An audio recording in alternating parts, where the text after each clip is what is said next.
Around the World in 80 Days by Jules Verne. Chapter 1, in which Phileas Fogg and Passepartout accept each other, the one as master, the other as man. Mr. Phileas Fogg lived, in 1872, at number 7, Savile Row, Burlington Gardens, the house in which Sheridan died in 1814. He was one of the most noticeable members of the Reform Club, though he seemed always to avoid attracting attention, an enigmatical personage about whom little was known except that he was a polished man of the world. People said that he resembled Byron, at least that his head was Byronic, but he was a bearded, tranquil Byron, who might live on 1,000 years without growing old. Certainly an Englishman, it was more doubtful whether Phileas Fogg was a Londoner. He was never seen on 'Change, nor at the bank, nor in the counting rooms of the city. No ships ever came into London docks of which he was the owner.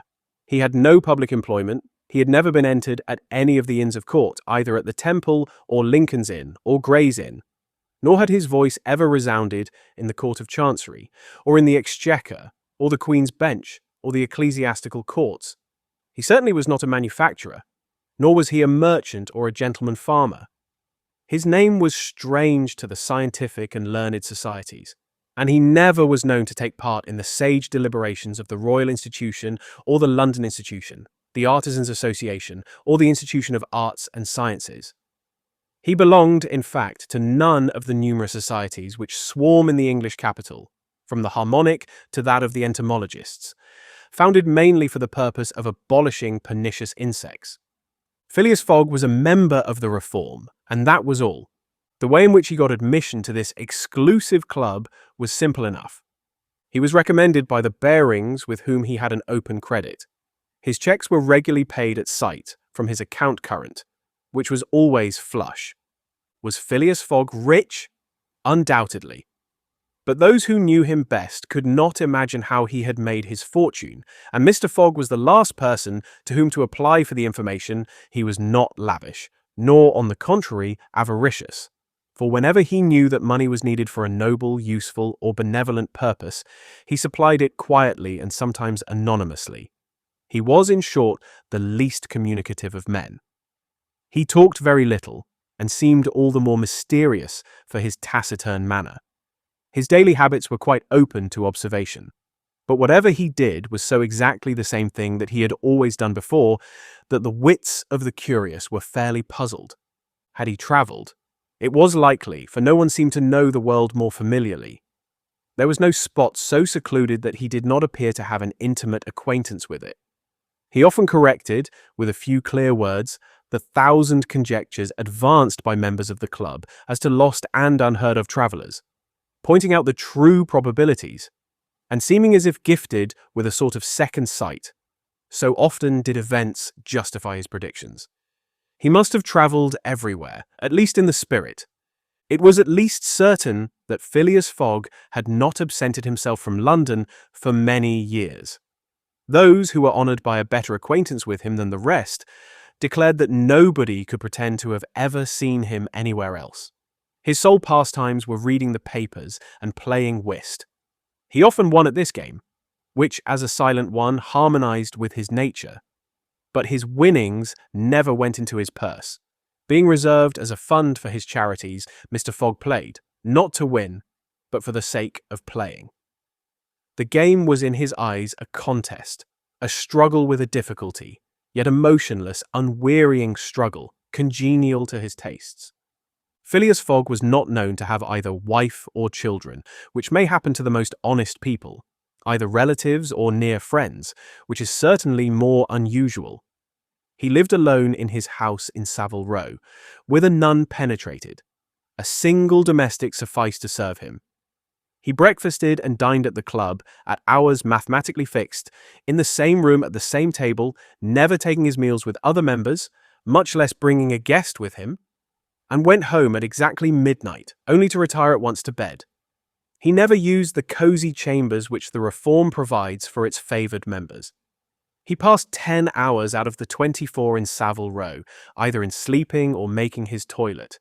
When he chose to take a walk, it was with a regular step in the entrance hall with its mosaic flooring, or in the circular gallery with its dome supported by 20 red porphyry Ionic columns and illumined by blue-painted windows. When he breakfasted or dined, all the resources of the club, its kitchens and pantries, its buttery and dairy, aided to crowd his table with their most succulent stores.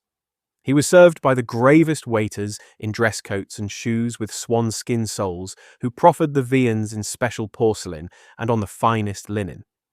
Club decanters, of a lost mould, contained his sherry, his port, and his cinnamon-spiced claret, while his beverages were refreshingly cooled with ice, brought at great cost from the American lakes.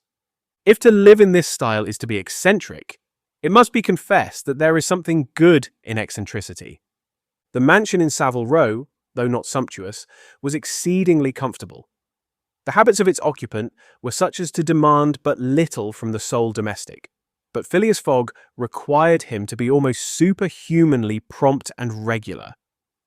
On this very 2nd of October, he had dismissed James Forster because that luckless youth had brought him shaving water at 84 degrees Fahrenheit instead of 86.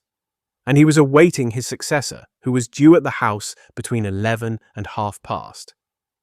Phileas Fogg was seated squarely in his armchair, his feet close together like those of a grenadier on parade, his hands resting on his knees, his body straight, his head erect.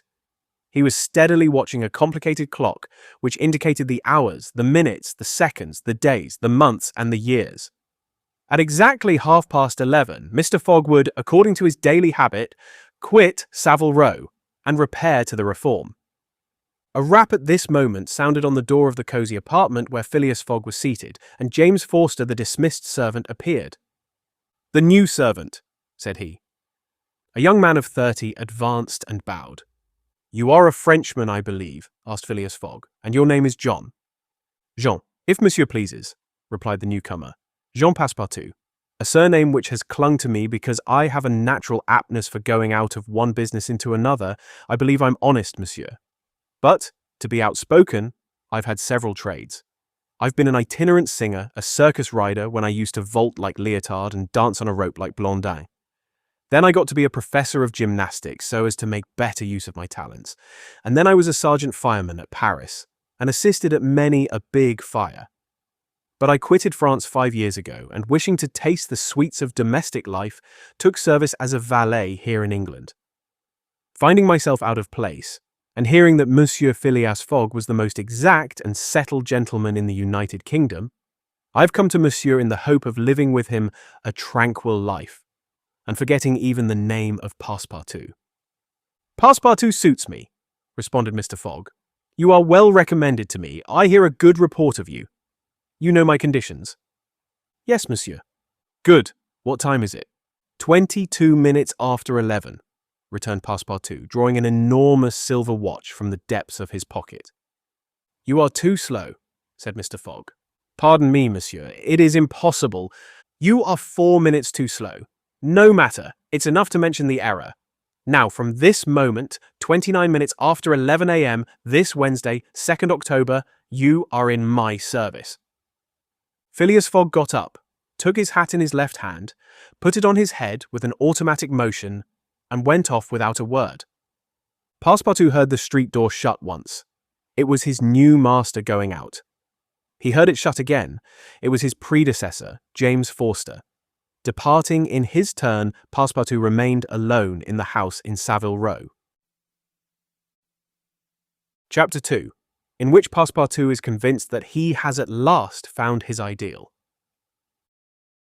"Faith," muttered Passepartout, somewhat flurried, "I've seen people at Madame Tussaud's as lively as my new master."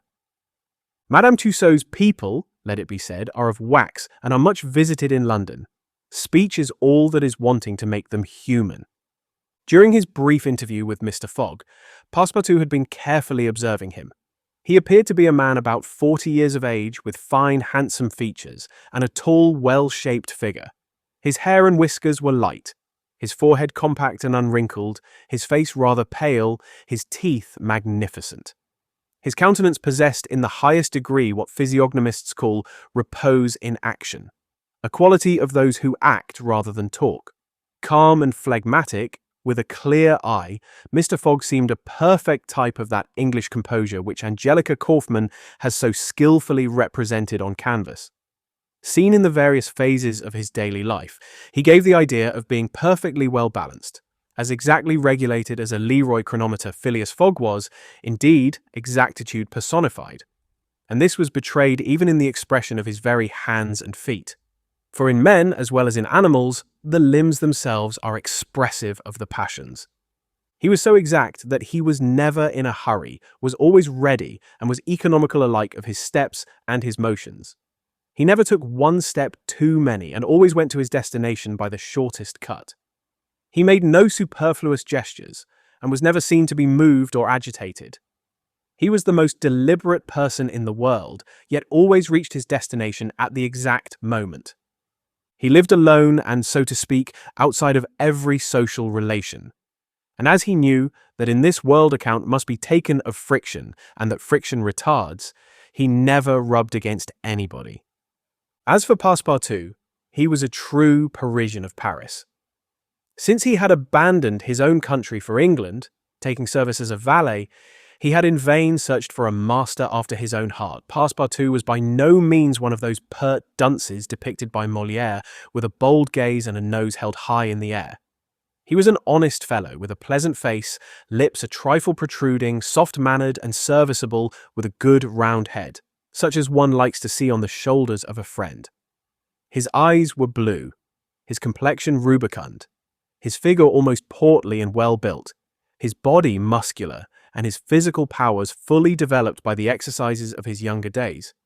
His brown hair was somewhat tumbled, for, while the ancient sculptors are said to have known 18 methods of arranging Minerva's tresses, Passepartout was familiar with but one of dressing his own. 3 strokes of a large-toothed comb completed his toilet. It would be rash to predict how Passepartout's lively nature would agree with Mr. Fogg. It was impossible to tell whether the new servant would turn out as absolutely methodical as his master required.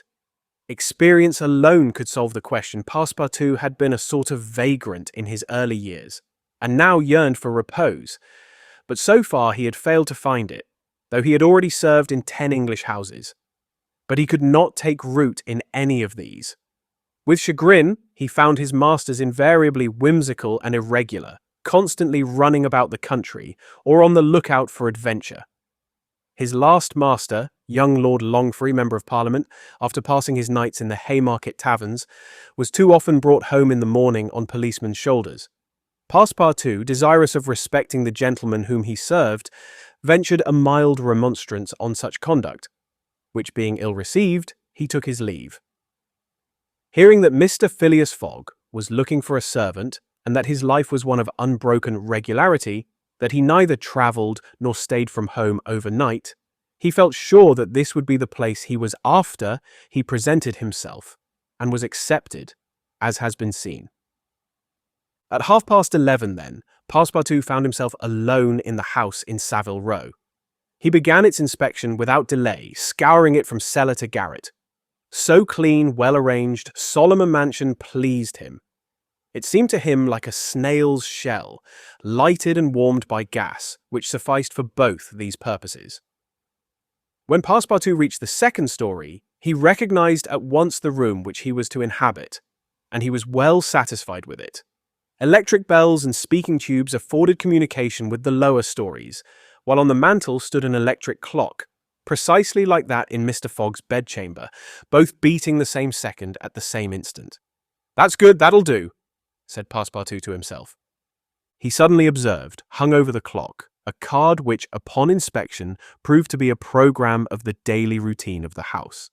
It comprised all that was required of the servant, from 8 in the morning, exactly at which hour Phileas Fogg rose, till 11:30, when he left the house for the Reform Club. All the details of service, the tea and toast at 23 minutes past 8, the shaving water at 37 minutes past 9, and the toilet at 20 minutes before 10. Everything was regulated and foreseen that was to be done from 11:30 a.m. till midnight, the hour at which the methodical gentleman retired. Mr. Fogg's wardrobe was amply supplied and in the best taste.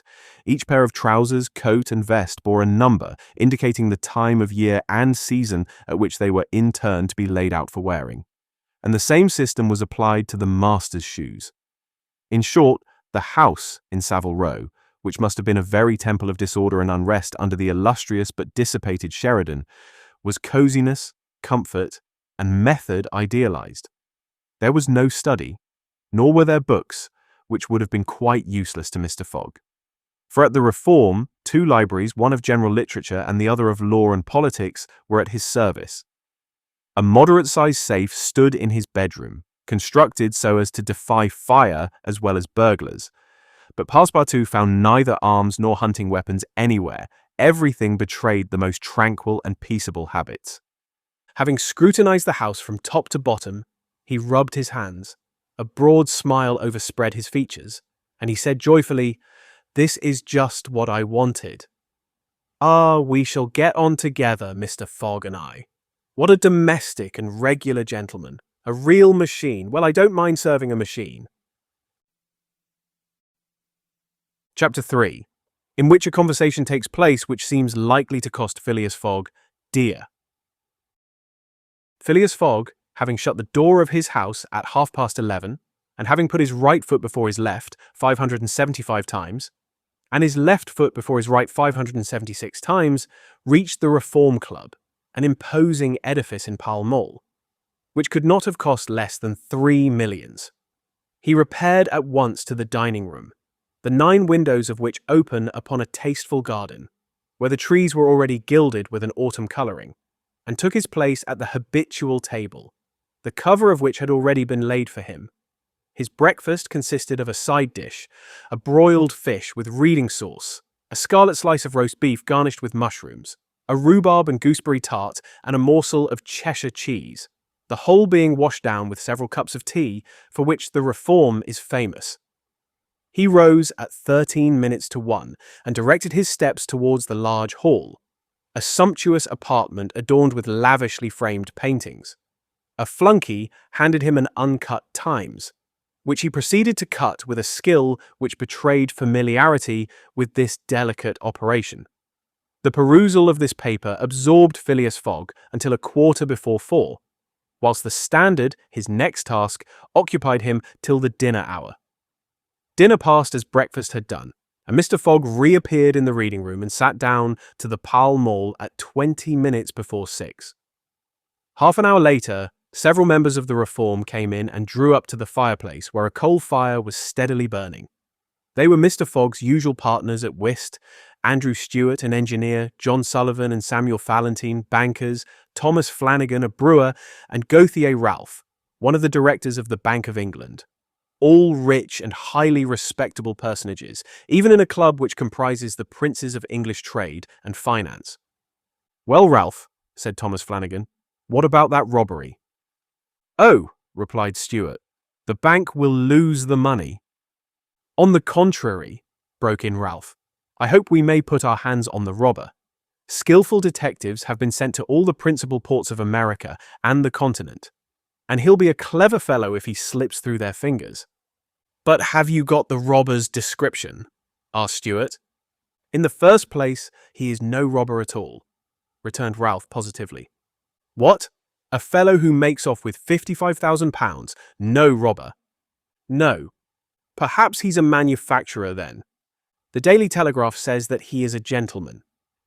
It was Phileas Fogg, whose head now emerged from behind his newspapers, who made this remark. He bowed to his friends and entered into the conversation. The affair which formed its subject, and which was town talk, had occurred 3 days before at the Bank of England. A package of banknotes, to the value of £55,000, had been taken from the principal cashier's table, that functionary being at the moment engaged in registering the receipt of 3 shillings and sixpence. Of course, he could not have his eyes everywhere.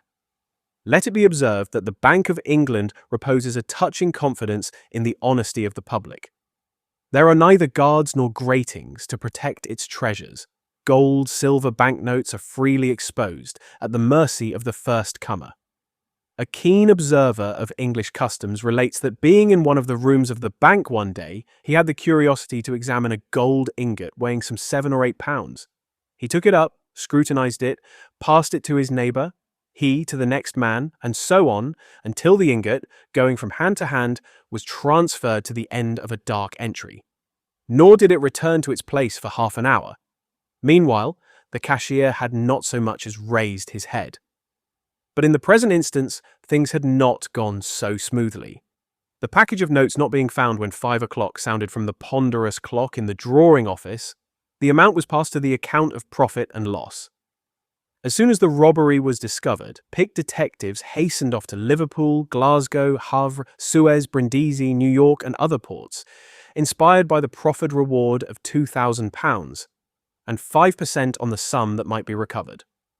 Detectives were also charged with narrowly watching those who arrived at or left London by rail, and a judicial examination was at once entered upon. There were real grounds for supposing, as the Daily Telegraph said, that the thief did not belong to a professional band. On the day of the robbery, a well-dressed gentleman of polished manners and with a well-to-do air had been observed going to and fro in the paying room where the crime was committed. A description of him was easily procured and sent to the detectives, and some hopeful spirits, of whom Ralph was one, did not despair of his apprehension. The papers and clubs were full of the affair, and everywhere people were discussing the probabilities of a successful pursuit. And the Reform Club was especially agitated, several of its members being bank officials. Ralph would not concede that the work of the detectives was likely to be in vain, for he thought that the prize offered would greatly stimulate their zeal and activity.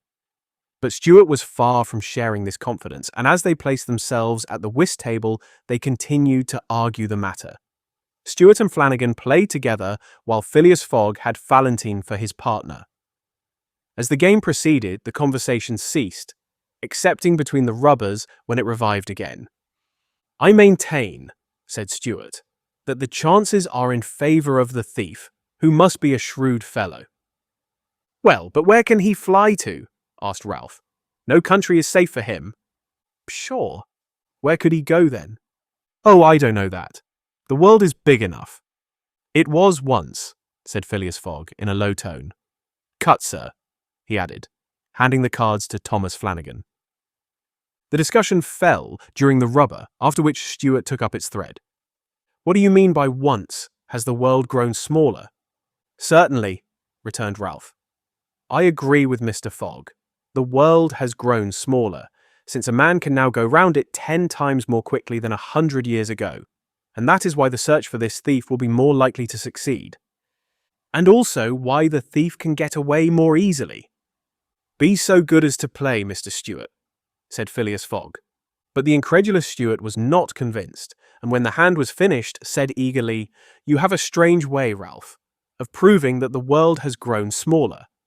So, because you can go round it in 3 months?" "In 80 days, interrupted Phileas Fogg. "That is true, gentlemen," added John Sullivan. "Only 80 days, now that the section between Rothal and Allahabad on the Great Indian Peninsula Railway has been opened. Here is the estimate made by the Daily Telegraph. Prasi. From London to Suez via Mont Cenis and Brindisi by rail and steamboats, 7 days. From Suez to Bombay by steamer, 13 days. From Bombay to Calcutta by rail, 3 days. From Calcutta to Hong Kong by steamer, 13 days.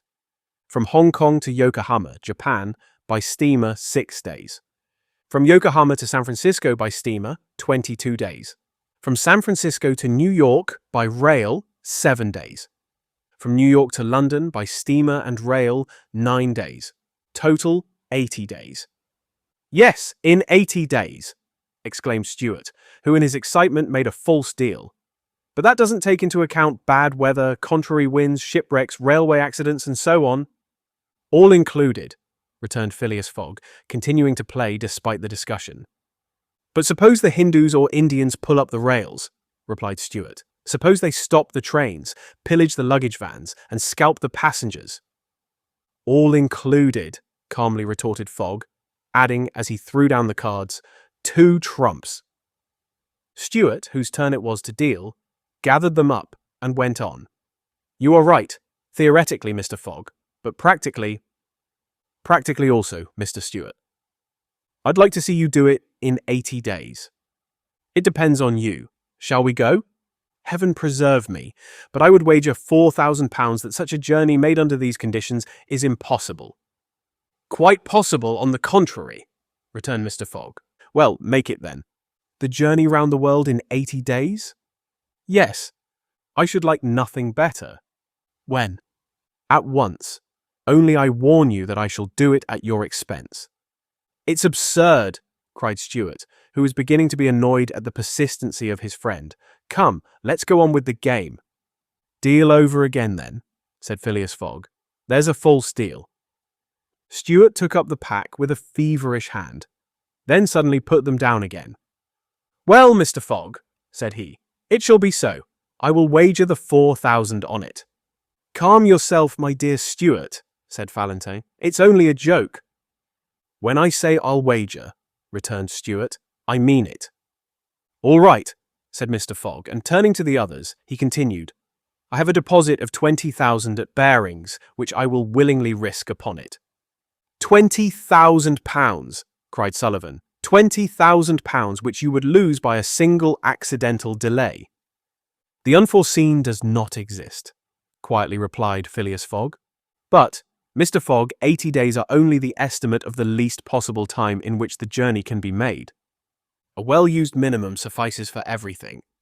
But, in order not to exceed it, you must jump mathematically from the trains upon the steamers, and from the steamers upon the trains again.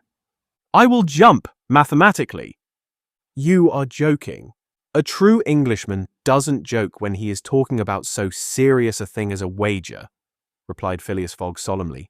I will bet £20,000 against anyone who wishes that I will make the tour of the world in 80 days or less, in 1920 hours or 115,200 minutes. Do you accept? We accept, replied Messrs. Stewart, Fallentin, Sullivan, Flanagan, and Ralph after consulting each other. Good, said Mr. Fogg. The train leaves for Dover at 9:15. I will take it. This very evening? Asked Stewart. This very evening, returned Phileas Fogg. He took out and consulted a pocket almanac and added, As today is Wednesday, the 2nd of October, I shall be due in London in this very room of the Reform Club on Saturday, the 21st of December, at 9:15 p.m. Or else the £20,000 now deposited in my name at Bearings will belong to you, in fact and in right, gentlemen. Here is a cheque for the amount. A memorandum of the wager was at once drawn up and signed by the 6 parties, during which Phileas Fogg preserved a stoical composure. He certainly did not bet to win, and had only staked the £20,000, half of his fortune, because he foresaw that he might have to expend the other half to carry out this difficult, not to say unattainable project. As for his antagonists, they seemed much agitated, not so much by the value of their stake, as because they had some scruples about betting under conditions so difficult to their friend. The clock struck 7, and the party offered to suspend the game so that Mr. Fogg might make his preparations for departure. I am quite ready now, was his tranquil response. Diamonds are trumps. Be so good as to play, gentlemen. Chapter 4, in which Phileas Fogg astounds Passepartout, his servant. Having won 20 guineas at whist and taken leave of his friends, Phileas Fogg, at 7:25, left the Reform Club. Passepartout, who had conscientiously studied the programme of his duties, was more than surprised to see his master guilty of the inexactness of appearing at this unaccustomed hour. For according to rule, he was not due in Savile Row until precisely midnight. Mr. Fogg repaired to his bedroom and called out, "Passepartout!" Passepartout did not reply. It could not be he who was called. It was not the right hour. "Passepartout!" repeated Mr. Fogg, without raising his voice. Passepartout made his appearance. "I've called you twice," observed his master. "But it is not midnight," responded the other, showing his watch. "I know it, I don't blame you. We start for Dover and Calais in 10 minutes. A puzzled grin overspread Passepartout's round face. Clearly he had not comprehended his master. "Monsieur is going to leave home?" Yes, returned Phileas Fogg. We are going round the world. Passepartout opened wide his eyes, raised his eyebrows, held up his hands, and seemed about to collapse, so overcome was he with stupefied astonishment. Round the world, he murmured. In 80 days, responded Mr. Fogg, so we haven't a moment to lose. But the trunks, gasped Passepartout, unconsciously swaying his head from right to left. We'll have no trunks, only a carpet bag, with 2 shirts and 3 pairs of stockings for me, and the same for you. We'll buy our clothes on the way. Bring down my mackintosh and travelling cloak, and some stout shoes, though we shall do little walking. Make haste! Passepartout tried to reply, but could not. He went out, mounted to his own room, fell into a chair and muttered, "That's good, that is, and I who wanted to remain quiet." He mechanically set about making the preparations for departure. Around the world in 80 days. Was his master a fool? No. Was this a joke, then? They were going to Dover. Good. To Calais. Good again. After all, Passepartout, who had been away from France 5 years, would not be sorry to set foot on his native soil again. Perhaps they would go as far as Paris, and it would do his eyes good to see Paris once more. But surely a gentleman so chary of his steps would stop there. No doubt. But then it was none the less true that he was going away, this so domestic person, hitherto. By 8 o'clock, Passepartout had packed the modest carpet-bag, containing the wardrobes of his master and himself. Then, still troubled in mind, he carefully shut the door of his room and descended to Mr. Fogg.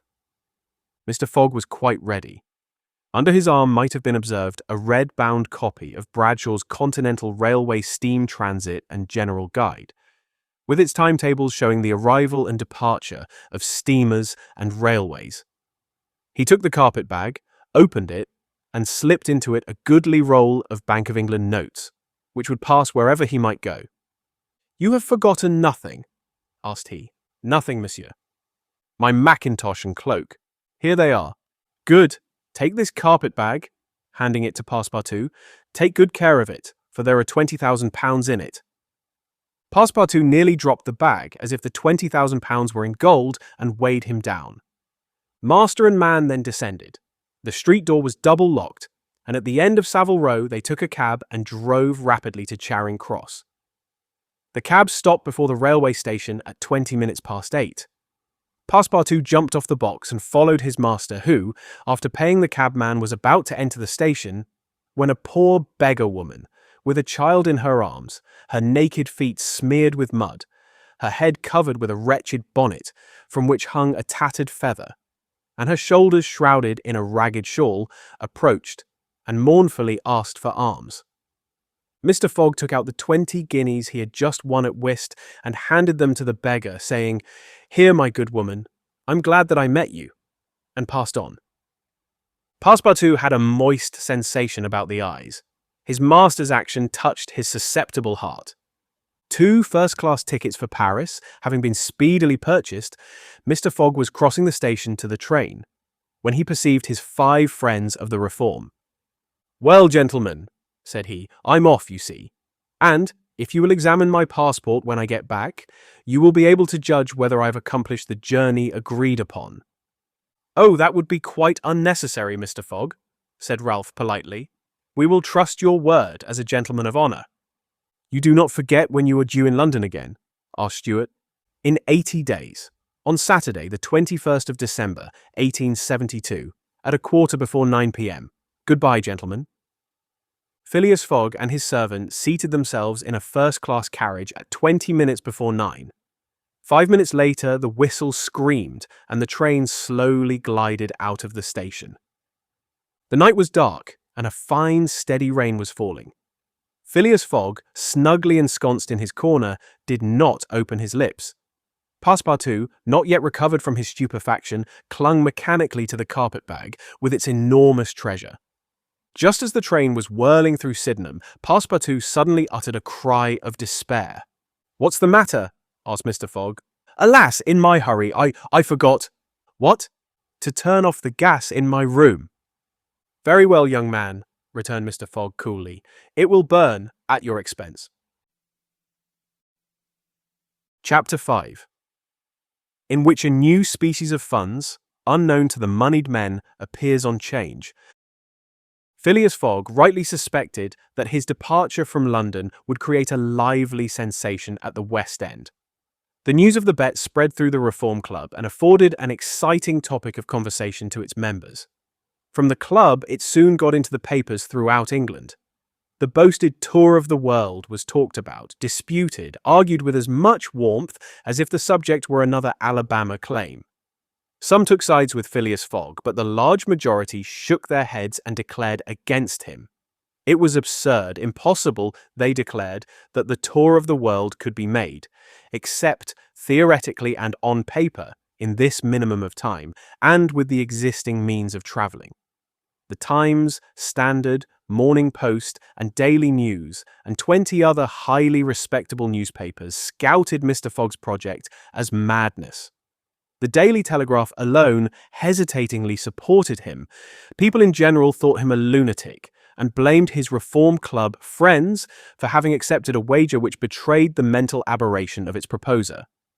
Articles no less passionate than logical appeared on the question, for geography is one of the pet subjects of the English, and the columns devoted to Phileas Fogg's venture were eagerly devoured by all classes of readers. At first, some rash individuals, principally of the gentler sex, espoused his cause, which became still more popular when the Illustrated London News came out with his portrait, copied from a photograph in the Reform Club. A few readers of the Daily Telegraph even dared to say, "Why not after all? Stranger things have come to pass." At last, a long article appeared, on the 7th of October, in the Bulletin of the Royal Geographical Society, which treated the question from every point of view, and demonstrated the utter folly of the enterprise. Everything, it said, was against the travellers, every obstacle imposed alike by man and by nature. A miraculous agreement of the times of departure and arrival, which was impossible, was absolutely necessary to his success. He might perhaps reckon on the arrival of trains at the designated hours in Europe, where the distances were relatively moderate. But when he calculated upon crossing India in 3 days, and the United States in 7, could he rely beyond misgiving upon accomplishing his task? There were accidents to machinery, the liability of trains to run off the line, collisions, bad weather, the blocking up by snow. Were not all these against Phileas Fogg?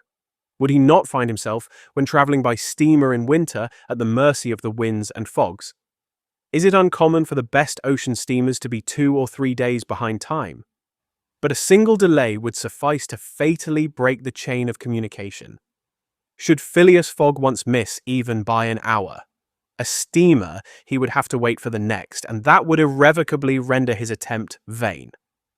This article made a great deal of noise, and, being copied into all the papers, seriously depressed the advocates of the rash tourist.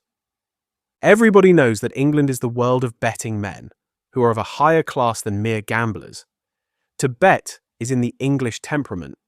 Not only the members of the Reform, but the general public, made heavy wagers for or against Phileas Fogg, who was set down in the betting books as if he were a racehorse bonds were issued, and made their appearance on 'change. Phileas Fogg bonds were offered at par or at a premium, and a great business was done in them. But 5 days after the article in the Bulletin of the Geographical Society appeared, the demand began to subside. Phileas Fogg declined. They were offered by packages, at first of 5, then of 10, until at last nobody would take less than 20, 50, 100. Lord Albemarle, an elderly paralytic gentleman, was now the only advocate of Phileas Fogg left. This noble lord, who was fastened to his chair, would have given his fortune to be able to make the tour of the world if it took 10 years, and he bet £5,000 on Phileas Fogg. When the folly, as well as the uselessness of the adventure was pointed out to him, he contented himself with replying, "If the thing is feasible, the first to do it ought to be an Englishman." The Fogg party dwindled more and more. Everybody was going against him, and the bet stood 150 and 200 to 1. And a week after his departure, an incident occurred which deprived him of backers at any price. The Commissioner of Police was sitting in his office at 9 o'clock one evening, when the following telegraphic dispatch was put into his hands. Suez to London. Rowan, Commissioner of Police, Scotland Yard. I found the bank robber Phileas Fogg. Send without delay warrant of arrest to Bombay. Fix, detective. The effect of this dispatch was instantaneous. The polished gentleman disappeared to give place to the bank robber. His photograph, which was hung with those of the rest of the members at the Reform Club, was minutely examined, and it betrayed feature by feature the description of the robber which had been provided to the police. The mysterious habits of Phileas Fogg were recalled, his solitary ways, his sudden departure, and it seemed clear that, in undertaking a tour round the world on the pretext of a wager, he had had no other end in view than to elude the detectives and throw them off his track. Chapter 6, in which Fix, the detective, betrays a very natural impatience. The circumstances under which this telegraphic dispatch about Phileas Fogg was sent were as follows. The steamer Mongolia, belonging to the Peninsular and Oriental Company, built of iron, of 2,800 tons burden and 500 horsepower, was due at 11 o'clock a.m. on Wednesday, the 9th of October, at Suez. The Mongolia plied regularly between Brindisi and Bombay via the Suez Canal, and was one of the fastest steamers belonging to the company, always making more than 10 knots an hour between Brindisi and Suez, and 9.5 between Suez and Bombay. Two men were promenading up and down the wharves, among the crowd of natives and strangers who were sojourning at this once straggling village, now thanks to the enterprise of M. Lesseps, a fast-growing town. One was the British consul at Suez, who, despite the prophecies of the English government and the unfavourable predictions of Stevenson, was in the habit of seeing, from his office window, English ships daily passing to and fro on the Great Canal, by which the old roundabout route from England to India by the Cape of Good Hope was abridged by at least a half. The other was a small, slight-built personage with a nervous, intelligent face and bright eyes peering out from under eyebrows which he was incessantly twitching. He was just now manifesting unmistakable signs of impatience, nervously pacing up and down and unable to stand still for a moment. This was Fix, one of the detectives who had been dispatched from England in search of the bank robber. It was his task to narrowly watch every passenger who arrived at Suez, and to follow up all who seemed to be suspicious characters. All bore a resemblance to the description of the criminal, which he had received 2 days before from the police headquarters at London. The detective was evidently inspired by the hope of obtaining the splendid reward which would be the prize of success, and awaited with a feverish impatience easy to understand the arrival of the steamer Mongolia. "So you say, Consul," asked he for the 20th time, "that this steamer is never behind time?" "No, Mr. Fix," replied the Consul. "She was bespoken yesterday at Port Said, and the rest of the way is of no account to such a craft. I repeat that the Mongolia has been in advance of the time required by the company's regulations, and gained the prize awarded for excess of speed." "Does she come directly from Brindisi?" "Directly from Brindisi. She takes on the Indian mails there, and she left there Saturday at 5 p.m. Have patience, Mr. Fix, she will not be late. But really I don't see how, from the description you have, you will be able to recognize your man even if he is on board the Mongolia."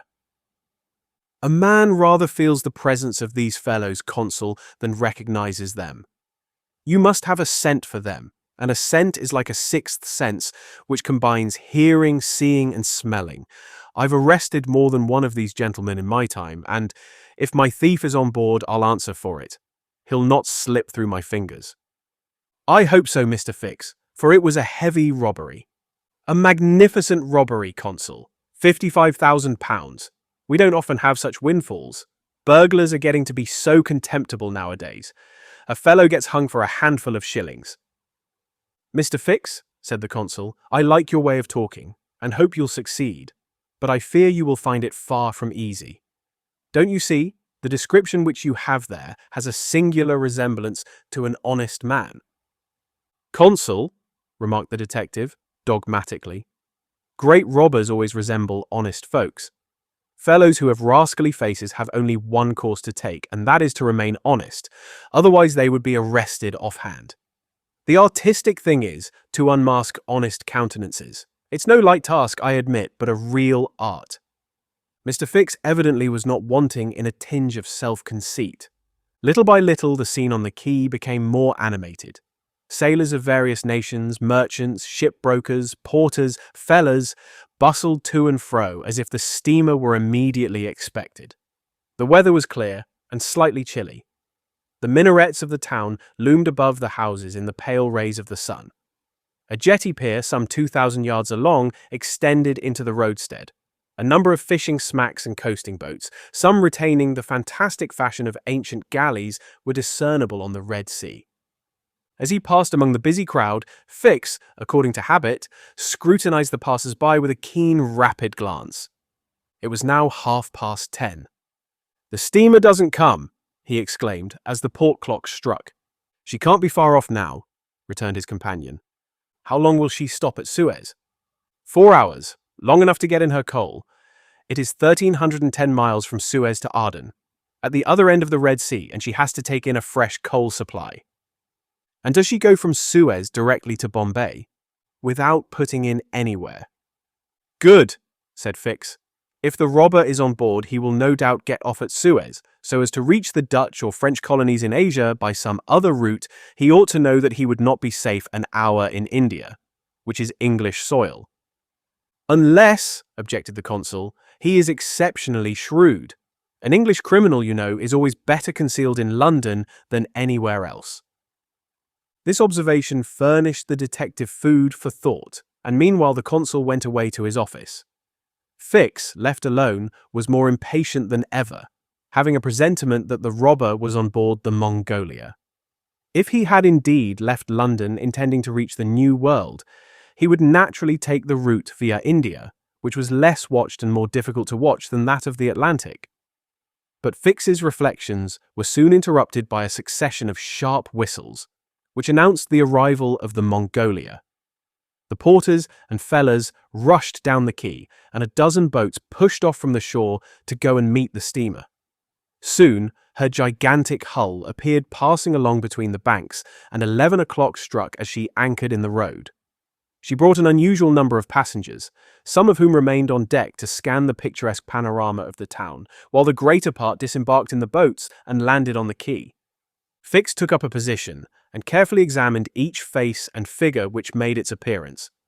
Presently one of the passengers, after vigorously pushing his way through the importunate crowd of porters, came up to him and politely asked if he could point out the English consulate, at the same time showing a passport which he wished to have visaed. Fix instinctively took the passport, and with a rapid glance read the description of its bearer. An involuntary motion of surprise nearly escaped him, for the description in the passport was identical with that of the bank robber which he had received from Scotland Yard. "Is this your passport?" asked he. "No, it's my master's."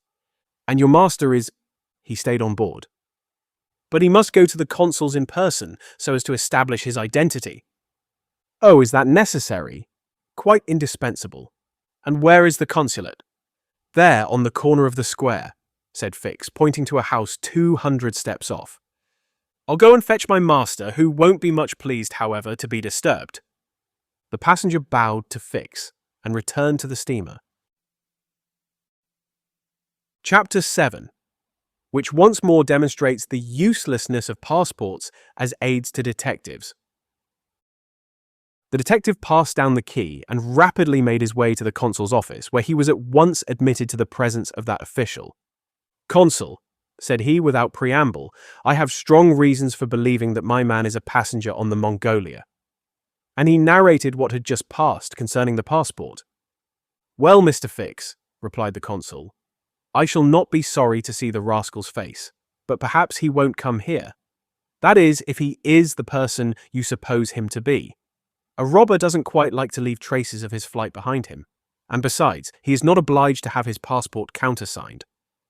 If he is as shrewd as I think he is, consul, he will come. To have his passport visaed. Yes, passports are only good for annoying honest folks and aiding in the flight of rogues. I assure you it will be quite the thing for him to do, but I hope you will not visa the passport." "Why not? If the passport is genuine, I have no right to refuse. Still, I must keep this man here until I can get a warrant to arrest him from London." "Ah, that's your lookout. But I cannot. The consul did not finish his sentence, for as he spoke, a knock was heard at the door, and two strangers entered, one of whom was the servant whom Fix had met on the quay. The other, who was his master, held out his passport with the request that the consul would do him the favor to visa it. The consul took the document and carefully read it, whilst Fix observed, or rather devoured, the stranger with his eyes from a corner of the room. "You are Mr. Phileas Fogg?" said the consul, after reading the passport. "I am. And this man is your servant?" "He is a Frenchman named Passepartout." "You are from London?" "Yes." "And you are going?" "To Bombay." "Very good, sir. You know that a visa is useless, and that no passport is required." "I know it, sir," replied Phileas Fogg, "but I wish to prove, by your visa, that I came by Suez." "Very well, sir." The consul proceeded to sign and date the passport, after which he added his official seal. Mr. Fogg paid the customary fee, coldly bowed and went out, followed by his servant. "Well?" queried the detective. "Well, he looks and acts like a perfectly honest man," replied the consul. "Possibly, but that is not the question. Do you think, consul, that this phlegmatic gentleman resembles, feature by feature, the robber whose description I have received?" "I concede that. But then, you know, all descriptions—" "I'll make certain of it," interrupted Fix. "The servant seems to me less mysterious than the master. Besides, he's a Frenchman and can't help talking. Excuse me for a little while, consul." Fix started off in search of Passepartout. Meanwhile, Mr. Fogg, after leaving the consulate, repaired to the quay, gave some orders to Passepartout, went off to the Mongolia in a boat, and descended to his cabin. He took up his notebook, which contained the following memoranda. Left London, Wednesday, October 2nd, at 8:45 p.m. Reached Paris, Thursday, October 3rd, at 7:20 a.m. Left Paris, Thursday, at 8:40 a.m. Reached Turin by Mont-Cenis, Friday, October 4th, at 6:35 a.m. Left Turin Friday at 7:20 a.m. Arrived at Brindisi Saturday, October 5th at 4 p.m. Sailed on the Mongolia Saturday at 5 p.m. Reached Suez Wednesday, October 9th at 11 a.m. Total of hours spent, 158.5, or, in days, 6 days and a half. These dates were inscribed in an itinerary divided into columns, indicating the month, the day of the month, and the day for the stipulated and actual arrivals at each principal point: Paris, Brindisi, Suez, Bombay, Calcutta, Singapore, Hong Kong, Yokohama, San Francisco, New York, and London from the 2nd of October to the 21st of December, and giving a space for setting down the gain made or the loss suffered on arrival at each locality. This methodical record thus contained an account of everything needed, and Mr. Fogg always knew whether he was behindhand or in advance of his time. On this Friday, October 9th, he noted his arrival at Suez, and observed that he had as yet neither gained nor lost. He sat down quietly to breakfast in his cabin, never once thinking of inspecting the town, being one of those Englishmen who are wont to see foreign countries through the eyes of their domestics. Chapter 8, in which Passepartout talks rather more perhaps than is prudent. Fix soon rejoined Passepartout, who was lounging and looking about on the quay, as if he did not feel that he at least was obliged not to see anything. "Well, my friend," said the detective, coming up with him, "is your passport visaed?" "Ah, it's you, is it, monsieur?" responded Passepartout. "Thanks, yes, the passport is all right." "And you are looking about you?" "Yes, but we travel so fast that I seem to be journeying in a dream. So this is Suez?" "Yes." "In Egypt?" "Certainly in Egypt." "And in Africa?" "In Africa." "In Africa!" repeated Passepartout. "Just think, monsieur, I had no idea that we should go farther than Paris. And all that I saw of Paris was between 20 minutes past 7 and 20 minutes before 9 in the morning, between the Northern and the Lion stations, through the windows of a car and in a driving rain. How I regret not having seen once more Père Lachaise and the circus in the Champs-Élysées." "You are in a great hurry, then?" "I am not, but my master is. By the way, I must buy some shoes and shirts. We came away without trunks, only with a carpet bag." "I will show you an excellent shop for getting what you want." Really, monsieur, you are very kind. And they walked off together, Passepartout chatting volubly as they went along. Above all, said he, don't let me lose the steamer. You have plenty of time. It's only 12 o'clock. Passepartout pulled out his big watch. 12! He exclaimed. Why, it's only 8 minutes before 10. Your watch is slow. My watch? A family watch, monsieur, which has come down from my great-grandfather. It doesn't vary 5 minutes in the year. It's a perfect chronometer, look you. I see how it is, said Fix. You have kept London time, which is 2 hours behind that of Suez. You ought to regulate your watch at noon in each country. I regulate my watch? Never. Well then, it will not agree with the sun. So much the worse for the sun, monsieur. The sun will be wrong then. And the worthy fellow returned the watch to its fob with a defiant gesture. After a few minutes' silence, Fix resumed. You left London hastily then? I rather think so. Last Friday at 8 o'clock in the evening, Monsieur Fogg came home from his club, and 3/4 of an hour afterwards, we were off. But where is your master going? Always straight ahead, he is going round the world. Round the world? Cried Fix. Yes, and in 80 days. He says it is on a wager, but between us, I don't believe a word of it. That wouldn't be common sense. There's something else in the wind. Ah, Mr. Fogg is a character, is he? I should say he was.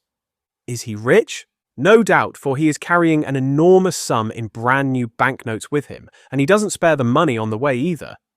He has offered a large reward to the engineer of the Mongolia if he gets us to Bombay well in advance of time. And you have known your master a long time. Why, no, I entered his service the very day we left London. The effect of these replies upon the already suspicious and excited detective may be imagined.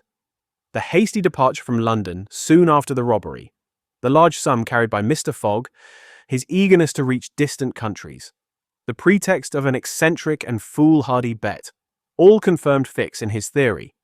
He continued to pump poor Passepartout, and learned that he really knew little or nothing of his master, who lived a solitary existence in London, was said to be rich, though no one knew whence came his riches, and was mysterious and impenetrable in his affairs and habits. Fix felt sure that Phileas Fogg would not land at Suez, but was really going on to Bombay. Is Bombay far from here? Asked Passepartout. Pretty far. It is a 10 days' voyage by sea. And in what country is Bombay? India. In Asia. Certainly. The deuce! I was going to tell you there's one thing that worries me. My burner. What burner? My gas burner, which I forgot to turn off, and which is at this moment burning at my expense. I have calculated, monsieur, that I lose 2 shillings every 24 hours, exactly 6pence more than I earn. And you will understand that the longer our journey... Did Fix pay any attention to Passepartout's trouble about the gas? It is not probable.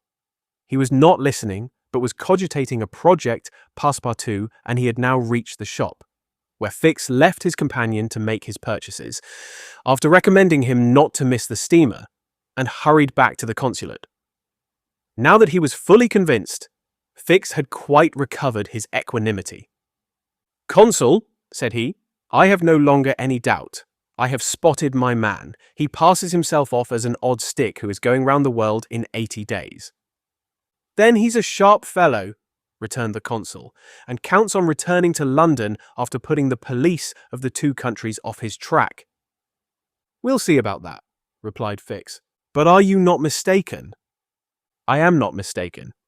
Why was this robber so anxious to prove by the visa that he had passed through Suez? Why, I have no idea, but listen to me. He reported in a few words the most important parts of his conversation with Passepartout. In short, said the consul, appearances are wholly against this man. And what are you going to do? Send a dispatch to London for a warrant of arrest, to be dispatched instantly to Bombay. Take passage on board the Mongolia. Follow my road to India, and there, on English ground, arrest him politely, with my warrant in my hand and my hand on his shoulder. Having uttered these words with a cool, careless air, the detective took leave of the consul and repaired to the telegraph office, whence he sent the dispatch, which we have seen to the London police office. A quarter of an hour later found Fix with a small bag in his hand, proceeding on board the Mongolia, and ere many moments longer, the noble steamer rode out at full steam upon the waters of the Red Sea. Chapter 9, in which the Red Sea and the Indian Ocean prove propitious to the designs of Phileas Fogg. The distance between Suez and Aden is precisely 1,310 miles, and the regulations of the company allow the steamers 138 hours in which to traverse it. The Mongolia, thanks to the vigorous exertions of the engineer, seemed likely, so rapid was her speed, to reach her destination considerably within that time. The greater part of the passengers from Brindisi were bound for India, some for Bombay, others for Calcutta by way of Bombay, the nearest route thither, now that a railway crosses the Indian peninsula.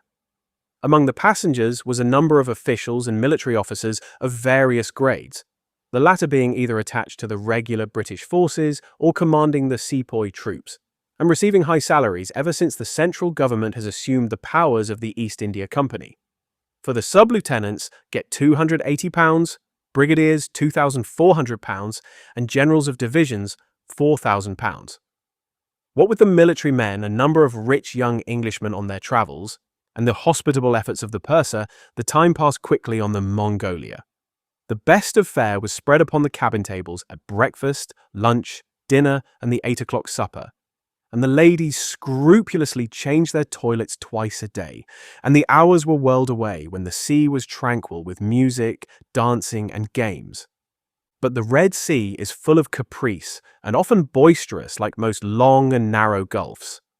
When the wind came from the African or Asian coast, the Mongolia, with her long hull, rolled fearfully, then the ladies speedily disappeared below. The pianos were silent, singing and dancing suddenly ceased. Yet the good ship ploughed straight on, unretarded by wind or wave, towards the Straits of Bab el-Mandeb. What was Phileas Fogg doing all this time? It might be thought that in his anxiety he would be constantly watching the changes of the wind, the disorderly raging of the billows, every chance, in short, which might force the Mongolia to slacken her speed and thus interrupt his journey. But if he thought of these possibilities, he did not betray the fact by any outward sign.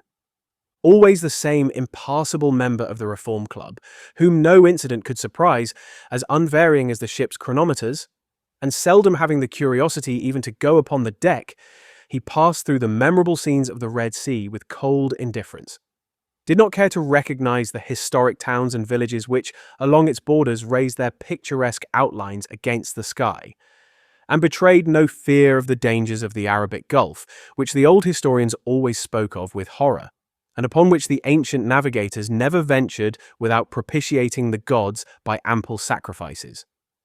How did this eccentric personage pass his time on the Mongolia? He made his 4 hearty meals every day, regardless of the most persistent rolling and pitching on the part of the steamer, and he played whist indefatigably, for he had found partners as enthusiastic in the game as himself.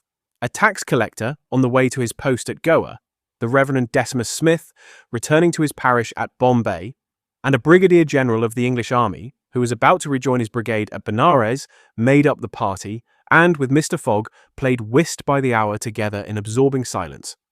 As for Passepartout, he too had escaped seasickness, and took his meals conscientiously in the forward cabin. He rather enjoyed the voyage, for he was well fed and well lodged, took a great interest in the scenes through which they were passing, and consoled himself with the delusion that his master's whim would end at Bombay. He was pleased on the day after leaving Suez to find on deck the obliging person with whom he had walked and chatted on the quays. "If I am not mistaken," said he, approaching this person with his most amiable smile, "you are the gentleman who so kindly volunteered to guide me at Suez. Ah, I quite recognize you. You are the servant of the strange Englishman." "Just so, monsieur." "Fix?" "Monsieur Fix," resumed Passepartout, "I'm charmed to find you on board. Where are you bound?" "Like you, to Bombay." "That's capital! Have you made this trip before?" "Several times. I'm one of the agents of the Peninsula Company." "Then you know India?" "Why, yes," replied Fix, who spoke cautiously. "A curious place, this India?" Oh, very curious. Mosques, minarets, temples, fakirs, pagodas, tigers, snakes, elephants. I hope you will have ample time to see the sights. I hope so, Monsieur Fix. You see, a man of sound sense ought not to spend his life jumping from a steamer upon a railway train, and from a railway train upon a steamer again, pretending to make the tour of the world in 80 days. No, all these gymnastics, you may be sure, will cease at Bombay. And Mr. Fogg is getting on well? Asked Fix, in the most natural tone in the world. Quite well, and I too. I eat like a famished ogre. It's the sea air. But I never see your master on deck. Never. He hasn't the least curiosity. Do you know, Mr. Passepartout, that this pretended tour in 80 days may conceal some secret errand, perhaps a diplomatic mission? Faith, Monsieur Fix, I assure you I know nothing about it, nor would I give half a crown to find out.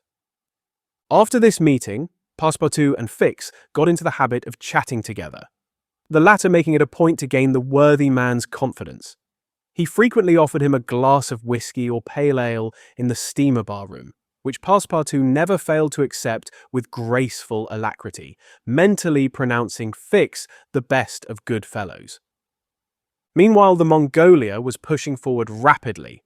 On the 13th, Mocha, surrounded by its ruined walls whereon date trees were growing, was sighted, and on the mountains beyond were espied vast coffee fields.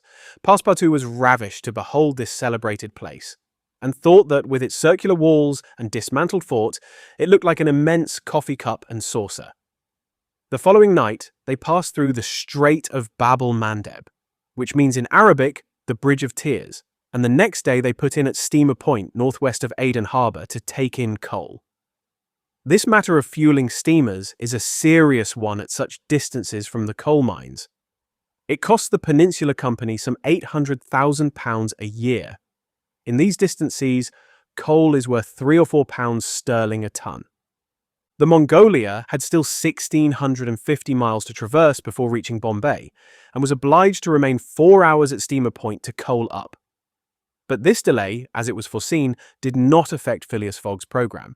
Besides, the Mongolia, instead of reaching Aden on the morning of the 15th, when she was due, arrived there on the evening of the 14th, a gain of 15 hours. Mr. Fogg and his servant went ashore at Aden to have the passport again visaed. Fix, unobserved, followed them.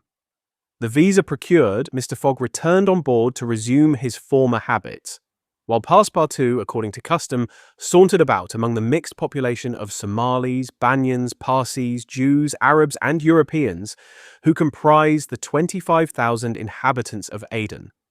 He gazed with wonder upon the fortifications which make this place the Gibraltar of the Indian Ocean, and the vast cisterns where the English engineers were still at work, 2,000 years after the engineers of Solomon.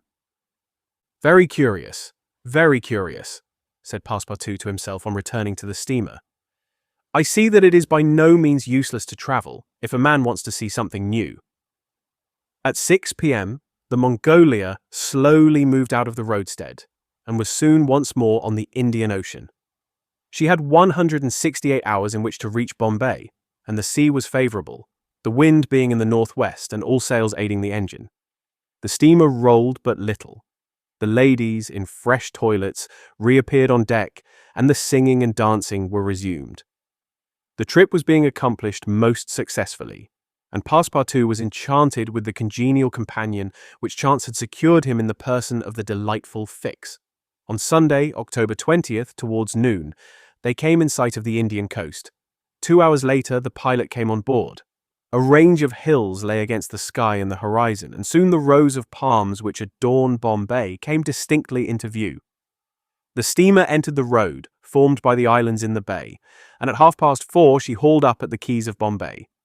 Phileas Fogg was in the act of finishing the 33rd rubber of the voyage, and his partner and himself, having, by a bold stroke, captured all 13 of the tricks, concluded this fine campaign with a brilliant victory. The Mongolia was due at Bombay on the 22nd. She arrived on the 20th. This was a gain to Phileas Fogg of 2 days since his departure from London, and he calmly entered the fact in the itinerary in the column of gains. Chapter 10. in which Passepartout is only too glad to get off with the loss of his shoes. Everybody knows that the Great Reversed Triangle of land, with its base in the north and its apex in the south, which is called India, embraces 1,400,000 square miles, upon which is spread unequally a population of 180 millions of souls.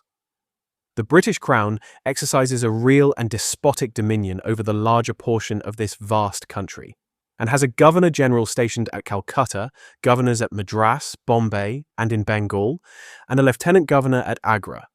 But British India, properly so called, only embraces 700,000 square miles, and a population of from 100 to 110 millions of inhabitants. A considerable portion of India is still free from British authority, and there are certain ferocious Rajas in the interior who are absolutely independent. The celebrated East India Company was all-powerful from 1756, when the English first gained a foothold on the spot where now stands the city of Madras, down to the time of the Great Sepoy insurrection. It gradually annexed province after province, purchasing them of the native chiefs, whom it seldom paid, and appointed the Governor-General and his subordinates, civil and military.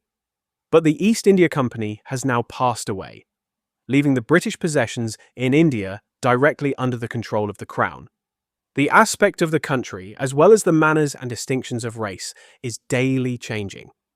Formerly one was obliged to travel in India by the old cumbrous methods of going on foot or on horseback, in palanquins or unwieldy coaches. Now fast steamboats ply on the Indus and the Ganges, and a great railway, with branch lines joining the main line at many points on its route, traverses the peninsula from Bombay to Calcutta in 3 days.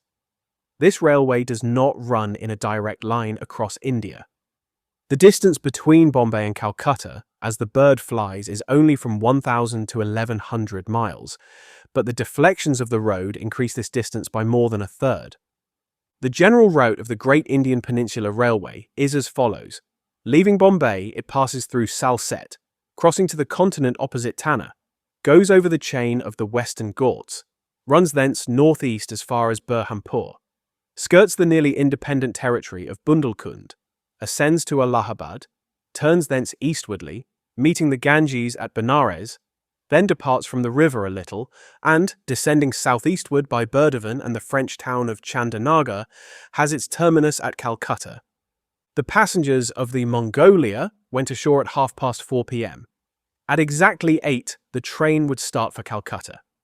Mr. Fogg, after bidding goodbye to his whist partners, left the steamer, gave his servant several errands to do, urged it upon him to be at the station promptly at 8, and, with his regular step, which beat to the second, like an astronomical clock, directed his steps to the passport office. As for the wonders of Bombay, its famous city hall, its splendid library, its forts and docks, its bazaars, mosques, synagogues, its Armenian churches, and the noble pagoda on Malabar Hill, with its 2 polygonal towers, he cared not a straw to see them. He would not deign to examine even the masterpieces of Elephanta or the mysterious Hypergea, concealed southeast from the docks, or those fine remains of Buddhist architecture, the Kanharian grottos of the island of Salsette. Having transacted his business at the passport office, Phileas Fogg repaired quietly to the railway station, where he ordered dinner. Among the dishes served up to him, the landlord especially recommended a certain giblet of native rabbit, on which he prided himself. Mr. Fogg accordingly tasted the dish, but, despite its spiced sauce, found it far from palatable.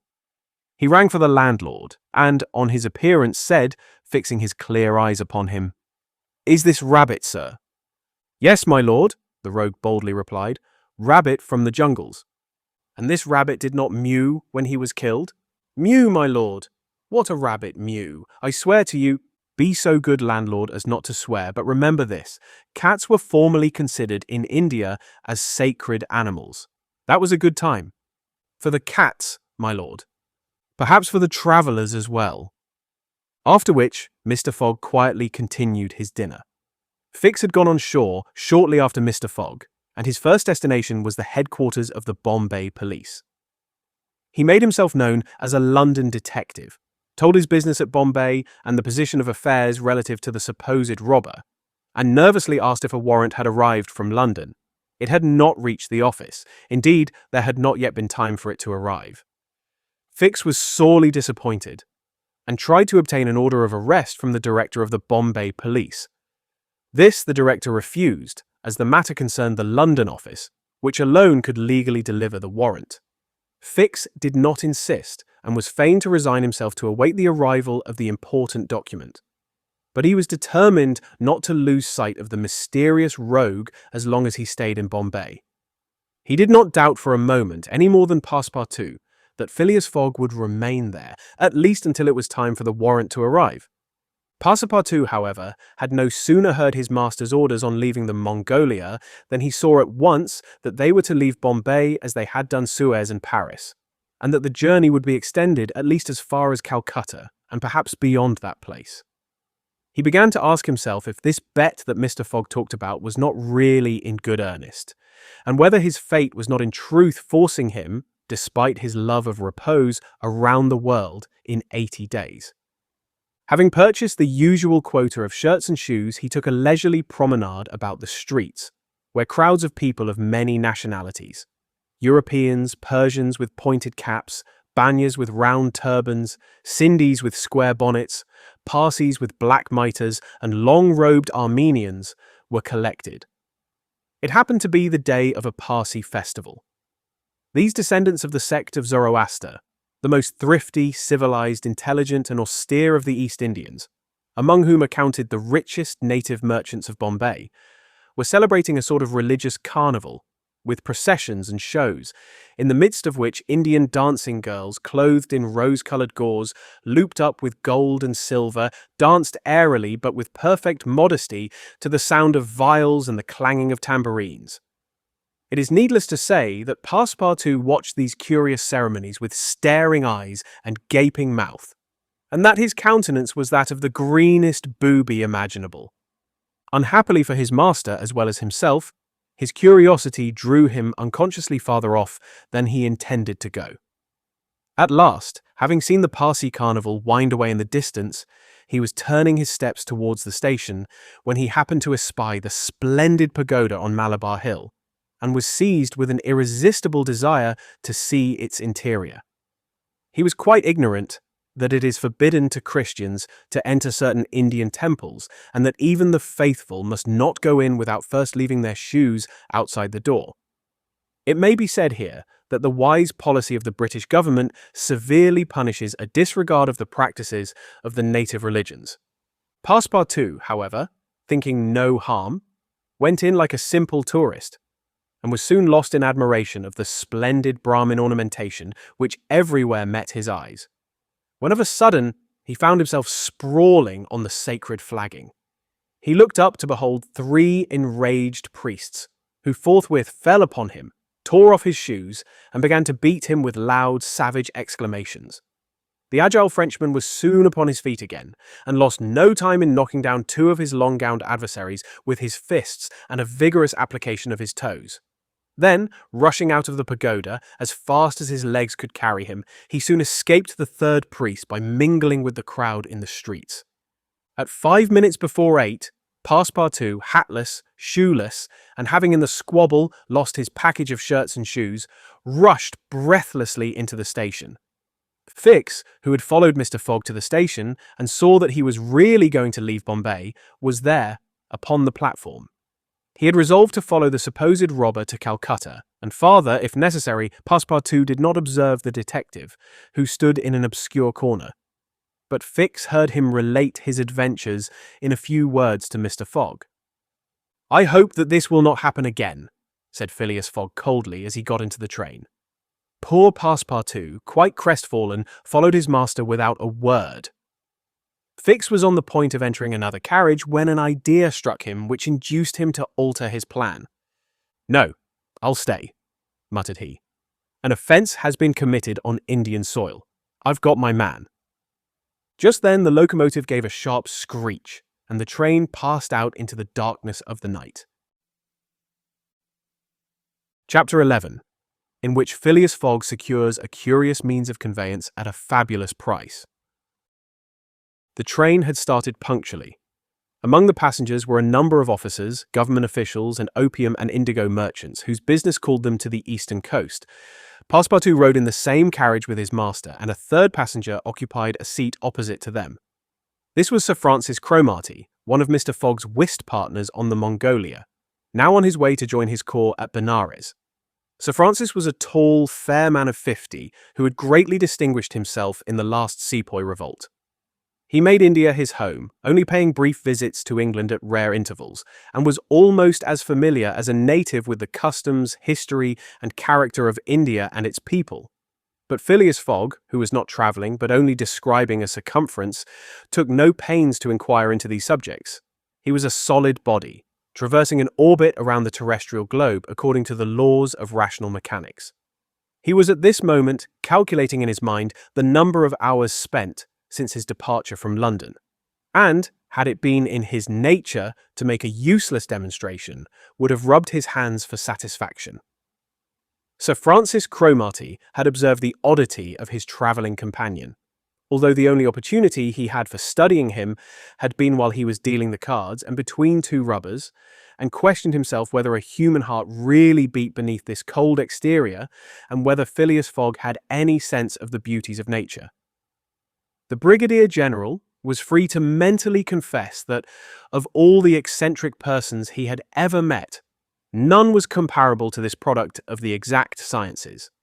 Phileas Fogg had not concealed from Sir Francis his design of going round the world, nor the circumstances under which he set out, and the General only saw in the wager a useless eccentricity and a lack of sound common sense. In the way this strange gentleman was going on, he would leave the world without having done any good to himself or anybody else. An hour after leaving Bombay, the train had passed the viaducts and the island of Salsette, and had got into the open country. At Kalyan, they reached the junction of the branch line which ascends towards southeastern India by Kandala and Poona, and, passing Parwell, they entered the defiles of the mountains, with their basalt bases and their summits crowned with thick and verdant forests. Phileas Fogg and Sir Francis Cromarty exchanged a few words from time to time, and now Sir Francis, reviving the conversation, observed, "Some years ago, Mr. Fogg, you would have met with a delay at this point which would probably have lost you your wager." "How so, Sir Francis?" "Because the railway stopped at the base of these mountains, which the passengers were obliged to cross in palanquins or on ponies to Kandala on the other side." "Such a delay would not have deranged my plans in the least," said Mr. Fogg. "I have constantly foreseen the likelihood of certain obstacles." "But, Mr. Fogg," pursued Sir Francis, "you run the risk of having some difficulty about this worthy fellow's adventure at the pagoda." Passepartout, his feet comfortably wrapped in his travelling blanket, was sound asleep and did not dream that anybody was talking about him. The government is very severe upon that kind of offence. It takes particular care that the religious customs of the Indians should be respected, and if your servant were caught— "Very well, Sir Francis," replied Mr. Fogg. "If he had been caught, he would have been condemned and punished, and then would have quietly returned to Europe. I don't see how this affair could have delayed his master." The conversation fell again. During the night, the train left the mountains behind and passed Nasik, and the next day proceeded over the flat, well-cultivated country of the Khandesh, with its straggling villages, above which rose the minarets of the pagodas. This fertile territory is watered by numerous small rivers and limpid streams, mostly tributaries of the Godavari. Passepartout, on waking and looking out, could not realize that he was actually crossing India in a railway train. The locomotive, guided by an English engineer and fed with English coal, threw out its smoke upon cotton, coffee, nutmeg, clove, and pepper plantations, while the steam curled in spirals around groups of palm trees, in the midst of which were seen picturesque bungalows, viharis, sort of abandoned monasteries, and marvelous temples enriched by the exhaustless ornamentation of Indian architecture. Then they came upon vast tracts extending to the horizon, with jungles inhabited by snakes and tigers, which fled at the noise of the train, succeeded by forests penetrated by the railway and still haunted by elephants which, with pensive eyes, gazed at the train as it passed. The travellers crossed, beyond Milligam, the fatal country so often stained with blood by the sectaries of the goddess Kali. Not far off rose Ellora with its graceful pagodas, and the famous Aurangabad, capital of the ferocious Aurangzeb, now the chief town of one of the detached provinces of the Kingdom of the Nizam. It was thereabouts that Feringir, the Thuggee chief, king of the Stranglers, held his sway. These ruffians, united by a secret bond, strangled victims of every age in honor of the goddess Death, without ever shedding blood. There was a period when this part of the country could scarcely be travelled over without corpses being found in every direction. The English government has succeeded in greatly diminishing these murders, though the Thuggees still exist and pursue the exercise of their horrible rights. At 12:30, the train stopped at Burhanpur, where Passepartout was able to purchase some Indian slippers, ornamented with false pearls, in which, with evident vanity, he proceeded to encase his feet. The travellers made a hasty breakfast and started off for a surgur, after skirting for a little the banks of the small river Tapti, which empties into the Gulf of Cambrai near Surat. Passepartout was now plunged into absorbing reverie. Up to his arrival at Bombay, he had entertained hopes that their journey would end there. But, now that they were plainly whirling across India at full speed, a sudden change had come over the spirit of his dreams. His old vagabond nature returned to him. The fantastic ideas of his youth once more took possession of him. He came to regard his master's project as intended in good earnest, believed in the reality of the bet, and therefore in the tour of the world and the necessity of making it without fail within the designated period. Already, he began to worry about possible delays and accidents which might happen on the way. He recognized himself as being personally interested in the wager and trembled at the thought that he might have been the means of losing it by his unpardonable folly of the night before being much less cool-headed than Mr. Fogg. He was much more restless, counting and recounting the days passed over, uttering maledictions when the train stopped and accusing it of sluggishness, and mentally blaming Mr. Fogg for not having bribed the engineer. The worthy fellow was ignorant that, while it was possible by such means to hasten the rate of a steamer, it could not be done on the railway. The train entered the defiles of the Sootpur Mountains, which separate the Khandesh from Bundelkund towards evening. The next day, Sir Francis Cromarty asked Passepartout what time it was, to which, on consulting his watch, he replied that it was 3 in the morning. This famous timepiece, always regulated on the Greenwich meridian, which was now some 77 degrees westward, was at least 4 hours slow.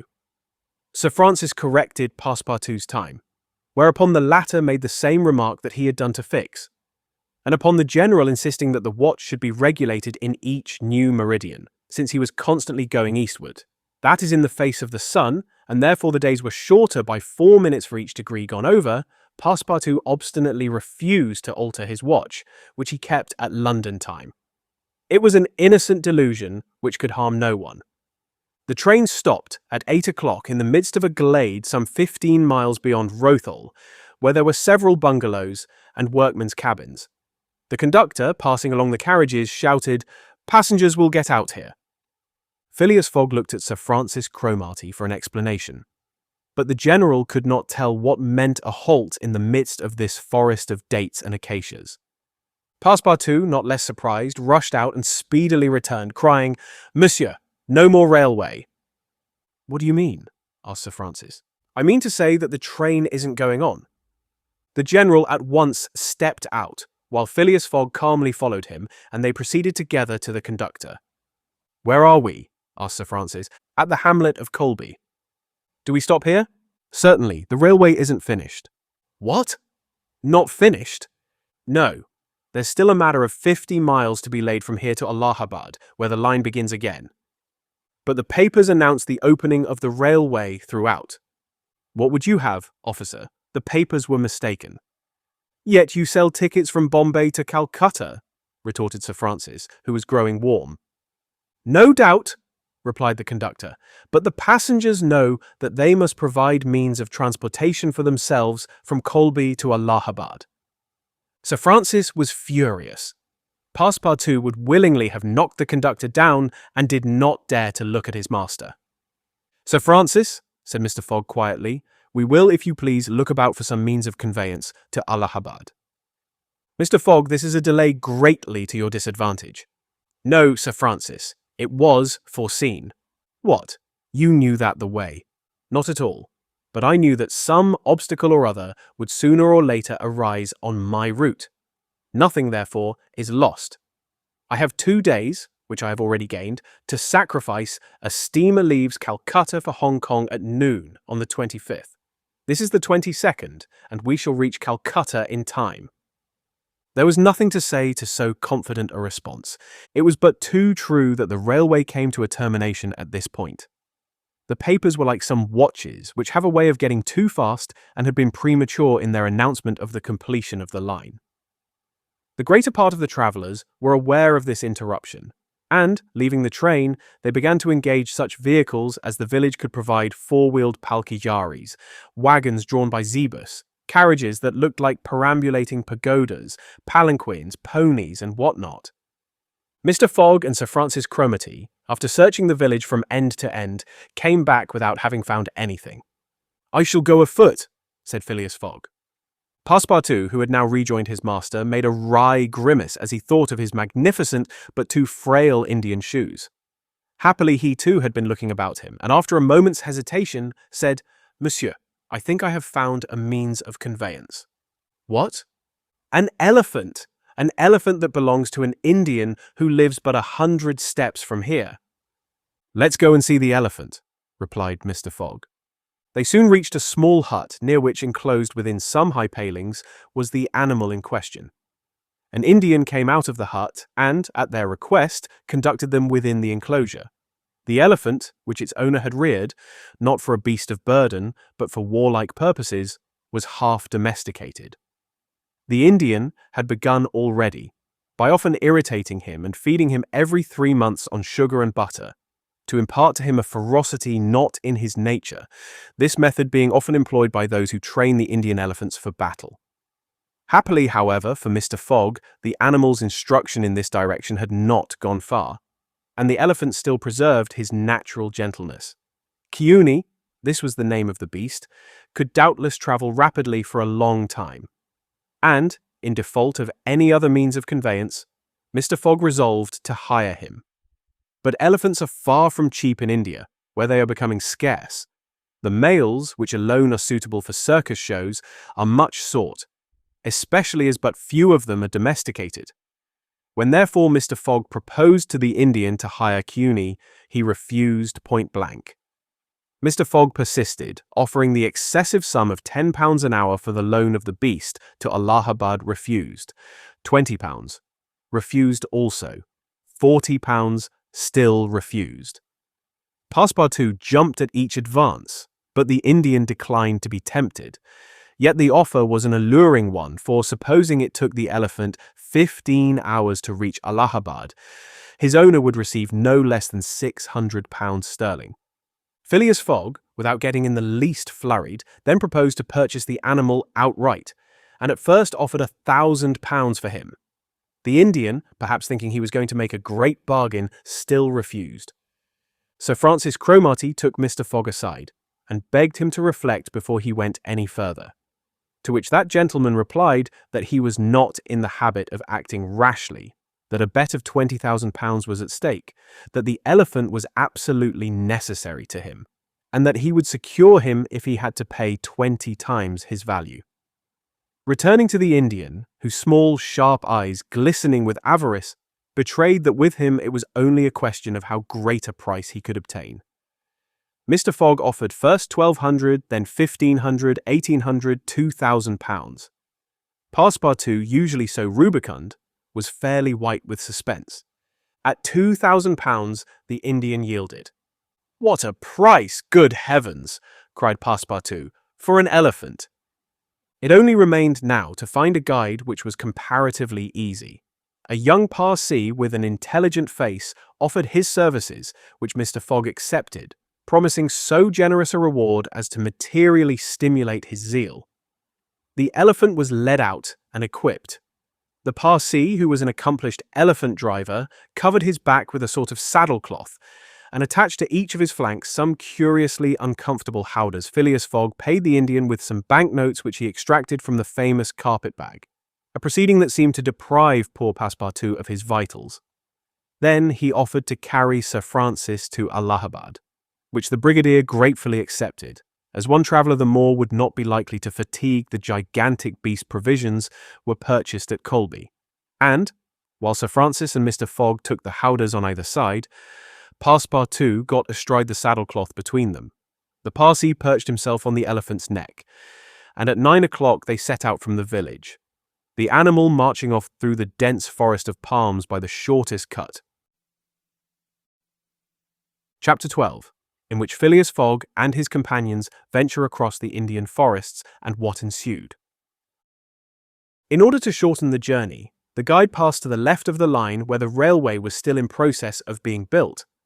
This line, owing to the capricious turnings of the Vindhya Mountains, did not pursue a straight course. The Parsee, who was quite familiar with the roads and paths in the district, declared that they would gain 20 miles by striking directly through the forest. Phileas Fogg and Sir Francis Cromarty, plunged to the neck in the peculiar howdahs provided for them, were horribly jostled by the swift trotting of the elephant, spurred on as he was by the skillful Parsee. But they endured the discomfort with true British phlegm, talking little and scarcely able to catch a glimpse of each other. As for Passepartout, who was mounted on the beast's back, and received the direct force of each concussion as he trod along, he was very careful, in accordance with his master's advice, to keep his tongue from between his teeth, as it would otherwise have been bitten off short. The worthy fellow bounced from the elephant's neck to his rump and vaulted like a clown on a springboard. Yet he laughed in the midst of his bouncing, and from time to time took a piece of sugar out of his pocket and inserted it in Keaweny's trunk, who received it without in the least slackening his regular trot. After 2 hours, the guide stopped the elephant and gave him an hour for rest, during which Keaweny, after quenching his thirst at a neighbouring spring, set to devouring the branches and shrubs round about him. Neither Sir Francis nor Mr. Fogg regretted the delay, and both descended with a feeling of relief. "Why, he's made of iron!" exclaimed the general, gazing admiringly on Keaweny. "Of forged iron," replied Passepartout, as he set about preparing a hasty breakfast. At noon, the Parsee gave the signal of departure. The country soon presented a very savage aspect. Copses of dates and dwarf palms succeeded the dense forests, then vast dry plains dotted with scanty shrubs and sown with great blocks of syenite. All this portion of Bundelkund, which is little frequented by travellers, is inhabited by a fanatical population, hardened in the most horrible practices of the Hindu faith. The English have not been able to secure complete dominion over this territory, which is subjected to the influence of Rajas, whom it is almost impossible to reach in their inaccessible mountain fastnesses. The travellers several times saw bands of ferocious Indians, who, when they perceived the elephant striding across country, made angry and threatening motions. The Parsee avoided them as much as possible. Few animals were observed on the route. Even the monkeys hurried from their path, with contortions and grimaces which convulsed Passepartout with laughter. In the midst of his gaiety, however, one thought troubled the worthy servant. What would Mr. Fogg do with the elephant when he got to Allahabad? Would he carry him on with him? Impossible. The cost of transporting him would make him ruinously expensive. Would he sell him or set him free? The estimable beast certainly deserved some consideration. Should Mr. Fogg choose to make him, Passepartout, a present of Keaweny, he would be very much embarrassed, and these thoughts did not cease worrying him for a long time. The principal chain of the Vindhyas was crossed by 8 in the evening, and another halt was made on the northern slope in a ruined bungalow. They had gone nearly 25 miles that day, and an equal distance still separated them from the station of Allahabad. The night was cold. The Parsee lit a fire in the bungalow with a few dry branches, and the warmth was very grateful. Provisions purchased at Colby sufficed for supper, and the travellers ate ravenously. The conversation, beginning with a few disconnected phrases, soon gave place to loud and steady snores. The guide watched Keaweny, who slept standing, bolstering himself against the trunk of a large tree. Nothing occurred during the night to disturb the slumberers, although occasional growls from panthers and chatterings of monkeys broke the silence. The more formidable beasts made no cries or hostile demonstration against the occupants of the bungalow. Sir Francis slept heavily, like an honest soldier, overcome with fatigue. Passepartout was wrapped in uneasy dreams of the bouncing of the day before. As for Mr. Fogg, he slumbered as peacefully as if he had been in his serene mansion in Savile Row. The journey was resumed at 6 in the morning. The guide hoped to reach Allahabad by evening. In that case, Mr. Fogg would only lose a part of the 48 hours saved since the beginning of the Torquiuni. Resuming his rapid gait, soon descended the lower spurs of the Vindhyas, and towards noon they passed by the village of Callinger, on the Kani, one of the branches of the Ganges. The guide avoided inhabited places, thinking it safer to keep the open country which lies along the first depressions of the basin of the great river. Allahabad was now only 12 miles to the northeast. They stopped under a clump of bananas, the fruit of which, as healthy as bread and as succulent as cream, was amply partaken of and appreciated. At 2 o'clock the guide entered a thick forest which extended several miles. He preferred to travel under cover of the woods. They had not as yet had any unpleasant encounters, and the journey seemed on the point of being successfully accomplished when the elephant, becoming restless, suddenly stopped. It was then 4 o'clock. "What's the matter?" asked Sir Francis, putting out his head. "I don't know, officer," replied the Parsi, listening attentively to a confused murmur which came through the thick branches. The murmur soon became more distinct. It now seemed like a distant concert of human voices accompanied by brass instruments. Passepartout was all eyes and ears. Mr. Fogg patiently waited without a word. The Parsi jumped to the ground, fastened the elephant to a tree, and plunged into the thicket. He soon returned, saying, "A procession of Brahmins is coming this way. We must prevent their seeing us, if possible." The guide unloosed the elephant and led him into a thicket, at the same time asking the travellers not to stir. He held himself ready to bestride the animal at a moment's notice, should flight become necessary. But he evidently thought that the procession of the faithful would pass without perceiving them amid the thick foliage, in which they were wholly concealed. The discordant tones of the voices and instruments drew nearer, and now droning songs mingled with the sound of the tambourines and cymbals. The head of the procession soon appeared beneath the trees, 100 paces away, and the strange figures who performed the religious ceremony were easily distinguished through the branches. First came the priests, with mitres on their heads and clothed in long lace robes. They were surrounded by men, women, and children who sang a kind of lugubrious psalm, interrupted at regular intervals by the tambourines and cymbals, while behind them was drawn a car with large wheels, the spokes of which represented serpents entwined with each other. Upon the car, which was drawn by 4 richly caparisoned zebus, stood a hideous statue with 4 arms. The body coloured a dull red, with haggard eyes, dishevelled hair, protruding tongue, and lips tinted with beetle. It stood upright upon the figure of a prostrate and headless giant. Sir Francis, recognizing the statue, whispered, "The goddess Kali, the goddess of love and death." "Of death, perhaps," muttered back Passepartout, "but of love, that ugly old hag, never." The Parsi made a motion to keep silence. A group of old fakirs were capering and making a wild ado round the statue. These were striped with ochre and covered with cuts whence their blood issued drop by drop. Stupid fanatics, who, in the great Indian ceremonies, still throw themselves under the wheels of Juggernaut. Some Brahmins, clad in all the sumptuousness of Oriental apparel and leading a woman who faltered at every step, followed. This woman was young and as fair as a European.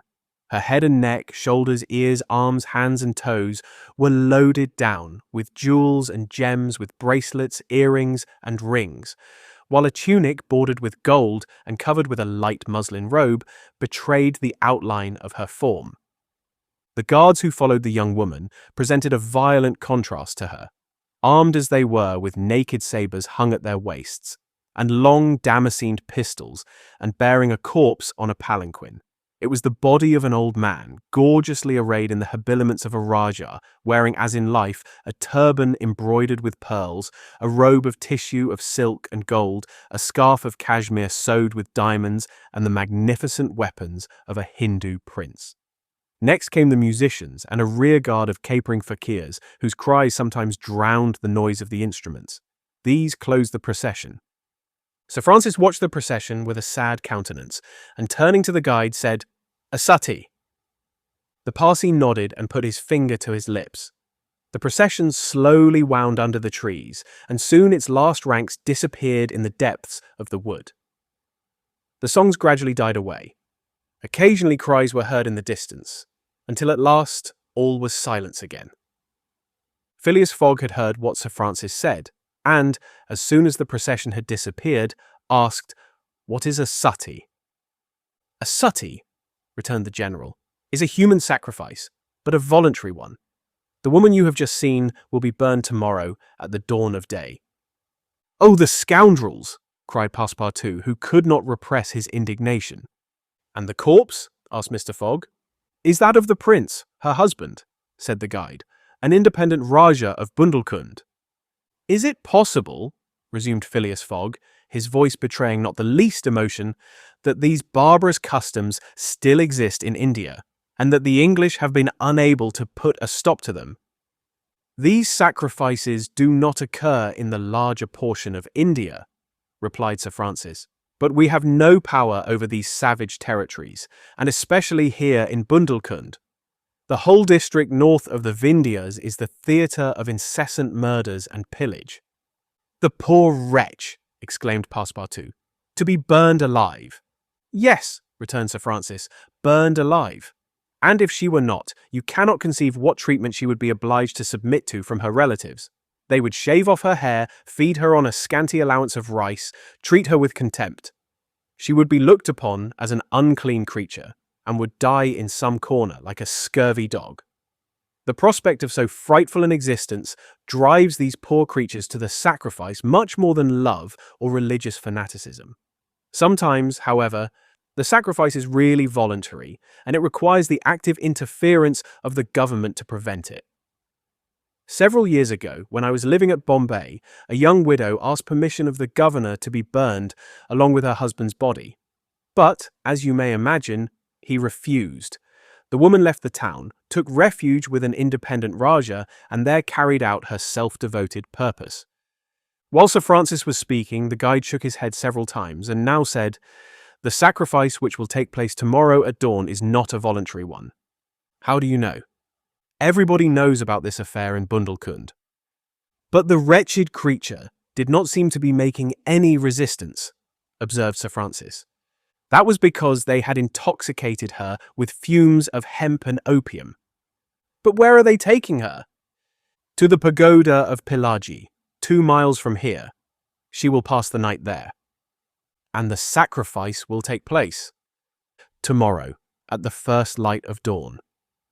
The guide now led the elephant out of the thicket and leaped upon his neck.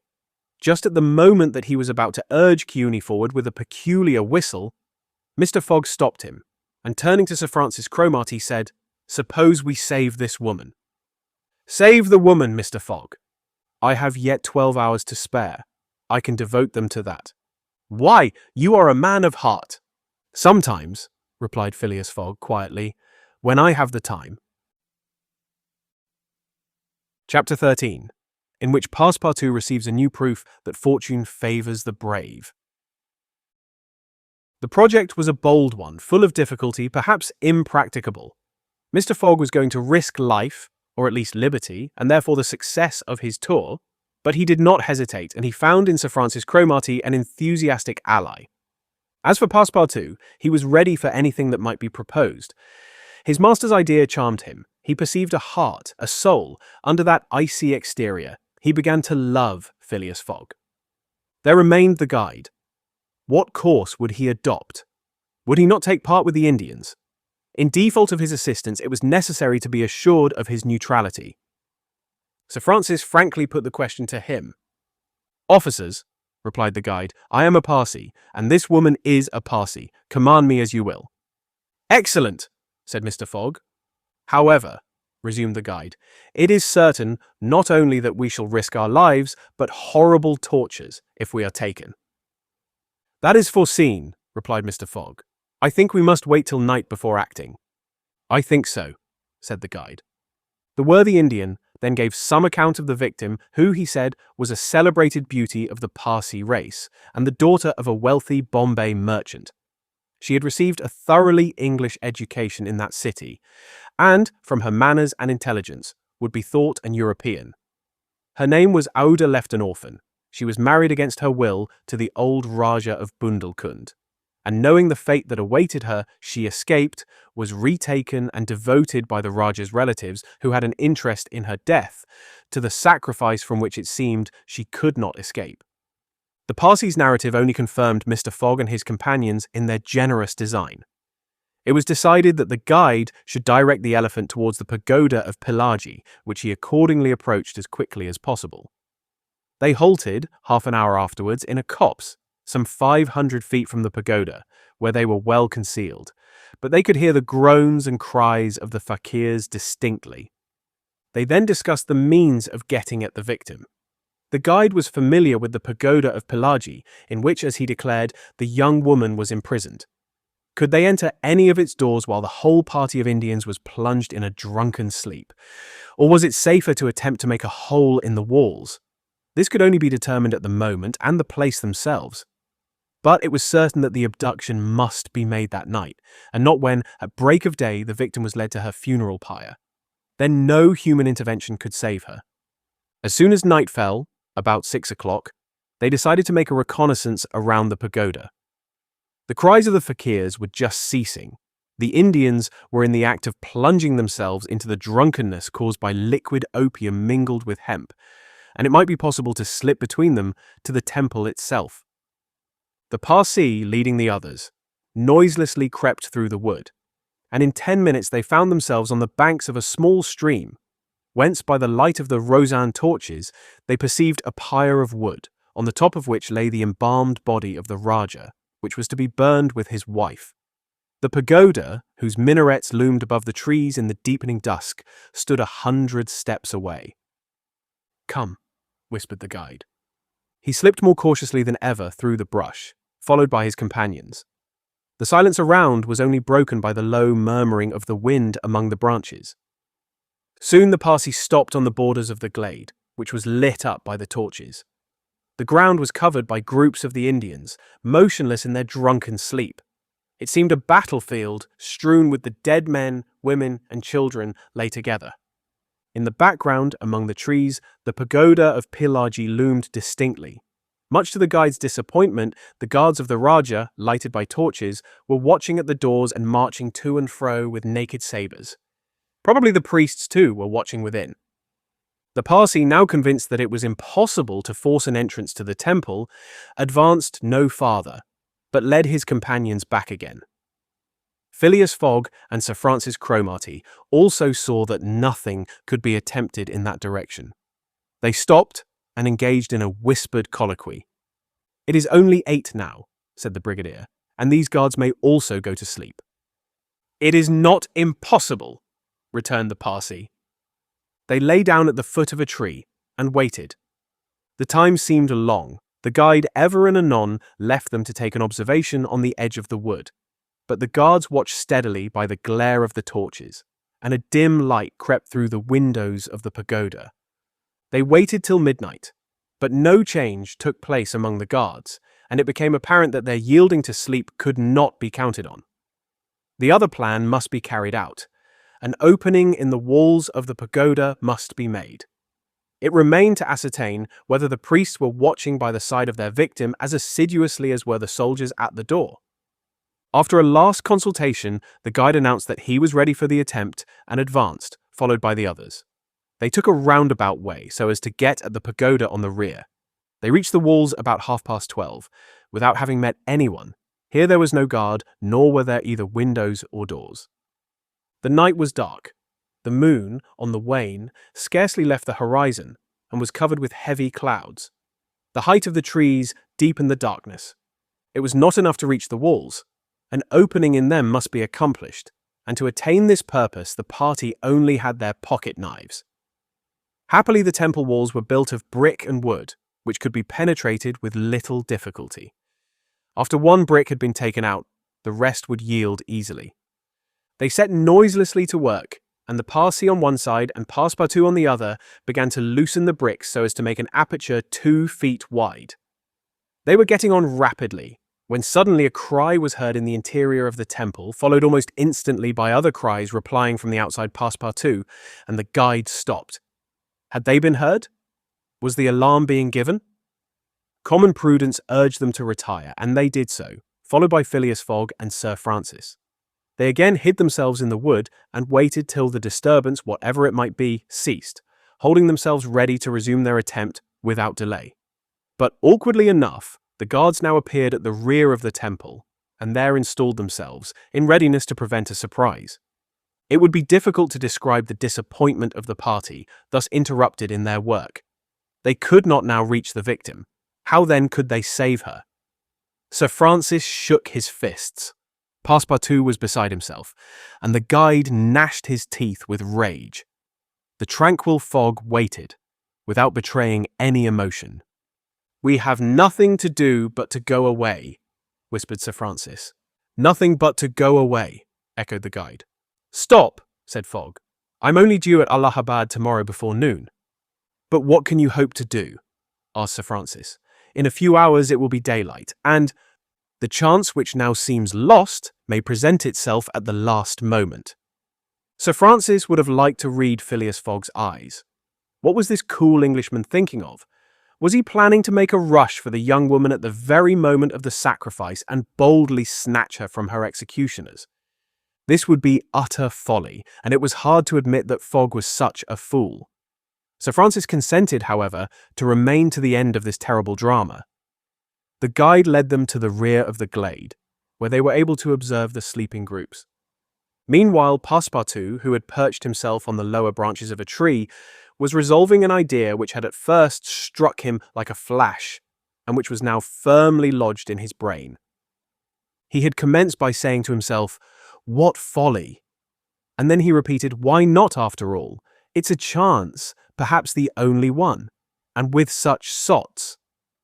Thinking thus, he slipped with the suppleness of a serpent to the lowest branches, the ends of which bent almost to the ground. The hours passed, and the lighter shades now announced the approach of day, though it was not yet light. This was the moment. The slumbering multitude became animated, the tambourines sounded, songs and cries arose. The hour of the sacrifice had come. The doors of the pagoda swung open, and a bright light escaped from its interior, in the midst of which Mr. Fogg and Sir Francis espied the victim. She seemed, having shaken off the stupor of intoxication, to be striving to escape from her executioner. Sir Francis's heart throbbed, and, convulsively seizing Mr. Fogg's hand, found in it an open knife. Just at this moment the crowd began to move. The young woman had again fallen into a stupor caused by the fumes of hemp, and passed among the fakirs, who escorted her with their wild religious cries. Phileas Fogg and his companions, mingling in the rear ranks of the crowd, followed, and in 2 minutes they reached the banks of the stream, and stopped 50 paces from the pyre, upon which still lay the Rajah's corpse. In the semi-obscurity they saw the victim, quite senseless, stretched out beside her husband's body. Then a torch was brought, and the wood, heavily soaked with oil, instantly took fire. At this moment Sir Francis and the guide seized Phileas Fogg, who, in an instant of mad generosity, was about to rush upon the pyre. But he had quickly pushed them aside, when the whole scene suddenly changed. A cry of terror arose. The whole multitude prostrated themselves, terror-stricken, on the ground. The old Rajah was not dead then, since he rose of a sudden, like a spectre, took up his wife in his arms, and descended from the pyre in the midst of the clouds of smoke, which only heightened his ghostly appearance. Fakirs and soldiers and priests, seized with instant terror, lay there with their faces on the ground, not daring to lift their eyes and behold such a prodigy. The inanimate victim was borne along by the vigorous arms which supported her, and which she did not seem in the least to burden. Mr. Fogg and Sir Francis stood erect. The Parsi bowed his head, and Passepartout was, no doubt, scarcely less stupefied. The resuscitated Rajah approached Sir Francis and Mr. Fogg, and in an abrupt tone said, "Let us be off." It was Passepartout himself, who had slipped upon the pyre in the midst of the smoke and, profiting by the still overhanging darkness, had delivered the young woman from death. It was Passepartout who, playing his part with a happy audacity, had passed through the crowd amid the general terror. A moment after all, 4 of the party had disappeared in the woods, and the elephant was bearing them away at a rapid pace. But the cries and noise and a ball which whizzed through Phileas Fogg's hat apprised them that the trick had been discovered. The old Rajah's body, indeed, now appeared upon the burning pyre, and the priests, recovered from their terror, perceived that an abduction had taken place. They hastened into the forest, followed by the soldiers who fired a volley after the fugitives. But the latter rapidly increased the distance between them, and ere long found themselves beyond the reach of the bullets and arrows. Chapter 14, in which Phileas Fogg descends the whole length of the beautiful valley of the Ganges without ever thinking of seeing it. The rash exploit had been accomplished, and for an hour Passepartout laughed gaily at his success. Sir Francis pressed the worthy fellow's hand, and his master said, "Well done," which from him was high commendation. To which Passepartout replied that all the credit of the affair belonged to Mr. Fogg. As for him, he had only been struck with a queer idea, and he laughed to think that for a few moments he, Passepartout, the ex-gymnast, ex-sergeant fireman, had been the spouse of a charming woman, a venerable, embalmed Rajah. As for the young Indian woman, she had been unconscious throughout of what was passing, and now, wrapped up in a travelling blanket, was reposing in one of the howdahs. The elephant, thanks to the skillful guidance of the Parsi, was advancing rapidly through the still darksome forest, and, an hour after leaving the pagoda, had crossed a vast plain. They made a halt at 7 o'clock, the young woman being still in a state of complete prostration. The guide made her drink a little brandy and water, but the drowsiness which stupefied her could not yet be shaken off Sir Francis, who was familiar with the effects of the intoxication produced by the fumes of hemp, reassured his companions on her account. But he was more disturbed at the prospect of her future fate. He told Phileas Fogg that, should Aouda remain in India, she would inevitably fall again into the hands of her executioners. These fanatics were scattered throughout the county, and would, despite the English police, recover their victim at Madras, Bombay, or Calcutta. She would only be safe by quitting India forever. Phileas Fogg replied that he would reflect upon the matter. The station at Allahabad was reached about 10 o'clock, and, the interrupted line of railway being resumed, would enable them to reach Calcutta in less than 24 hours. Phileas Fogg would thus be able to arrive in time to take the steamer which left Calcutta the next day, October 25th, at noon, for Hong Kong. The young woman was placed in one of the waiting rooms of the station, whilst Passepartout was charged with purchasing for her various articles of toilet, a dress, shawl, and some furs, for which his master gave him unlimited credit. Passepartout started off forthwith, and found himself in the streets of Allahabad, that is, the City of God, one of the most venerated in India, being built at the junction of the 2 sacred rivers, Ganges and Jumna, the waters of which attract pilgrims from every part of the peninsula. The Ganges, according to the legends of the Ramayana, rises in heaven, whence, owing to Brahma's agency, it descends to the earth. Passepartout made it a point, as he made his purchases, to take a good look at the city. It was formerly defended by a noble fort, which has since become a state prison. Its commerce has dwindled away, and Passepartout in vain looked about him for such a bazaar as he used to frequent in Regent Street. At last he came upon an elderly, crusty Jew, who sold second-hand articles, and from whom he purchased a dress of Scotch stuff, a large mantle, and a fine otter-skin pelisse, for which he did not hesitate to pay £75. He then returned triumphantly to the station. The influence to which the priests of Pillaji had subjected Aouda began gradually to yield, and she became more herself, so that her fine eyes resumed all their soft Indian expression. When the poet-king, Ukaf Udaul, celebrates the charms of the Queen of Amenagara, he speaks thus: "Her shining tresses, divided in 2 parts, encircle the harmonious contour of her white and delicate cheeks, brilliant in their glow and freshness. Her ebony brows have the form and charm of the bow of Karma, the god of love, and beneath her long silken lashes the purest reflections, and a celestial light swim, as in the sacred lakes of Himalaya, in the black pupils of her great clear eyes. Her teeth, fine, equal, and white, glitter between her smiling lips like dewdrops in a passion flower's half-enveloped breast. Her delicately formed ears, her vermilion hands, her little feet, curved and tender as the lotus bud, glitter with the brilliancy of the loveliest pearls of Ceylon, the most dazzling diamonds of Golconda.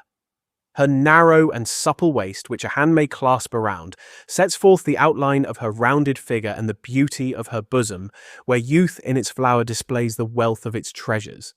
And beneath the silken folds of her tunic she seems to have been modelled in pure silver by the godlike hand of Vikvarkarma, the immortal sculptor. It is enough to say, without applying this poetical rhapsody to Aouda, that she was a charming woman, in all the European acceptation of the phrase. She spoke English with great purity, and the guide had not exaggerated in saying that the young Parsi had been transformed by her bringing up. The train was about to start from Allahabad, and Mr. Fogg proceeded to pay the guide the price agreed upon for his service, and not a farthing more, which astonished Passepartout, who remembered all that his master owed to the guide's devotion. He had indeed risked his life in the adventure at Pillaji, and, if he should be caught afterwards by the Indians, he would with difficulty escape their vengeance. Chiuni also must be disposed of. What should be done with the elephant which had been so dearly purchased? Phileas Fogg had already determined this question. "Parsi," said he to the guide, "you have been serviceable and devoted. I have paid for your service, but not for your devotion. Would you like to have this elephant? He is yours." The guide's eyes glistened. "Your honor is giving me a fortune," cried he. "Take him, guide," returned Mr. Fogg, "and I shall still be your debtor." "Good!" exclaimed Passepartout. "Take him, friend. Chiuni is a brave and faithful beast." And going up to the elephant, he gave him several lumps of sugar, saying, "Here, Chiuni, here, here." The elephant grunted out his satisfaction, and, clasping Passepartout around the waist with his trunk, lifted him as high as his head. Passepartout, not in the least alarmed, caressed the animal, which replaced him gently on the ground. Soon after, Phileas Fogg, Sir Francis Cromarty, and Passepartout, installed in a carriage with Aouda, who had the best seat, were whirling at full speed towards Benares. It was a run of 80 miles, and was accomplished in 2 hours. During the journey, the young woman fully recovered her senses. What was her astonishment to find herself in this carriage, on the railway, dressed in European habiliments, and with travellers who were quite strangers to her. Her companions first set about fully reviving her with a little liquor, and then Sir Francis narrated to her what had passed, dwelling upon the courage with which Phileas Fogg had not hesitated to risk his life to save her, and recounting the happy sequel of the venture, the result of Passepartout's rash idea. Mr. Fogg said nothing, while Passepartout, abashed, kept repeating that it wasn't worth telling. Aouda pathetically thanked her deliverers, rather with tears than words. Her fine eyes interpreted her gratitude better than her lips. Then, as her thoughts strayed back to the scene of the sacrifice, and recalled the dangers which still menaced her, she shuddered with terror. Phileas Fogg understood what was passing in Aouda's mind, and offered, in order to reassure her, to escort her to Hong Kong, where she might remain safely until the affair was hushed up, an offer which she eagerly and gratefully accepted. She had, it seems, a Parsi relation, who was one of the principal merchants of Hong Kong, which is wholly an English city, though on an island on the Chinese coast. At 12:30, the train stopped at Benares. The Brahmin legends assert that this city is built on the site of the ancient Kasi, which, like Mahomet's tomb, was once suspended between heaven and earth. Though the Benares of today, which the Orientalists call the Athens of India, stands quite unpoetically on the solid earth, Passepartout caught glimpses of its brick houses and clay huts, giving an aspect of desolation to the place as the train entered it. Benares was Sir Francis Cromarty's destination, the troops he was rejoining being encamped some miles northward of the city. He bade adieu to Phileas Fogg, wishing him all success, and expressing the hope that he would come that way again in a less original but more profitable fashion, Mr. Fogg lightly pressed him by the hand. The parting of Aouda, who did not forget what she owed to Sir Francis, betrayed more warmth, and, as for Passepartout, he received a hearty shake of the hand from the gallant general. The railway, on leaving Benares, passed for a while along the valley of the Ganges. Through the windows of their carriage, the travellers had glimpses of the diversified landscape of Behar, with its mountains clothed in verdure, its fields of barley, wheat, and corn, its jungles peopled with green alligators, its neat villages, and its still thickly leaved forests. Elephants were bathing in the waters of the sacred river, and groups of Indians, despite the advanced season and chilly air, were performing solemnly their pious ablutions. These were fervent Brahmins, the bitterest foes of Buddhism, their deities being Vishnu, the solar god, Shiva, the divine impersonation of natural forces, and Brahma, the supreme ruler of priests and legislators. What would these divinities think of India, anglicized as it is today, with steamers whistling and scudding along the Ganges, frightening the gulls which float upon its surface, the turtles swarming along its banks, and the faithful dwelling upon its borders? The panorama passed before their eyes like a flash, save when the steam concealed it fitfully from the view. The travellers could scarcely discern the fort of Choupeni, 20 miles southwestward from Benares, the ancient stronghold of the Rajas of Behar, or Ghazipur and its famous rosewater factories, or the tomb of Lord Cornwallis, rising on the left bank of the Ganges. The fortified town of Buxar, or Patna, a large manufacturing and trading place, where is held the principal opium market of India, or Monghir, a more than European town, for it is as English as Manchester or Birmingham, with its iron foundries, edge-tool factories, and high chimneys puffing clouds of black smoke heavenward. Night came on. The train passed on at full speed, in the midst of the roaring of the tigers, bears, and wolves, which fled before the locomotive, and the marvels of Bengal, Golconda, ruined Gore, Murshidabad, the ancient capital, Burdwan, Hugli, and the French town of Chandernagor, where Passepartout would have been proud to see his country's flag flying, were hidden from their view in the darkness. Calcutta was reached at 7 in the morning, and the packet left for Hong Kong at noon, so that Phileas Fogg had 5 hours before him. According to his journal, he was due at Calcutta on the 25th of October, and that was the exact date of his actual arrival. He was therefore neither behindhand nor ahead of time. The 2 days gained between London and Bombay had been lost, as has been seen in the journey across India. But it is not to be supposed that Phileas Fogg regretted them. Chapter 15, in which the bag of banknotes disgorges some thousands of pounds more. The train entered the station, and Passepartout, jumping out first, was followed by Mr. Fogg, who assisted his fair companion to descend. Phileas Fogg intended to proceed at once to the Hong Kong steamer in order to get Aouda comfortably settled for the voyage. He was unwilling to leave her while they were still on dangerous ground. Just as he was leaving the station, a policeman came up to him and said, "Mr. Phileas Fogg?" "I am he." "Is this man your servant?" added the policeman, pointing to Passepartout. "Yes."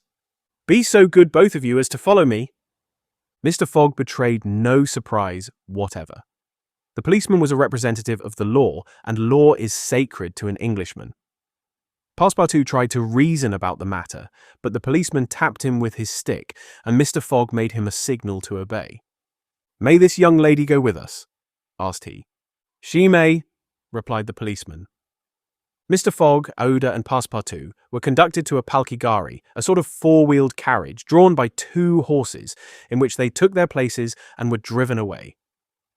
No one spoke during the 20 minutes which elapsed before they reached their destination.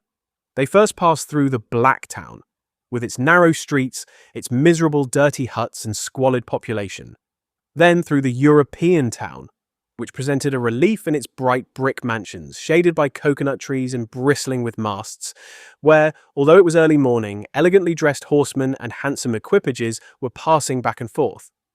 The carriage stopped before a modest-looking house, which, however, did not have the appearance of a private mansion.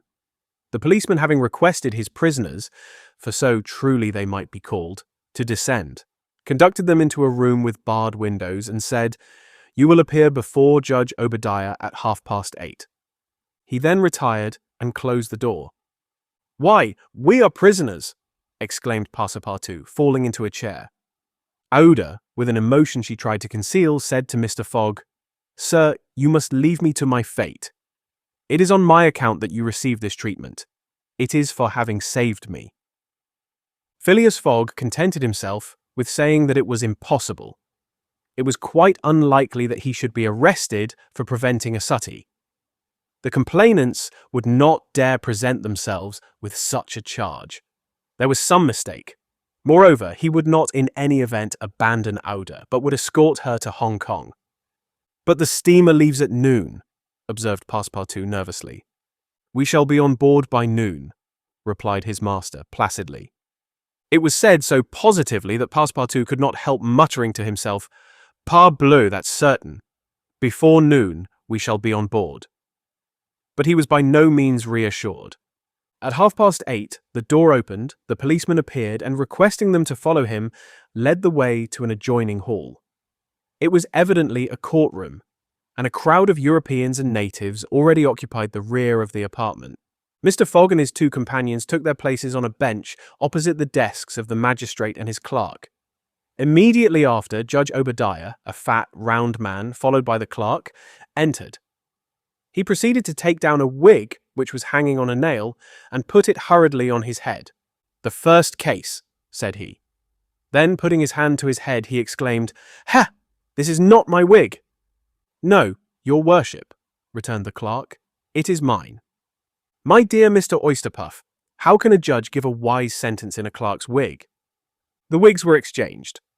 Passepartout was getting nervous, for the hands on the face of the big clock over the judge seemed to go around with terrible rapidity. "The first case," repeated Judge Obadiah. "Phileas Fogg," demanded Oysterpuff. "I am here," replied Mr. Fogg. "Passepartout?" "Present," responded Passepartout. "Good," said the judge. "You have been looked for prisoners for 2 days on the trains from Bombay." "But of what are we accused?" asked Passepartout impatiently. "You are about to be informed." "I am an English subject, sir," said Mr. Fogg, "and I have the right—" "Have you been ill-treated?" "Not at all." "Very well, let the complainants come in." A door was swung open by order of the judge, and 3 Indian priests entered. "That's it," muttered Passepartout. "These are the rogues who were going to burn our young lady."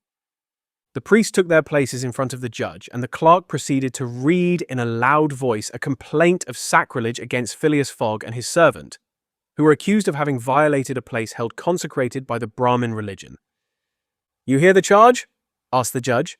"Yes, sir," replied Mr. Fogg, consulting his watch, "and I admit it." "You admit it?" "I admit it, and I wish to hear these priests admit in their turn what they were going to do at the pagoda of Pelagi." The priests looked at each other. They did not seem to understand what was said. "Yes," cried Passepartout warmly, "at the pagoda of Pelagi, where they were on the point of burning their victim." The judge stared with astonishment, and the priests were stupefied. "What victim?" said Judge Obadiah. "Burn whom? In Bombay itself?" "Bombay!" cried Passepartout. "Certainly. We are not talking of the pagoda of Pelagi, but of the pagoda of Malabar Hill at Bombay. And as a proof," added the clerk, "here are the desecrator's very shoes, which he left behind him." Whereupon he placed a pair of shoes on his desk. "My shoes!" cried Passepartout, in his surprise, permitting this imprudent exclamation to escape him. The confusion of master and man, who had quite forgotten the affair at Bombay, for which they were now detained at Calcutta, may be imagined. Fix the detective had foreseen the advantage which Passepartout's escapade gave him, and, delaying his departure for 12 hours, had consulted the priests of Malabar Hill. Knowing that the English authorities dealt very severely with this kind of misdemeanor, he promised them a goodly sum in damages, and sent them forward to Calcutta by the next train. Owing to the delay caused by the rescue of the young widow, Fix and the priests reached the Indian capital before Mr. Fogg and his servant, the magistrates having been already warned by a dispatch to arrest them should they arrive. Fix's disappointment when he learned that Phileas Fogg had not made his appearance in Calcutta may be imagined. He made up his mind that the robber had stopped somewhere on the route and taken refuge in the southern provinces. For 24 hours, Fix watched the station with feverish anxiety. At last he was rewarded by seeing Mr. Fogg and Passepartout arrive, accompanied by a young woman, whose presence he was wholly at a loss to explain. He hastened for a policeman, and this was how the party came to be arrested and brought before Judge Obadiah. Had Passepartout been a little less preoccupied, he would have espied the detective ensconced in a corner of the courtroom, watching the proceedings with an interest easily understood, for the warrant had failed to reach him at Calcutta, as it had done at Bombay and Suez. Judge Obadiah had unfortunately caught Passepartout's rash exclamation, which the poor fellow would have given the world to recall. "The facts are admitted?" asked the judge. "Admitted," replied Mr. Fogg, coldly. "Inasmuch," resumed the judge, "as the English law protects equally and sternly the religions of the Indian people, and as the man Passepartout has admitted that he violated the sacred pagoda of Malabar Hill at Bombay on the 20th of October, I condemn the said Passepartout to imprisonment for 15 days and a fine of £300. £300! cried Passepartout, startled at the largeness of the sum. "Silence!" shouted the constable. "And inasmuch," continued the judge, "as it is not proved that the act was not done by the connivance of the master with the servant, and as the master in any case must be held responsible for the acts of his paid servant, I condemn Phileas Fogg to a week's imprisonment and a fine of £150. Fix rubbed his hands softly with satisfaction. If Phileas Fogg could be detained in Calcutta a week, it would be more than time for the warrant to arrive. Passepartout was stupefied. This sentence ruined his master. A wager of £20,000 lost because he, like a precious fool, had gone into that abominable pagoda. Phileas Fogg, as self-composed as if the judgment did not in the least concern him, did not even lift his eyebrows while it was being pronounced. Just as the clerk was calling the next case, he rose and said, "I offer bail." "You have that right," returned the judge. Fix's blood ran cold, but he resumed his composure when he heard the judge announce that the bail required for each prisoner would be £1,000. "I will pay it at once," said Mr. Fogg, taking a roll of bank bills from the carpet-bag, which Passepartout had by him, and placing them on the clerk's desk. "This sum will be restored to you upon your release from prison," said the judge. "Meanwhile you are liberated on bail." "Come," said Phileas Fogg to his servant, "but let them at least give me back my shoes," cried Passepartout angrily. "Ah, these are pretty dear shoes," he muttered as they were handed to him. "More than £1,000 apiece. Besides, they pinch my feet." Mr. Fogg, offering his arm to Aouda, then departed, followed by the crestfallen Passepartout. Fix still nourished hopes that the robber would not after all leave the £2,000 behind him, but would decide to serve out his week in jail, and issued forth on Mr. Fogg's traces. That gentleman took a carriage, and the party was soon landed on one of the quays. The Rangoon was moored half a mile off in the harbour, its signal of departure hoisted at the masthead. 11 o'clock was striking. Mr. Fogg was an hour in advance of time. Fix saw them leave the carriage and push off in a boat for the steamer, and stamped his feet with disappointment. "The rascal is off after all," he exclaimed. £2,000 sacrificed. He's as prodigal as a thief. I'll follow him to the end of the world if necessary. But, at the rate he is going on, the stolen money will soon be exhausted. The detective was not far wrong in making this conjecture. Since leaving London, what with travelling expenses, bribes, the purchase of the Elephant, bails and fines, Mr. Fogg had already spent more than £5,000 on the way, and the percentage of the sum recovered from the bank robber promised to the detectives was rapidly diminishing. Chapter 16, in which Fix does not seem to understand in the least what is said to him. The Rangoon, one of the Peninsular and Oriental Company's boats plying in the Chinese and Japanese seas, was a screw steamer built of iron, weighing about 1,770 tons, and with engines of 400 horsepower. She was as fast, but not as well fitted up, as the Mongolia, and Aouda was not as comfortably provided for on board of her as Phileas Fogg could have wished. However, the trip from Calcutta to Hong Kong only comprised some 3,500 miles, occupying from 10 to 12 days, and the young woman was not difficult to please. During the first days of the journey, Aouda became better acquainted with her protector and constantly gave evidence of her deep gratitude for what he had done. The phlegmatic gentleman listened to her, apparently at least, with coldness, neither his voice nor his manner betraying the slightest emotion. But he seemed to be always on the watch that nothing should be wanting to Aouda's comfort. He visited her regularly each day at certain hours, not so much to talk himself as to sit and hear her talk. He treated her with the strictest politeness, but with the precision of an automaton, the movements of which had been arranged for this purpose. Aouda did not quite know what to make of him, though Passepartout had given her some hints of his master's eccentricity, and made her smile by telling her of the wager which was sending him round the world. After all, she owed Phileas Fogg her life, and she always regarded him through the exalting medium of her gratitude. Aouda confirmed the Parsi guide's narrative of her touching history. She did indeed belong to the highest of the native races of India. Many of the Parsi merchants have made great fortunes there by dealing in cotton, and one of them, Sir Jametsi Jejeebhoy, was made a baronet by the English government. Aouda was a relative of this great man, and it was his cousin, Jeje, whom she hoped to join at Hong Kong. Whether she would find a protector in him she could not tell, but Mr. Fogg essayed to calm her anxieties, and to assure her that everything would be mathematically, he used the very word, arranged. Aouda fastened her great eyes, clear as the sacred lakes of the Himalaya, upon him. But the intractable Fogg, as reserved as ever, did not seem at all inclined to throw himself into this lake. The first few days of the voyage passed prosperously amid favourable weather and propitious winds, and they soon came in sight of the Great Andaman, the principal of the islands in the Bay of Bengal, with its picturesque saddle peak, 2,400 feet high, looming above the waters. The steamer passed along near the shores, but the savage Papuans, who are in the lowest scale of humanity but are not, as has been asserted, cannibals, did not make their appearance. The panorama of the islands, as they steamed by them, was superb.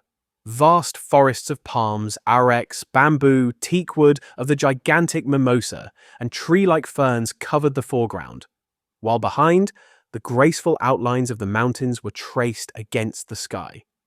And along the coasts, swarmed by thousands, the precious swallows whose nests furnish a luxurious dish to the tables of the Celestial Empire. The varied landscape afforded by the Andaman Islands was soon passed, however, and the Rangoon rapidly approached the Straits of Malacca, which gave access to the China Seas. What was Detective Fix, so unluckily drawn on from country to country, doing all this while? He had managed to embark on the Rangoon at Calcutta without being seen by Passepartout, after leaving orders that, if the warrant should arrive, it should be forwarded to him at Hong Kong, and he hoped to conceal his presence to the end of the voyage. It would have been difficult to explain why he was on board without awakening Passepartout's suspicions, who thought him still at Bombay. But necessity impelled him, nevertheless, to renew his acquaintance with the worthy servant, as will be seen. All the detective's hopes and wishes were now centered on Hong Kong, for the steamer's stay at Singapore would be too brief to enable him to take any steps there. The arrest must be made at Hong Kong, or the robber would probably escape him forever. Hong Kong was the last English ground on which he would set foot. Beyond, China, Japan, America offered to Fogg an almost certain refuge. If the warrant should at last make its appearance at Hong Kong, Fix could arrest him and give him into the hands of the local police, and there would be no further trouble. But beyond Hong Kong, a simple warrant would be of no avail. An extradition warrant would be necessary, and that would result in delays and obstacles, of which the rascal would take advantage to elude justice.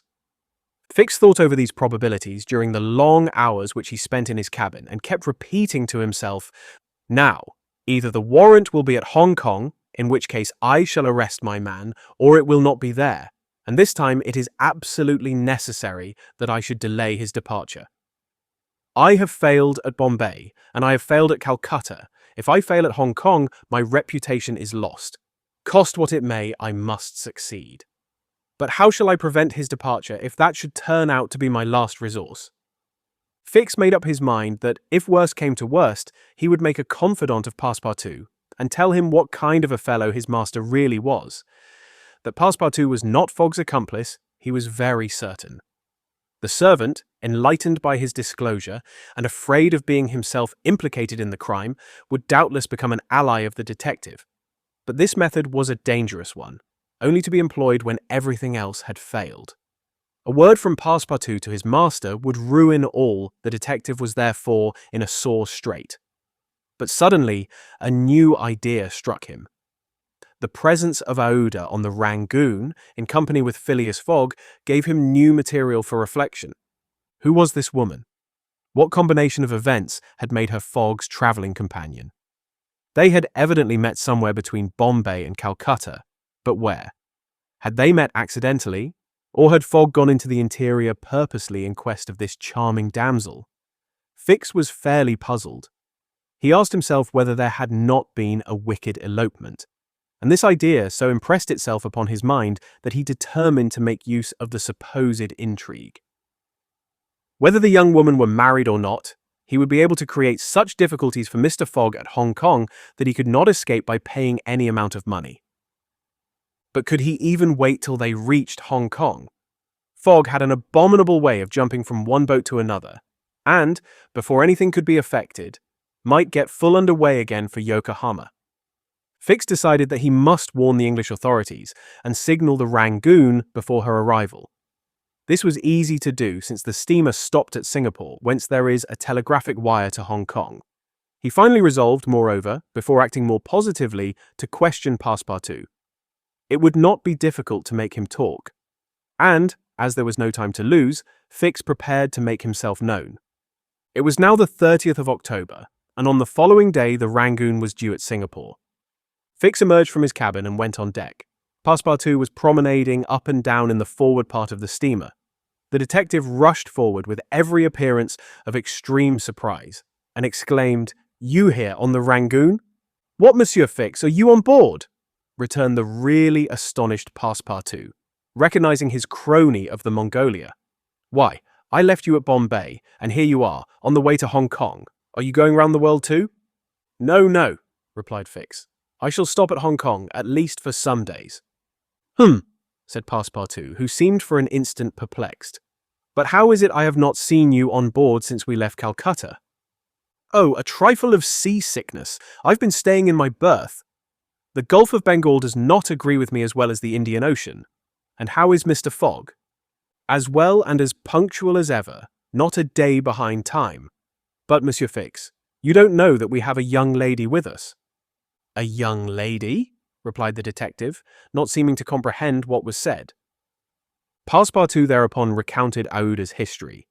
The affair at the Bombay Pagoda, the purchase of the elephant for £2,000, the rescue, the arrest and sentence of the Calcutta court, and the restoration of Mr. Fogg and himself to liberty on bail. Fix, who was familiar with the last events, seemed to be equally ignorant of all that Passepartout related, and the later was charmed to find so interested a listener. "But does your master propose to carry this young woman to Europe?"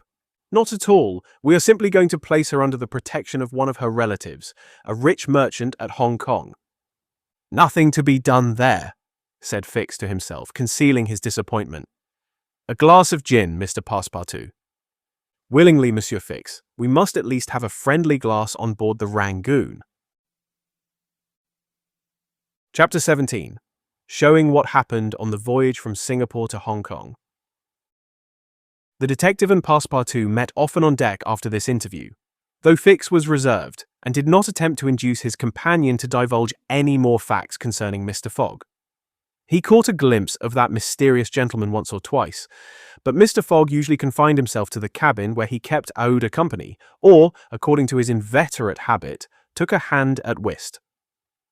Passepartout began very seriously to conjecture what strange chance kept Fix still on the route that his master was pursuing.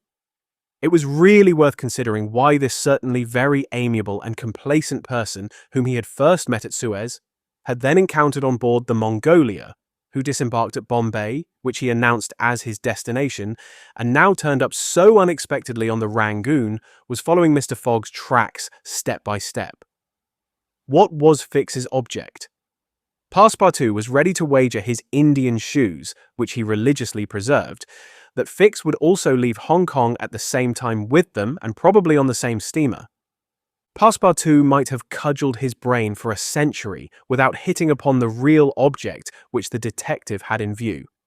He never could have imagined that Phileas Fogg was being tracked as a robber around the globe.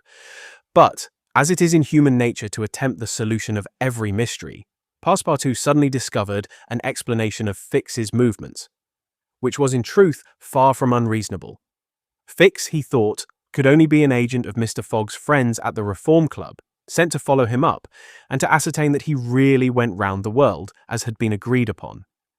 "It's clear," repeated the worthy servant to himself, proud of his shrewdness. "He's a spy sent to keep us in view. That isn't quite the thing either, to be spying Mr. Fogg, who is so honourable a man. Ah, gentlemen of the Reform, this shall cost you dear." Passepartout, enchanted with his discovery, resolved to say nothing to his master, lest he should be justly offended at this mistrust on the part of his adversaries. But he determined to chaff Fix, when he had the chance, with mysterious allusions, which, however, need not betray his real suspicions. During the afternoon of Wednesday, the 30th of October, the Rangoon entered the Strait of Malacca, which separates the peninsula of that name from Sumatra. The mountainous and craggy islets intercepted the beauties of this noble island from the view of the travellers. The Rangoon weighed anchor at Singapore the next day at 4 a.m. to receive coal, having gained half a day on the prescribed time of her arrival.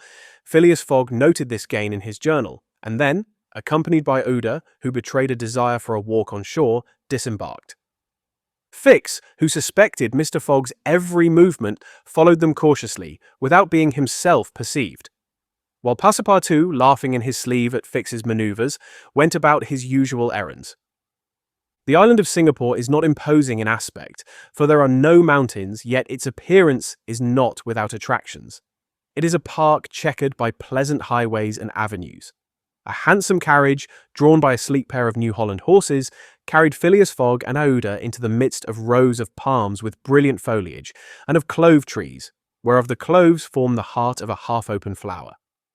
Pepper plants replaced the prickly hedges of European fields. Sago bushes, large ferns with gorgeous branches, varied the aspect of this tropical clime, while nutmeg trees in full foliage filled the air with a penetrating perfume.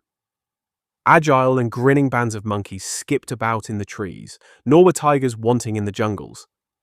After a drive of 2 hours through the country, Aouda and Mr. Fogg returned to the town, which is a vast collection of heavy-looking, irregular houses, surrounded by charming gardens, rich in tropical fruits and plants, and at 10 o'clock they re-embarked, closely followed by the detective, who had kept them constantly in sight.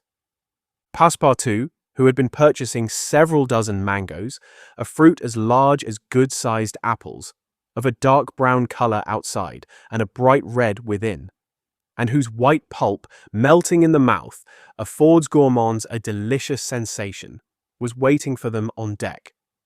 He was only too glad to offer some mangoes to Aouda, who thanked him very gracefully for them.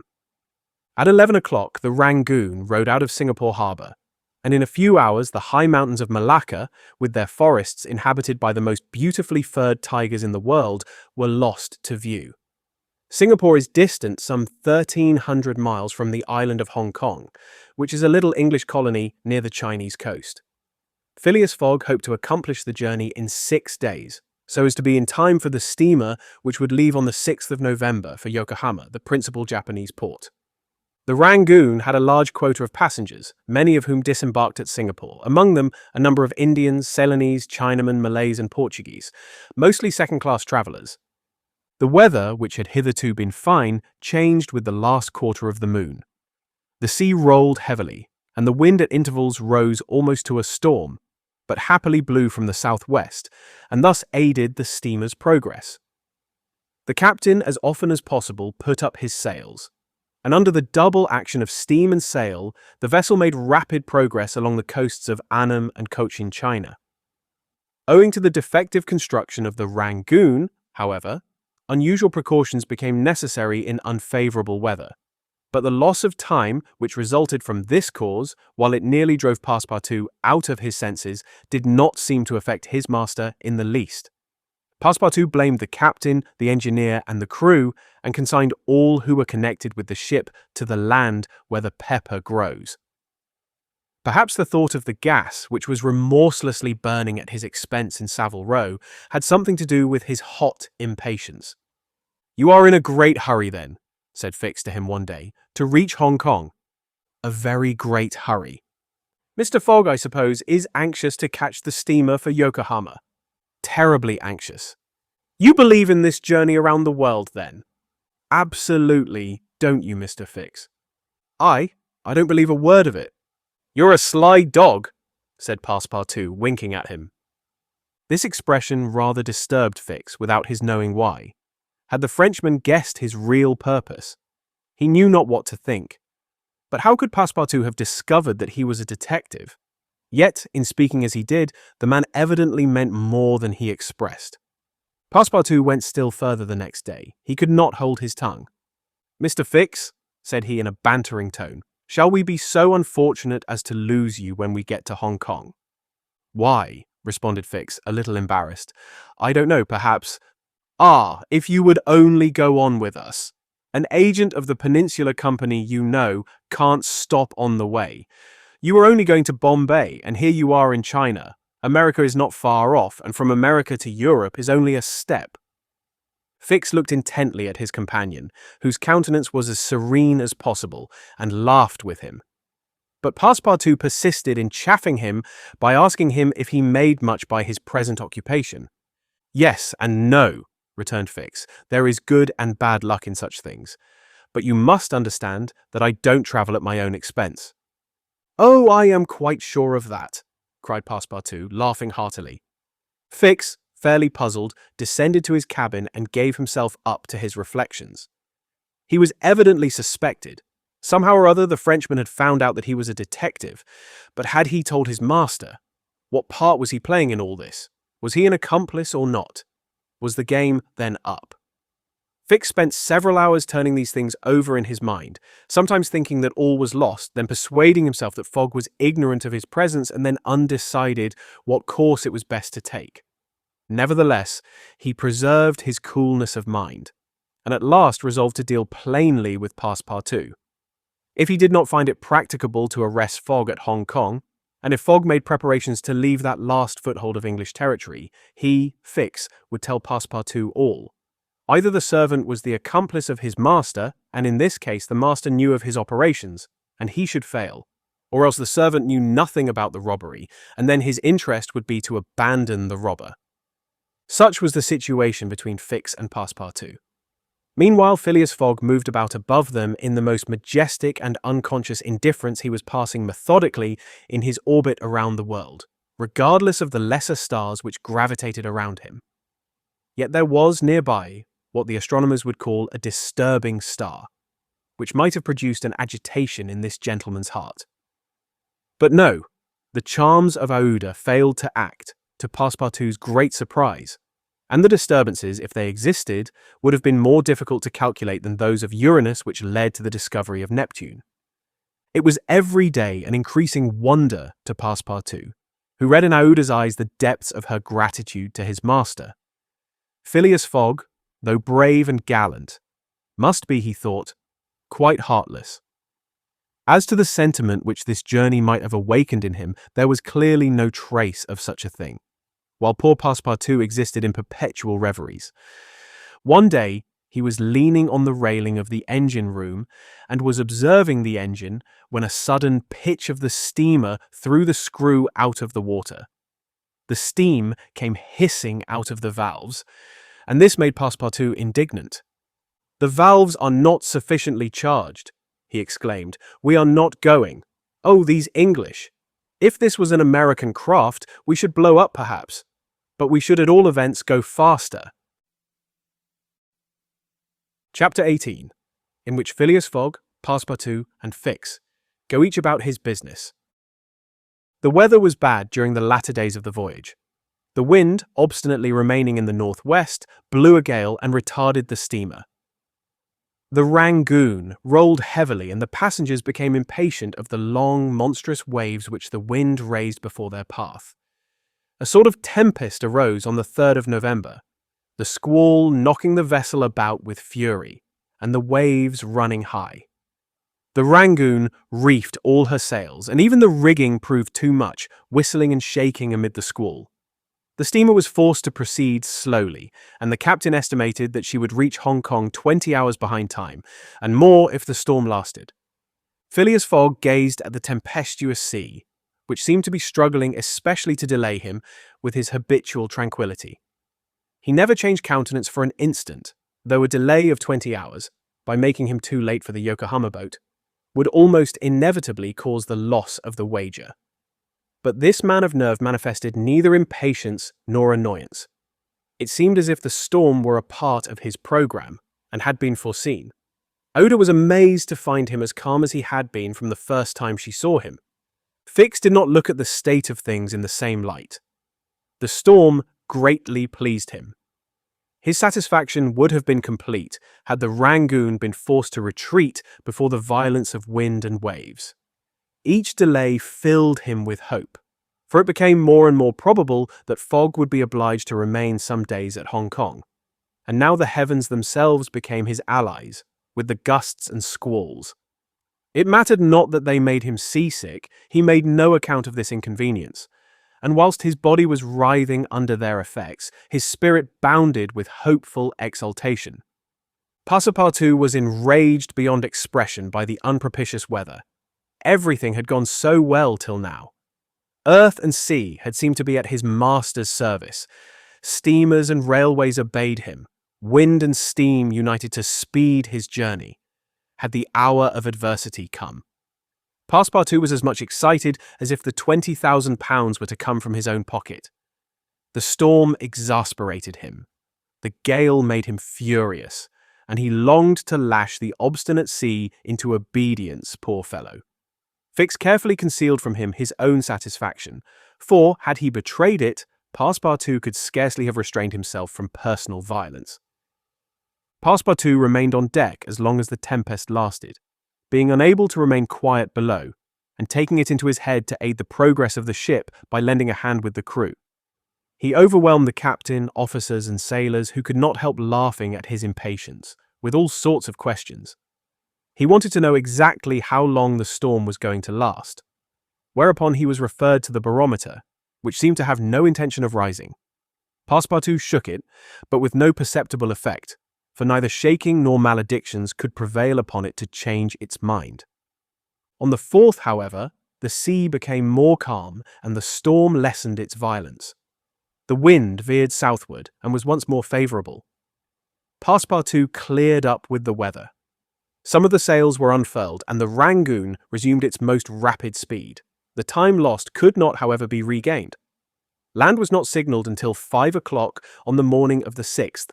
The steamer was due on the 5th. Phileas Fogg was 24 hours behindhand, and the Yokohama steamer would, of course, be missed. The pilot went on board at 6, and took his place on the bridge to guide the Rangoon through the channels to the port of Hong Kong.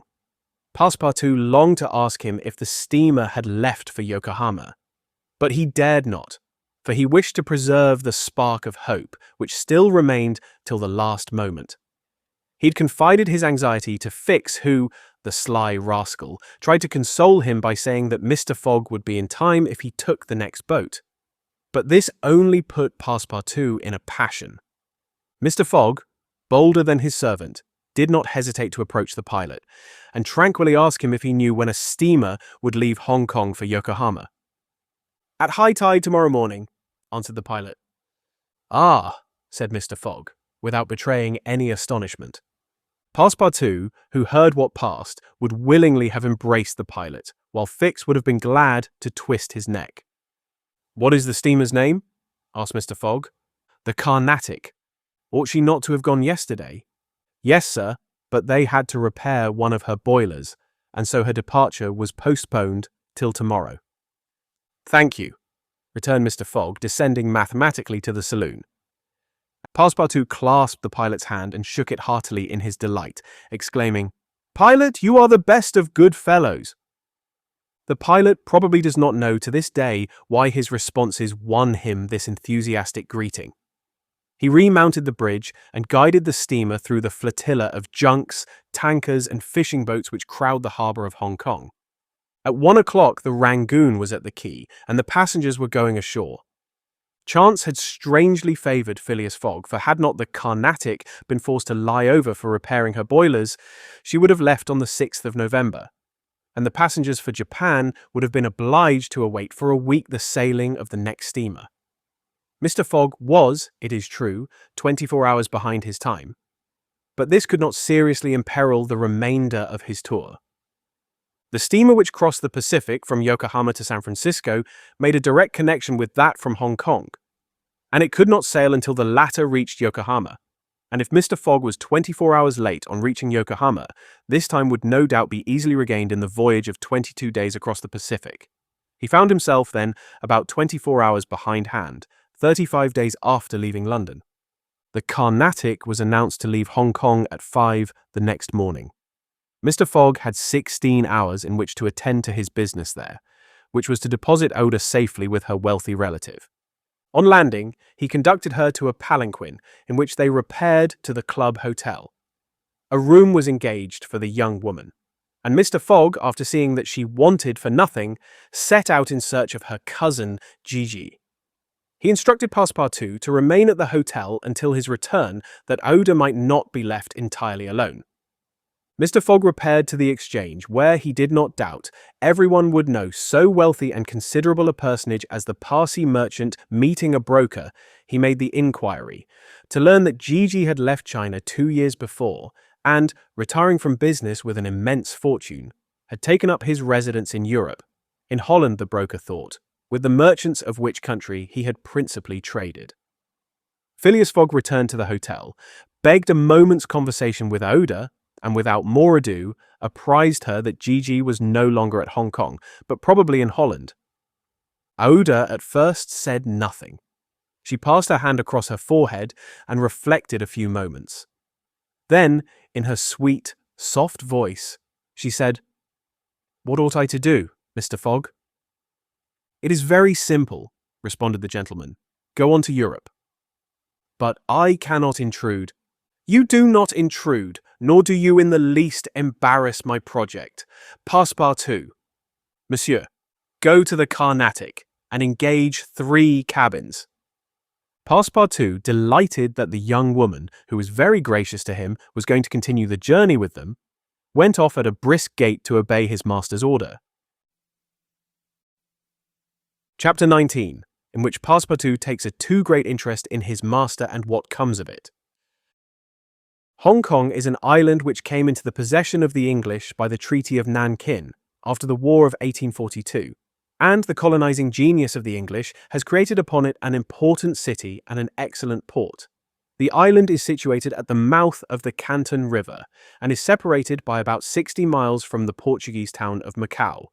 On the opposite coast, Hong Kong has beaten Macau in the struggle for the Chinese trade, and now the greater part of the transportation of Chinese goods finds its depot at the former place: docks, hospitals, wharves, a Gothic cathedral, a government house, macadamized streets, give to Hong Kong the appearance of a town in Kent or Surrey, transferred by some strange magic to the antipodes. Passepartout wandered, with his hands in his pockets, towards the Victoria port, gazing as he went at the curious palanquins and other modes of conveyance, and the groups of Chinese, Japanese, and Europeans who passed to and fro in the streets. Hong Kong seemed to him not unlike Bombay, Calcutta, and Singapore, since, like them, it betrayed everywhere the evidence of English supremacy. At the Victoria port, he found a confused mass of ships of all nations: English, French, American, and Dutch, men of war and trading vessels, Japanese and Chinese junks, sempas, tankers, and flower boats, which formed so many floating parterres. Passepartout noticed in the crowd a number of the natives who seemed very old and were dressed in yellow. On going into a barber's to get shaved, he learned that these ancient men were all at least 80 years old, at which age they are permitted to wear yellow, which is the imperial color passepartout, without exactly knowing why, thought this very funny. On reaching the quay where they were to embark on the Carnatic, he was not astonished to find Fix walking up and down. The detective seemed very much disturbed and disappointed. "This is bad," muttered Passepartout, "for the gentlemen of the Reform Club." He accosted Fix with a merry smile, as if he had not perceived that gentleman's chagrin. The detective had, indeed, good reasons to inveigh against the bad luck which pursued him. The warrant had not come. It was certainly on the way, but as certainly it could not now reach Hong Kong for several days. And, this being the last English territory on Mr. Fogg's route, the robber would escape, unless he could manage to detain him. "Well, Monsieur Fix," said Passepartout, "have you decided to go with us so far as America?" "Yes," returned Fix through his set teeth. "Good!" exclaimed Passepartout, laughing heartily. "I knew you could not persuade yourself to separate from us. Come and engage your berth." They entered the steamer office and secured cabins for 4 persons. The clerk, as he gave them the tickets, informed them that, the repairs on the Carnatic having been completed, the steamer would leave that very evening and not next morning, as had been announced. "That will suit my master all the better," said Passepartout. "I will go and let him know." Fix now decided to make a bold move. He resolved to tell Passepartout all. It seemed to be the only possible means of keeping Phileas Fogg several days longer at Hong Kong. He accordingly invited his companion into a tavern which caught his eye on the quay. On entering, they found themselves in a large room, handsomely decorated, at the end of which was a large camp bed furnished with cushions. Several persons lay upon this bed in a deep sleep. At the small tables which were arranged about the room, some 30 customers were drinking English beer, porter, gin and brandy, smoking the while long red clay pipes stuffed with little balls of opium mingled with essence of rose. From time to time, one of the smokers, overcome with the narcotic, would slip under the table, whereupon the waiters, taking him by the head and feet, carried and laid him upon the bed. The bed already supported 20 of these stupefied sots. Fix and Passepartout saw that they were in a smoking house, haunted by those wretched, cadaverous, idiotic creatures, to whom the English merchants sell every year the miserable drug called opium, to the amount of £1,400,000. Thousands devoted to one of the most despicable vices which afflict humanity. The Chinese government has in vain attempted to deal with the evil by stringent laws. It passed gradually from the rich, to whom it was at first exclusively reserved, to the lower classes, and then its ravages could not be arrested. Opium is smoked everywhere at all times by men and women in the Celestial Empire, and, once accustomed to it, the victims cannot dispense with it, except by suffering horrible bodily contortions and agonies. A great smoker can smoke as many as 8 pipes a day, but he dies in 5 years. It was in one of these dens that Fix and Passepartout, in search of a friendly glass, found themselves Passepartout had no money, but willingly accepted Fix's invitation in the hope of returning the obligation at some future time. They ordered 2 bottles of port, to which the Frenchman did ample justice, whilst Fix observed him with close attention. They chatted about the journey, and Passepartout was especially merry at the idea that Fix was going to continue it with them. When the bottles were empty, however, he rose to go and tell his master of the change in the time of the sailing of the Carnatic. Fix caught him by the arm and said, "Wait a moment." "What for, Mr. Fix?" "I want to have a serious talk with you." "A serious talk?" cried Passepartout, drinking up the little wine that was left in the bottom of his glass. "Well, we'll talk about it tomorrow. I haven't time now. Stay, what I have to say concerns your master." Passepartout at this looked attentively at his companion. Fix's face seemed to have a singular expression. He resumed his seat. "What is it that you have to say?" Fix placed his hand upon Passepartout's arm and, lowering his voice, said, "You have guessed who I am." "Parbleu!" said Passepartout, smiling. "Then I'm going to tell you everything. Now that I know everything, my friend, Ah, that's very good. But go on, go on. First, though, let me tell you that those gentlemen have put themselves to a useless expense. Useless, said Fix. You speak confidently. It's clear that you don't know how large the sum is. Of course I do, returned Passepartout. £20,000. 55,000, answered Fix, pressing his companion's hand. What? Cried the Frenchman. Has Monsieur Fogg dead? £55,000. Well, there's all the more reason for not losing an instant, he continued, getting up hastily. Fix pushed Passepartout back in his chair and resumed. £55,000. And if I succeed, I get £2,000. If you'll help me, I'll let you have 500 of them. Help you? Cried Passepartout, whose eyes were standing wide open. Yes, help me keep Mr. Fogg here for 2 or 3 days. Why? What are you saying? Those gentlemen are not satisfied with following my master and suspecting his honor, but they must try to put obstacles in his way. I blush for them. What do you mean? I mean that it is a piece of shameful trickery. They might as well waylay Mr. Fogg and put his money in their pockets. That's just what we count on doing. It's a conspiracy, then, cried Passepartout, who became more and more excited as the liquor mounted in his head, for he drank without perceiving it. A real conspiracy, and gentlemen too. Bah! Fix began to be puzzled. Members of the Reform Club, continued Passepartout. You must know, Monsieur Fix, that my master is an honest man, and that when he makes a wager, he tries to win it fairly. But who do you think I am? Asked Fix, looking at him intently. Pablo, an agent of the members of the Reform Club, sent out here to interrupt my master's journey. But, though I found you out some time ago, I've taken good care to say nothing about it to Mr. Fogg. He knows nothing, then? Nothing, replied Passepartout, again emptying his glass. The detective passed his hand across his forehead, hesitating before he spoke again. What should he do?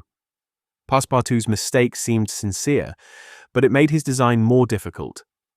It was evident that the servant was not the master's accomplice, as Fix had been inclined to suspect. Well, said the detective to himself, as he is not an accomplice, he will help me. He had no time to lose. Fogg must be detained at Hong Kong, so he resolved to make a clean breast of it. Listen to me, said Fix abruptly. I am not, as you think, an agent of the members of the Reform Club. Bah! Retorted Passepartout, with an air of raillery. I am a police detective sent out here by the London office. You, a detective? I will prove it. Here is my commission. Passepartout was speechless with astonishment when Fix displayed this document, the genuineness of which could not be doubted. Mr. Fogg's wager, resumed Fix, is only a pretext of which you and the gentlemen of the Reform are dupes. He had a motive for securing your innocent complicity. But why? Listen, on the 28th of last September, a robbery of £55,000 was committed at the Bank of England by a person whose description was fortunately secured. Here is his description. It answers exactly to that of Mr. Phileas Fogg. What nonsense! Cried Passepartout, striking the table with his fist. My master is the most honourable of men. How can you tell? You know scarcely anything about him. You went into his service the day he came away, and he came away on a foolish pretext without trunks and carrying a large amount in banknotes, and yet you are bold enough to assert that he is an honest man. Yes, yes, repeated the poor fellow mechanically. Would you like to be arrested as his accomplice? Passepartout, overcome by what he had heard, held his head between his hands and did not dare to look at the detective. Phileas Fogg, the saviour of Aouda, that brave and generous man, a robber. And yet how many presumptions there were against him. Passepartout essayed to reject the suspicions which forced themselves upon his mind. He did not wish to believe that his master was guilty. Well, what do you want of me? Said he at last, with an effort. See here, replied Fix. I have tracked Mr. Fogg to this place, but as yet I have failed to receive the warrant of arrest, for which I sent to London. You must help me to keep him here in Hong Kong. I will share with you the £2,000 reward offered by the Bank of England. Never, replied Passepartout, who tried to rise but fell back exhausted in mind and body. "Mr. Fix," he stammered, "even should what you say be true, if my master is really the robber you are seeking for, which I deny, I have been in his service. I have seen his generosity and goodness, and I will never betray him. Not for all the gold in the world I come from a village where they don't eat that kind of bread. You refuse? I refuse." "Consider that I've said nothing," said Fix, "and let us drink." "Yes, let us drink!" Passepartout felt himself yielding more and more to the effects of the liquor. Fix, seeing that he must at all hazards be separated from his master, wished to entirely overcome him. Some pipes full of opium lay upon the table. Fix slipped one into Passepartout's hand. He took it, put it between his lips, lit it, drew several puffs, and his head, becoming heavy under the influence of the narcotic, fell upon the table. "At last," said Fix, seeing Passepartout unconscious, "Mr. Fogg will not be informed of the Carnatic's departure, and if he is, he will have to go without this cursed Frenchman." And, after paying his bill, Fix left the tavern. Chapter 20, in which Fix comes face to face with Phileas Fogg. While these events were passing at the opium house, Mr. Fogg, unconscious of the danger he was in of losing the steamer, was quietly escorting Aouda about the streets of the English quarter, making the necessary purchases for the long voyage before them. It was all very well for an Englishman like Mr. Fogg to make the tour of the world with a carpet bag. A lady could not be expected to travel comfortably under such conditions. He acquitted his task with characteristic serenity, and invariably replied to the remonstrances of his fair companion, who was confused by his patience and generosity. "It is in the interest of my journey, a part of my programme." The purchases made, they returned to the hotel, where they dined at a sumptuously served table d'hôte, after which Aouda, shaking hands with her protector after the English fashion, retired to her room for rest. Mr. Fogg absorbed himself throughout the evening in the perusal of the Times and Illustrated London News. Had he been capable of being astonished at anything, it would have been not to see his servant return at bedtime. But, knowing that the steamer was not to leave for Yokohama until the next morning, he did not disturb himself about the matter.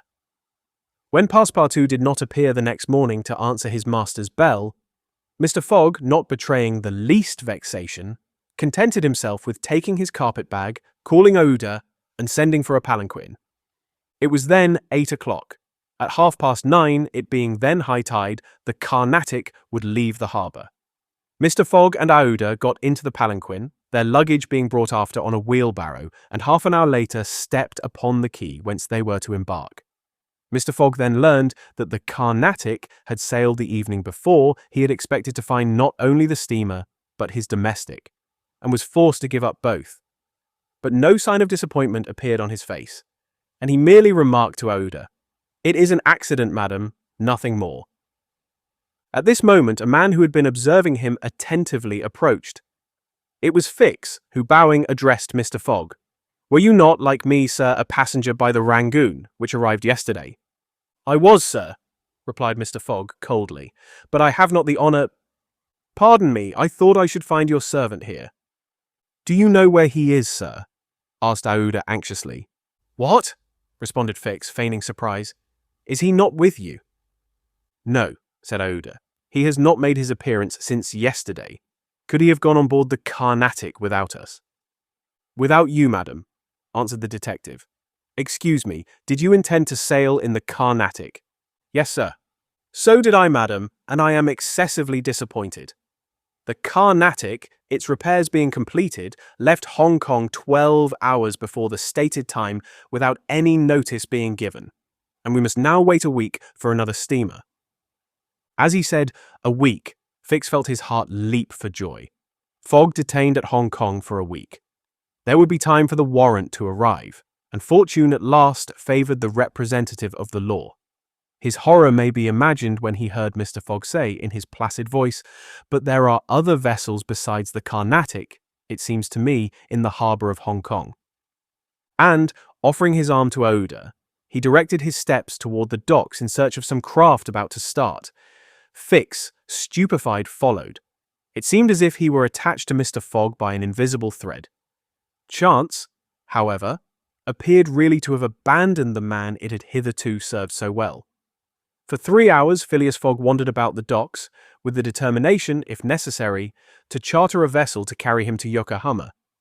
But he could only find vessels which were loading or unloading, and which could not therefore set sail. Fix began to hope again. But Mr. Fogg, far from being discouraged, was continuing his search, resolved not to stop if he had to resort to Macau when he was accosted by a sailor on one of the wharves. "Is your honour looking for a boat? Have you a boat ready to sail?" "Yes, your honour. A pilot boat, number 43, the best in the harbour." "Does she go fast?" "Between 8 and 9 knots the hour. Will you look at her?" "Yes. Your honour will be satisfied with her." "Is it for a sea excursion?" "No, for a voyage." "A voyage?" "Yes. Will you agree to take me to Yokohama?" The sailor leaned on the railing, opened his eyes wide, and said, "Is your honour joking?" "No. I have missed the Carnatic, and I must get to Yokohama by the 14th at the latest to take the boat for San Francisco." "I am sorry," said the sailor, "but it is impossible. I offer you £100 per day, and an additional reward of £200 if I reach Yokohama in time." "Are you in earnest?" "Very much so." The pilot walked away a little distance and gazed out to sea, evidently struggling between the anxiety to gain a large sum and the fear of venturing so far. Fix was in mortal suspense. Mr. Fogg turned to Aouda and asked her, "You would not be afraid, would you, madam?" "Not with you, Mr. Fogg," was her answer. The pilot now returned, shuffling his hat in his hands. "Well, pilot," said Mr. Fogg. "Well, your honour," replied he, "I could not risk myself, my men, or my little boat of scarcely 20 tons on so long a voyage at this time of year. Besides, we could not reach Yokohama in time, for it is 1,660 miles from Hong Kong." "Only 1,600, said Mr. Fogg. "It's the same thing." Fix breathed more freely. "But," added the pilot, "it might be arranged another way." Fix ceased to breathe at all. "How?" asked Mr. Fogg. "By going to Nagasaki, at the extreme south of Japan, or even to Shanghai, which is only 800 miles from here. In going to Shanghai, we should not be forced to sail wide of the Chinese coast, which would be a great advantage as the currents run northward and would aid us." "Pilot," said Mr. Fogg, "I must take the American steamer at Yokohama and not at Shanghai or Nagasaki." "Why not?" returned the pilot. "The San Francisco steamer does not start from Yokohama. It puts in at Yokohama and Nagasaki, but it starts from Shanghai." "You are sure of that?" "Perfectly." "And when does the boat leave Shanghai?" "On the 11th at 7 in the evening. We have, therefore, 4 days before us. That is 96 hours. And in that time, if we had good luck and a southwest wind and the sea was calm, we could make those 800 miles to Shanghai." "And you could go?" "In an hour, as soon as provisions could be got aboard and the sails put up." "It is a bargain. Are you the master of the boat?" "Yes, John Bunsby, master of the Tankadere." "Would you like some earnest money?" "If it would not put your honour out." "Here are £200 on account, sir," added Phileas Fogg, turning to Fix, "if you would like to take advantage." "Thanks, sir. I was about to ask the favour." "Very well, in half an hour we shall go on board." "But poor Passepartout," urged Aouda, who was much disturbed by the servant's disappearance. "I shall do all I can to find him," replied Phileas Fogg. While Fix, in a feverish, nervous state, repaired to the pilot boat, the others directed their course to the police station at Hong Kong. Phileas Fogg there gave Passepartout's description and left a sum of money to be spent in the search for him. The same formalities having been gone through at the French consulate, and the palanquin having stopped at the hotel for the luggage, which had been sent back there, they returned to the wharf. It was now 3 o'clock, and pilot boat number 43, with its crew on board and its provisions stored away, was ready for departure. The Tankadere was a neat little craft of 20 tons, as gracefully built as if she were a racing yacht. Her shining copper sheathing, her galvanized ironwork, her deck, white as ivory, betrayed the pride taken by John Bunsby in making her presentable. Her 2 masts leaned a trifle backward. She carried brigantine, foresail, storm jib, and standing jib, and was well rigged for running before the wind. And she seemed capable of brisk speed. which indeed she had already proved by gaining several prizes in pilot boat races. The crew of the Tankadere was composed of John Bunsby, the master, and 4 hardy mariners who were familiar with the Chinese seas. John Bunsby himself, a man of 45 or thereabouts, vigorous, sunburnt, with a sprightly expression of the eye, and energetic and self-reliant countenance, would have inspired confidence in the most timid. Phileas Fogg and Aouda went on board, where they found Fix already installed. Below deck was a square cabin, of which the walls bulged out in the form of cots above a circular divan. In the center was a table provided with a swinging lamp. The accommodation was confined but neat. "I am sorry to have nothing better to offer you," said Mr. Fogg to Fix, who bowed without responding. The detective had a feeling akin to humiliation in profiting by the kindness of Mr. Fogg. "It's certain," thought he, "though rascal as he is a polite one." The sails and the English flag were hoisted at 10 minutes past 3. Mr. Fogg and Aouda, who were seated on deck, cast a last glance at the quay, in the hope of espying Passepartout. Fix was not without his fears lest chance should direct the steps of the unfortunate servant, whom he had so badly treated, in this direction, in which case an explanation the reverse of satisfactory to the detective must have ensued. But the Frenchman did not appear, and without doubt was still lying under the stupefying influence of the opium. John Bunsby, master, at length gave the order to start, and the Tankadere, taking the wind under her brigantine foresail and standing jib, bounded briskly forward over the waves. Chapter 21, in which the master of the Tankadere runs great risk of losing a reward of £200. This voyage of 800 miles was a perilous venture on a craft of 20 tons, and at that season of the year. The Chinese seas are usually boisterous, subject to terrible gales of wind, and especially during the equinoxes, and it was now early November. It would clearly have been to the master's advantage to carry his passengers to Yokohama, since he was paid a certain sum per day. But he would have been rash to attempt such a voyage, and it was imprudent even to attempt to reach Shanghai. But John Bunsby believed in the Tankadere, which rode on the waves like a seagull, and perhaps he was not wrong. Late in the day, they passed through the capricious channels of Hong Kong, and the Tankadere, impelled by favorable winds, conducted herself admirably. "I do not need, pilot," said Phileas Fogg, when they got into the open sea, "to advise you to use all possible speed. Trust me, Your Honour. We are carrying all the sail the wind will let us. The poles would add nothing, and are only used when we are going into port. It's your trade, not mine, pilot, and I confide in you." Phileas Fogg, with body erect and legs wide apart, standing like a sailor, gazed without staggering at the swelling waters. The young woman, who was seated aft, was profoundly affected as she looked out upon the ocean, darkening now with the twilight, on which she had ventured in so frail a vessel. Above her head rustled the white sails, which seemed like great white wings. The boat, carried forward by the wind, seemed to be flying in the air. Night came. The moon was entering her first quarter, and her insufficient light would soon die out in the mist on the horizon. Clouds were rising from the east, and already overcast a part of the heavens. The pilot had hung out his lights, which was very necessary in these seas crowded with vessels bound landward, for collisions are not uncommon occurrences, and, at the speed she was going, the least shock would shatter the gallant little craft. Fix, seated in the bow, gave himself up to meditation. He kept apart from his fellow travellers, knowing Mr. Fogg's taciturn tastes. Besides, he did not quite like to talk to the man whose favours he had accepted. He was thinking, too, of the future. It seemed certain that Fogg would not stop at Yokohama, but would at once take the boat for San Francisco, and the vast extent of America would ensure him impunity and safety. Fogg's plan appeared to him the simplest in the world.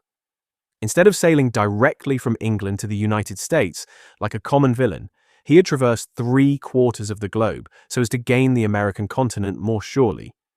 And there, after throwing the police off his track, he would quietly enjoy himself with the fortune stolen from the bank. But, once in the United States, What should he, Fix, do?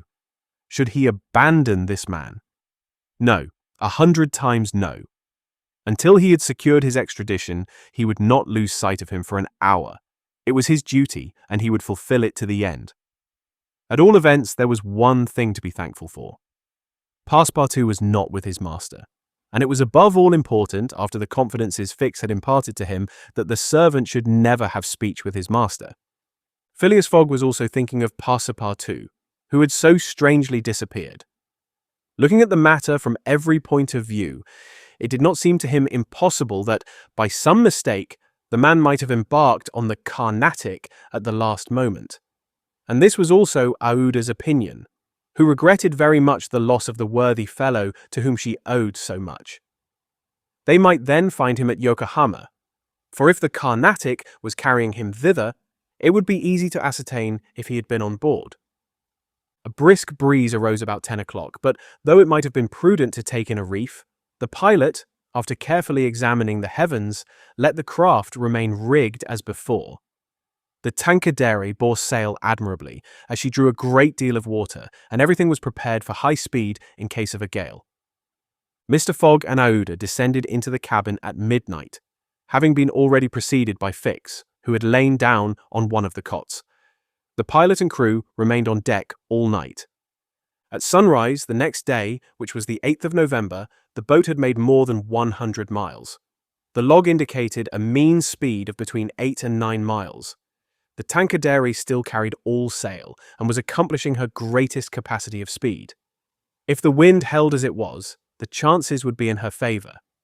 During the day she kept along the coast, where the currents were favourable.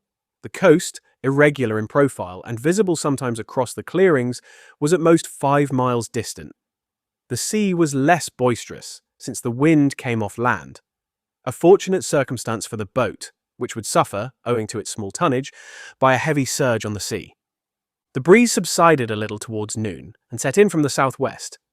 The pilot put up his poles, but took them down again within 2 hours, as the wind freshened up anew. Mr. Fogg and Aouda, happily unaffected by the roughness of the sea, ate with a good appetite, Fix being invited to share their repast, which he accepted with secret chagrin. To travel at this man's expense and live upon his provisions was not palatable to him. Still, he was obliged to eat, and so he ate. When the meal was over, he took Mr. Fogg apart and said, "Sir." This "sir" scorched his lips, and he had to control himself to avoid collaring this gentleman. "Sir, you have been very kind to give me a passage on this boat, but though my means will not admit of my expending them as freely as you, I must ask to pay my share." "Let us not speak of that, sir," replied Mr. Fogg. "But if I insist—" "No, sir," repeated Mr. Fogg, in a tone which did not admit of a reply. "This enters into my general expenses." Fix, as he bowed, had a stifled feeling, and going forward where he ensconced himself, did not open his mouth for the rest of the day. Meanwhile they were progressing famously, and John Bunsby was in high hope. He several times assured Mr. Fogg that they would reach Shanghai in time, to which that gentleman responded that he counted upon it. The crew set to work in good earnest, inspired by the reward to be gained. There was not a sheet which was not tightened, not a sail which was not vigorously hoisted, not a lurch could be charged to the man at the helm. They worked as desperately as if they were contesting in a royal yacht regatta. By evening, the log showed that 220 miles had been accomplished from Hong Kong, and Mr. Fogg might hope that he would be able to reach Yokohama without recording any delay in his journal. In which case, the many misadventures which had overtaken him since he left London would not seriously affect his journey. The Tankadere entered the Straits of Fokien, which separate the island of Formosa from the Chinese coast, in the small hours of the night, and crossed the Tropic of Cancer. The sea was very rough in the straits, full of eddies formed by the counter-currents, and the chopping waves broke her course, whilst it became very difficult to stand on deck. At daybreak the wind began to blow hard again, and the heavens seemed to predict a gale. The barometer announced a speedy change, the mercury rising and falling capriciously. The sea also, in the southeast, raised long surges which indicated a tempest. The sun had set the evening before in a red mist, in the midst of the phosphorescent scintillations of the ocean. John Bunsby long examined the threatening aspect of the heavens, muttering indistinctly between his teeth. At last, he said in a low voice to Mr. Fogg, "Shall I speak out to your honour?" "Of course. Well, we are going to have a squall." "Is the wind north or south?" asked Mr. Fogg quietly. "South. Look, a typhoon is coming up." "Glad it's a typhoon from the south, for it will carry us forward." "Oh, if you take it that way," said John Bunsby, "I've nothing more to say." John Bunsby's suspicions were confirmed. At a less advanced season of the year, the typhoon, according to a famous meteorologist, would have passed away like a luminous cascade of electric flame. But in the winter equinox, it was to be feared that it would burst upon them with great violence. The pilot took his precautions in advance. He reefed all sail, the polemasts were dispensed with. All hands went forward to the bows. A single triangular sail of strong canvas was hoisted as a storm jib so as to hold the wind from behind. Then they waited. John Bunsby had requested his passengers to go below, but this imprisonment in so narrow a space, with little air and the boat bouncing in the gale, was far from pleasant. Neither Mr. Fogg, Fix, nor Aouda consented to leave the deck. The storm of rain and wind descended upon them towards 8 o'clock. With but its bit of sail, the Tankadere was lifted like a feather by a wind, an idea of whose violence can scarcely be given. To compare her speed to 4 times that of a locomotive going on full steam would be below the truth.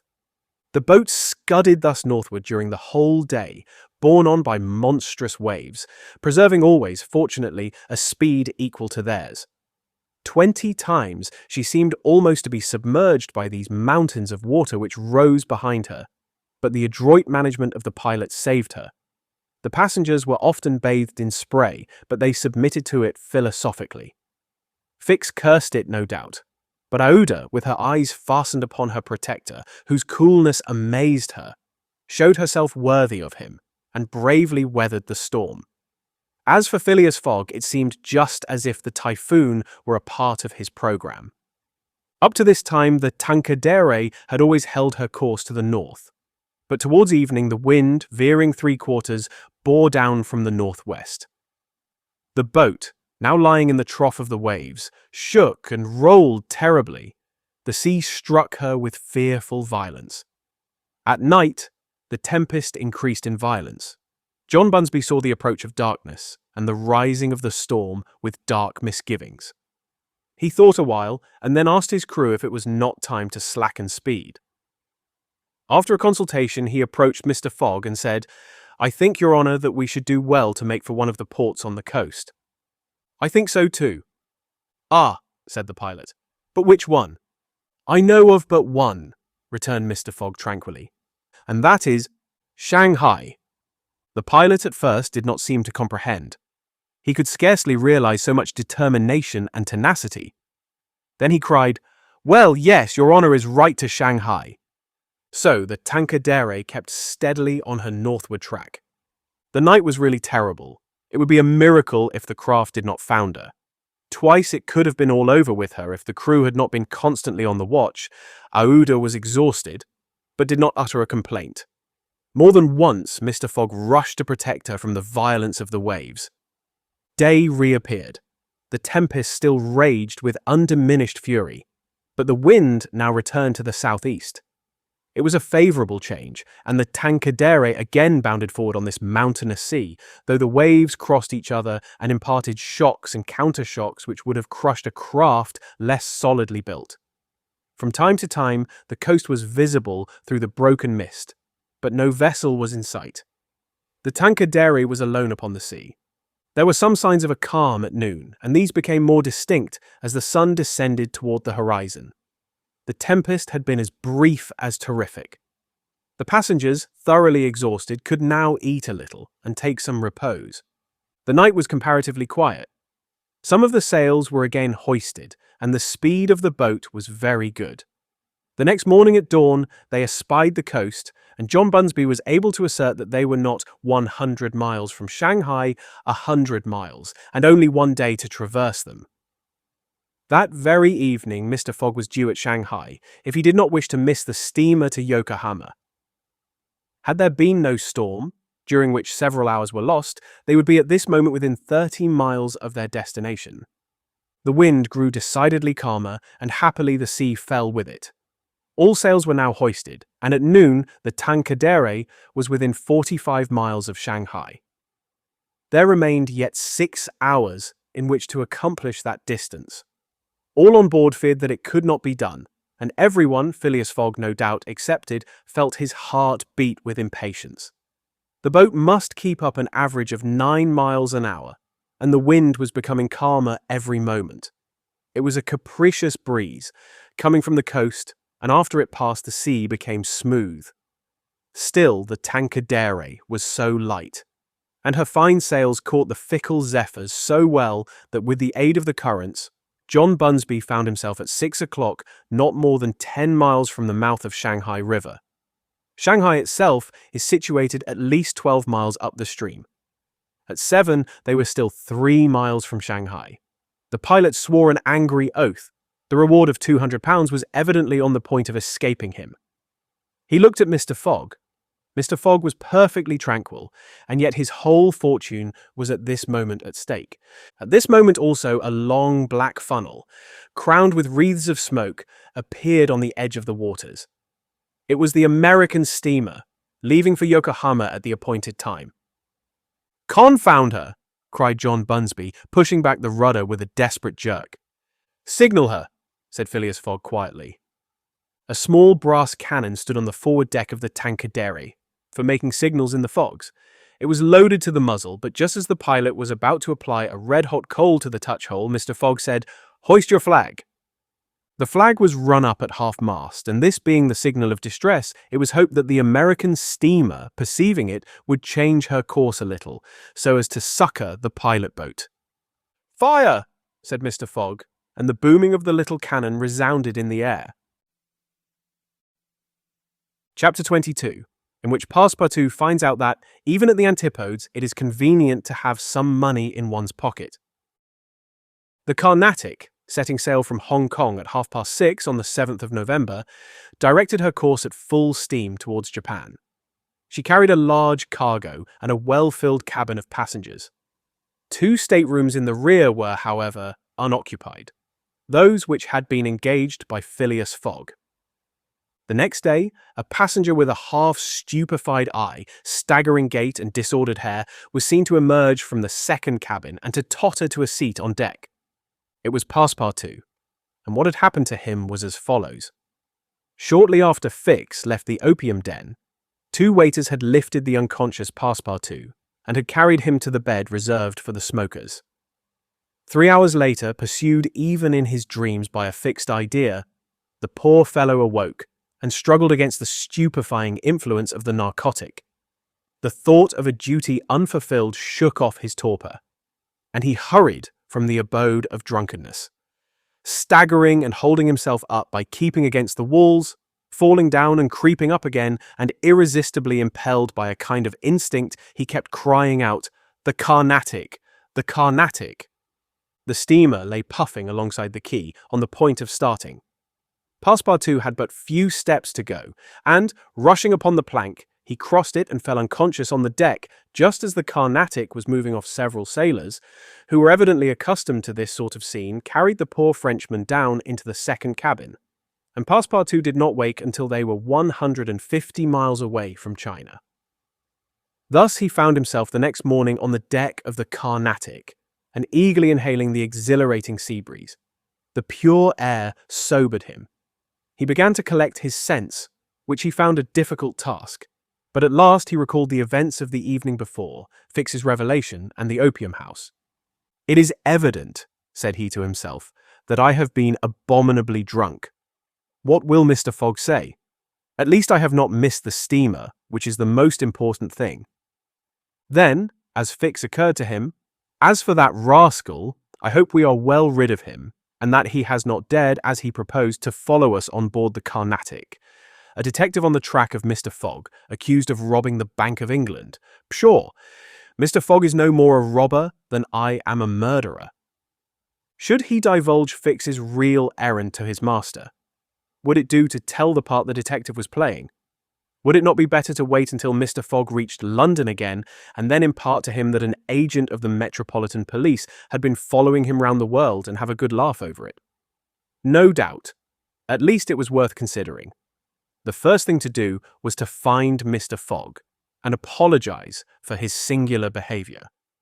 Passepartout got up and proceeded, as well as he could with the rolling of the steamer, to the afterdeck. He saw no one who resembled either his master or Aouda. "Good," muttered he. "Aouda has not got up yet, and Mr. Fogg has probably found some partners at whist." He descended to the saloon. Mr. Fogg was not there. Passepartout had only, however, to ask the purser the number of his master's stateroom. The purser replied that he did not know any passenger by the name of Fogg. "I beg your pardon," said Passepartout persistently. "He is a tall gentleman, quiet and not very talkative, and has with him a young lady—" "There is no young lady on board," interrupted the purser. "Here's a list of the passengers. You may see for yourself." Passepartout scanned the list, but his master's name was not upon it. All at once an idea struck him. "Ah, am I on the Carnatic?" "Yes." "On the way to Yokohama?" "Certainly." Passepartout had for an instant feared that he was on the wrong boat. But, though he was really on the Carnatic, his master was not there. He fell thunderstruck on a seat. He saw it all now. He remembered that the time of sailing had been changed, that he should have informed his master of that fact, and that he had not done so. It was his fault, then, that Mr. Fogg and Aouda had missed the steamer. Yes, but it was still more the fault of the traitor who, in order to separate him from his master and detain the latter at Hong Kong, had inveigled him into getting drunk. He now saw the detective's trick. And at this moment, Mr. Fogg was certainly ruined, his bet was lost, and he himself perhaps arrested and imprisoned. At this thought, Passepartout tore his hair. Ah, if Fix ever came within his reach, what a settling of accounts there would be. After his first depression, Passepartout became calmer and began to study his situation. It was certainly not an enviable one. He found himself on the way to Japan, and what should he do when he got there? His pocket was empty. He had not a solitary shilling, not so much as a penny. His passage had fortunately been paid for in advance, and he had 5 or 6 days in which to decide upon his future course. He fell to at meals with an appetite, and ate for Mr. Fogg, Aouda, and himself. He helped himself as generously as if Japan were a desert, where nothing to eat was to be looked for. At dawn, on the 13th, the Carnatic entered the port of Yokohama. This is an important port of call in the Pacific, where all the mail steamers and those carrying travelers between North America, China, Japan, and the Oriental Islands put in. It is situated in the Bay of Yedo, and at but a short distance from that second capital of the Japanese Empire, and the residence of the Tycoon, the civil emperor, before the Mikado, the spiritual emperor, absorbed his office in his own. The Carnatic anchored at the quay near the custom house, in the midst of a crowd of ships bearing the flags of all nations. Passepartout went timidly ashore on this so curious territory of the Sons of the Sun. He had nothing better to do than, taking chance for his guide to wander aimlessly through the streets of Yokohama, he found himself at first in a thoroughly European quarter, the houses having low fronts and being adorned with verandas, beneath which he caught glimpses of neat peristyles. This quarter occupied, with its streets, squares, docks, and warehouses, all the space between the promontory of the treaty and the river. Here, as at Hong Kong and Calcutta, were mixed crowds of all races, Americans and English, Chinamen and Dutchmen, mostly merchants ready to buy or sell anything. The Frenchman felt himself as much alone among them as if he had dropped down in the midst of Hottentots. He had at least one resource, to call on the French and English consuls at Yokohama for assistance. But he shrank from telling the story of his adventures, intimately connected as it was with that of his master. And, before doing so, he determined to exhaust all other means of aid. As chance did not favor him in the European quarter, he penetrated that inhabited by the native Japanese, determined, if necessary, to push on to Yedo. The Japanese quarter of Yokohama is called Benten, after the goddess of the sea, who is worshipped on the islands round about. There, Passepartout beheld beautiful fir and cedar groves, sacred gates of a singular architecture, bridges half hid in the midst of bamboos and reeds, temples shaded by immense cedar trees, holy retreats where were sheltered Buddhist priests and sectaries of Confucius, and interminable streets, were a perfect harvest of rose-tinted and red-cheeked children who looked as if they had been cut out of Japanese screens, and who were playing in the midst of short-legged poodles and yellowish cats might have been gathered. The streets were crowded with people. Priests were passing in processions, beating their dreary tambourines. Police and custom house officers with pointed hats encrusted with lac and carrying 2 sabres hung to their waists. Soldiers, clad in blue cotton with white stripes and bearing guns. The Mikado's guards, enveloped in silken doubles, hauberks and coats of mail, and numbers of military folk of all ranks.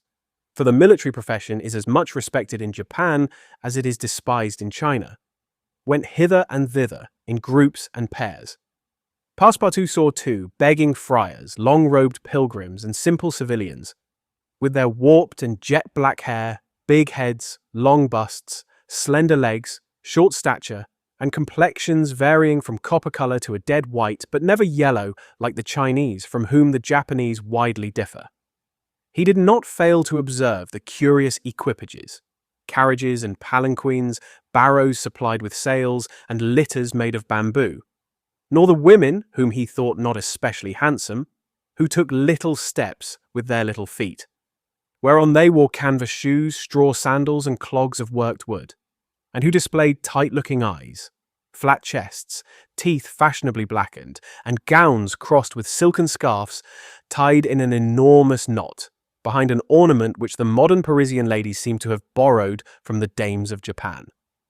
Passepartout wandered for several hours in the midst of this motley crowd, looking in at the windows of the rich and curious shops, the jewelry establishments glittering with quaint Japanese ornaments, the restaurants decked with streamers and banners, the tea houses where the odorous beverage was being drunk with sake, a liquor concocted from the fermentation of rice, and the comfortable smoking houses where they were puffing, not opium, which is almost unknown in Japan, but a very fine, stringy tobacco. He went on till he found himself in the fields, in the midst of vast rice plantations. There he saw dazzling camellias, expanding themselves, with flowers which were giving forth their last colours and perfumes, not on bushes but on trees, and within bamboo enclosures, cherry, plum, and apple trees, which the Japanese cultivate rather for their blossoms than their fruit, and which queerly fashioned grinning scarecrows protected from the sparrows, pigeons, ravens, and other voracious birds. On the branches of the cedars were perched large eagles. Amid the foliage of the weeping willows were herons, solemnly standing on one leg, and on every hand were crows, ducks, hawks, wild birds, and a multitude of cranes, which the Japanese consider sacred, and which to their minds symbolize long life and prosperity. As he was strolling along, Passepartout espied some violets among the shrubs. "Good," said he, "I'll have some supper." But, on smelling them, he found that they were odorless. No chance there, thought he. The worthy fellow had certainly taken good care to eat as hearty a breakfast as possible before leaving the Carnatic. But, as he had been walking about all day, the demands of hunger were becoming importunate. He observed that the butcher's stalls contained neither mutton, goat, nor pork, and, knowing also that it is a sacrilege to kill cattle, which are preserved solely for farming, he made up his mind that meat was far from plentiful in Yokohama. Nor was he mistaken, and, in default of butcher's meat, he could have wished for a quarter of wild boar or deer, a partridge or some quails, some game or fish, which, with rice, the Japanese eat almost exclusively. But he found it necessary to keep up a stout heart and to postpone the meal he craved till the following morning. Night came, and Passepartout re-entered the native quarter, where he wandered through the streets lit by vari-coloured lanterns, looking on at the dancers, who were executing skillful steps and boundings, and the astrologers who stood in the open air with their telescopes. Then he came to the harbour, which was lit up by the resin torches of the fishermen who were fishing from their boats. The streets at last became quiet, and the patrol, the officers of which, in their splendid costumes and surrounded by their suites, Passepartout thought seemed like ambassadors, succeeded the bustling crowd. Each time a company passed, Passepartout chuckled and said to himself, "Good, another Japanese embassy departing for Europe." Chapter 23, in which Passepartout's nose becomes outrageously long.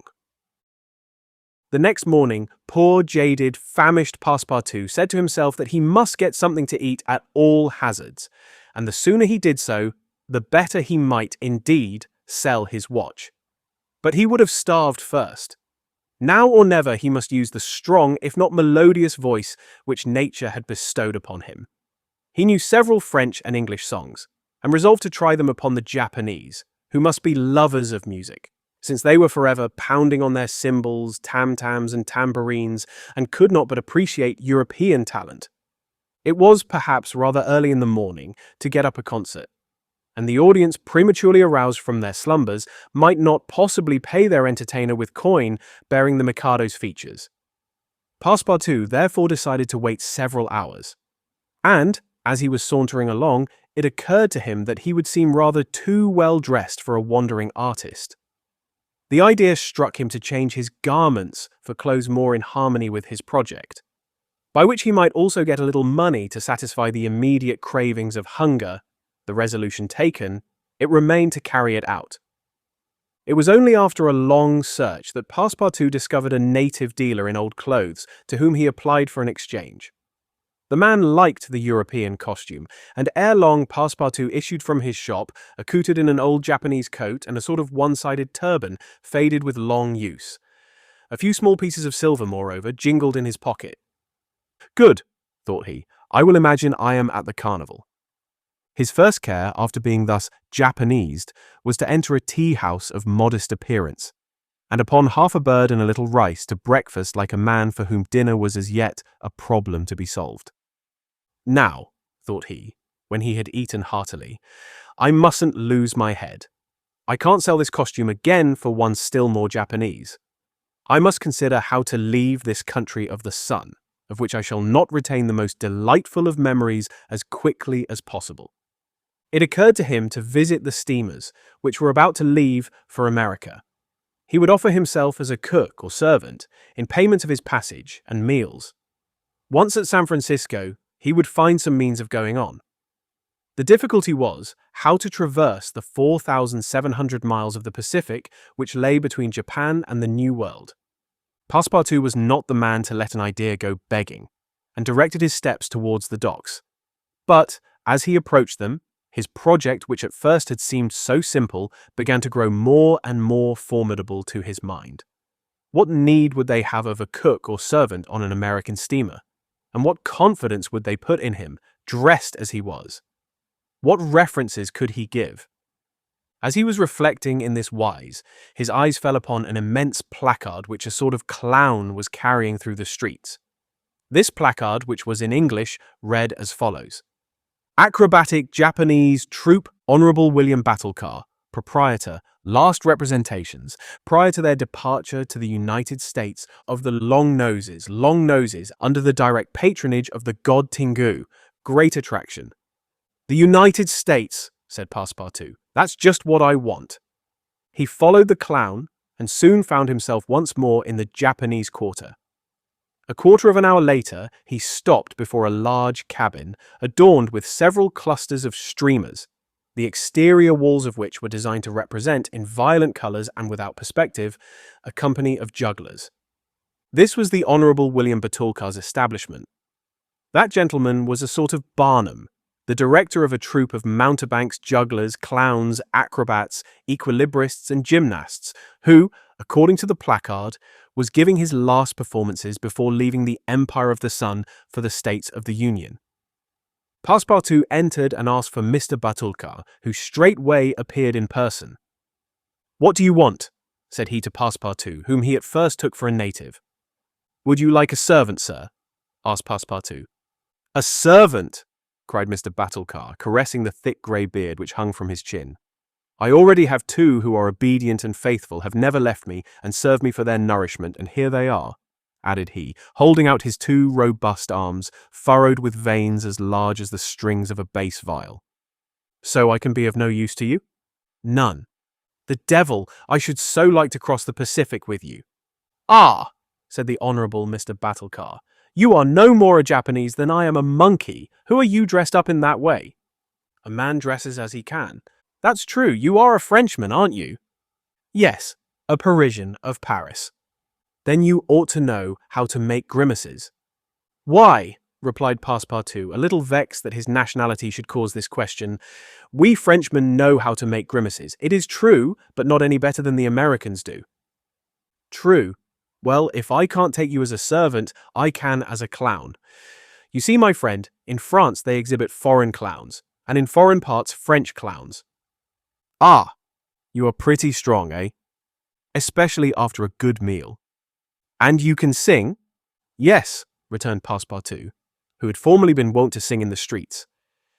But can you sing standing on your head, with a top spinning on your left foot, and a sabre balanced on your right? Humph, I think so, replied Passepartout, recalling the exercises of his younger days. Well, that's enough, said the Honourable William Batulcar. The engagement was concluded there and then. Passepartout had at last found something to do. He was engaged to act in the celebrated Japanese troupe. It was not a very dignified position, but within a week he would be on his way to San Francisco. The performance, so noisily announced by the Honourable Mr. Battlecar, was to commence at 3 o'clock, and soon the deafening instruments of a Japanese orchestra resounded at the door. Passepartout, though he had not been able to study or rehearse a part, was designated to lend the aid of his sturdy shoulders in the great exhibition of the human pyramid, executed by the long noses of the god Tingu. This great attraction was to close the performance.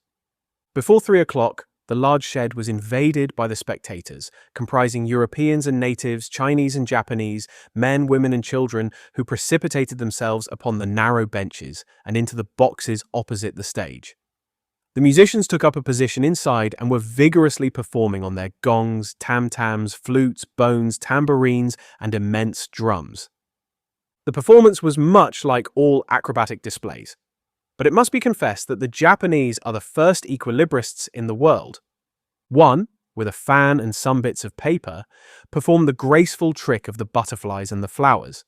Another traced in the air, with the odorous smoke of his pipe, a series of blue words which composed a compliment to the audience, while a third juggled with some lighted candles, which he extinguished successively as they passed his lips, and relit again without interrupting for an instant his juggling. Another reproduced the most singular combinations with a spinning top. In his hands, the revolving tops seemed to be animated with a life of their own in their interminable whirling. They ran over pipe stems, the edges of sabres, wires, and even hairs stretched across the stage. They turned around on the edges of large glasses, crossed bamboo ladders, dispersed into all the corners, and produced strange musical effects by the combination of their various pitches of tone. The jugglers tossed them in the air, threw them like shuttlecocks with wooden battledores, and yet they kept on spinning. They put them into their pockets and took them out, still whirling as before. It is useless to describe the astonishing performances of the acrobats and gymnasts. The turning on ladders, poles, balls, barrels, and so on was executed with wonderful precision. But the principal attraction was the exhibition of the long noses, a show to which Europe is as yet a stranger. The long noses form a peculiar company, under the direct patronage of the god Tingu. Attired after the fashion of the Middle Ages, they bore upon their shoulders a splendid pair of wings. But what especially distinguished them was the long noses which were fastened to their faces, and the uses which they made of them. These noses were made of bamboo, and were 5, 6, and even 10 feet long, some straight, others curved, some ribboned, and some having imitation warts upon them. It was upon these appendages, fixed tightly on their real noses, that they performed their gymnastic exercises.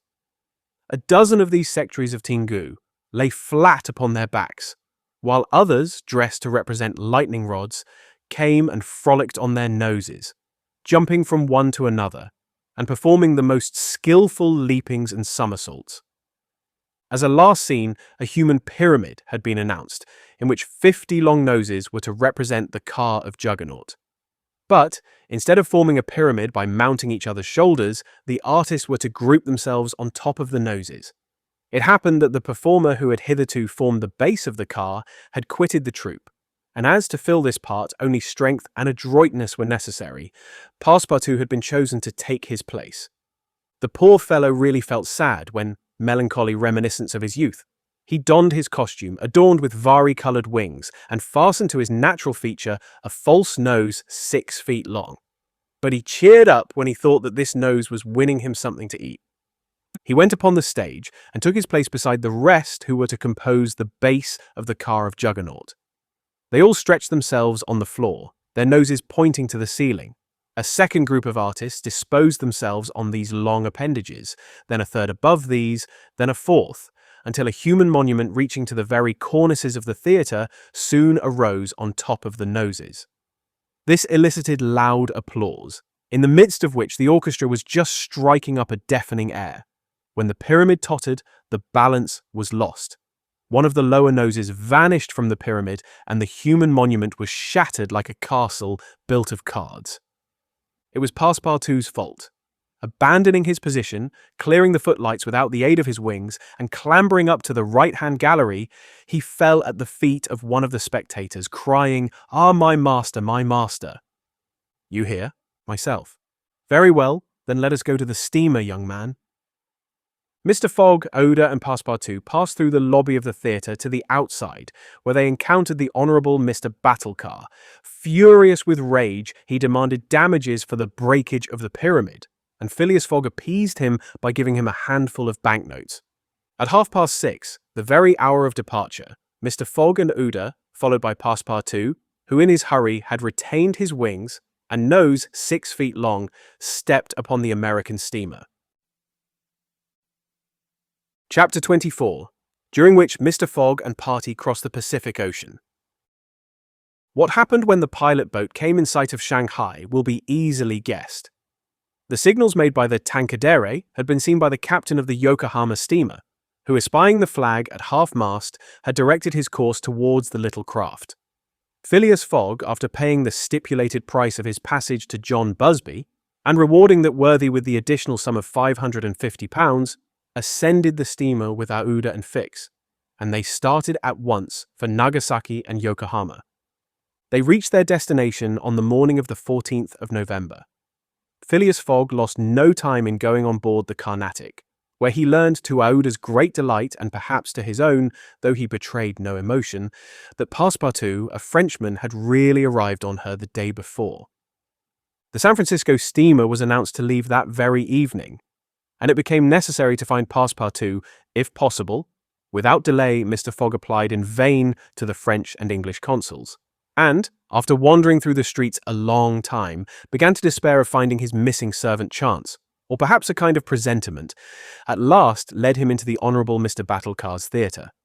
He certainly would not have recognized Passepartout in the eccentric mountebank's costume, but the latter, lying on his back, perceived his master in the gallery.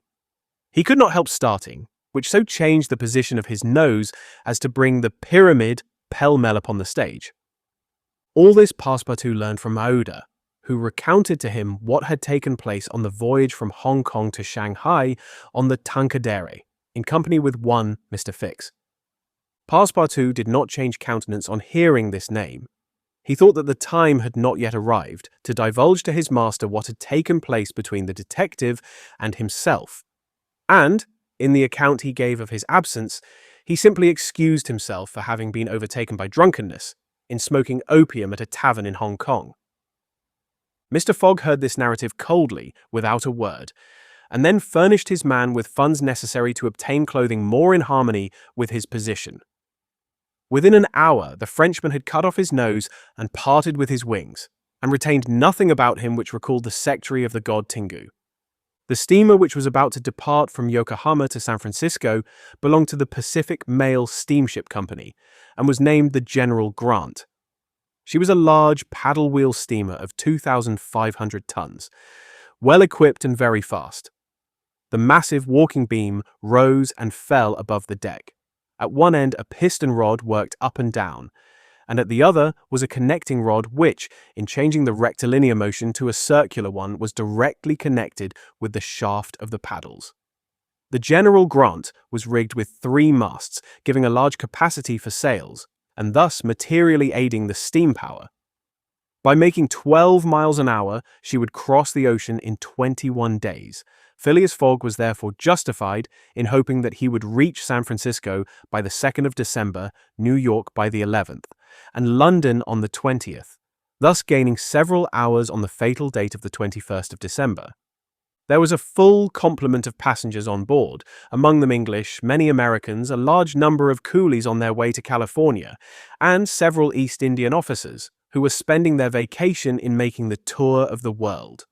Nothing of moment happened on the voyage. The steamer, sustained on its large paddles, rolled but little, and the Pacific almost justified its name.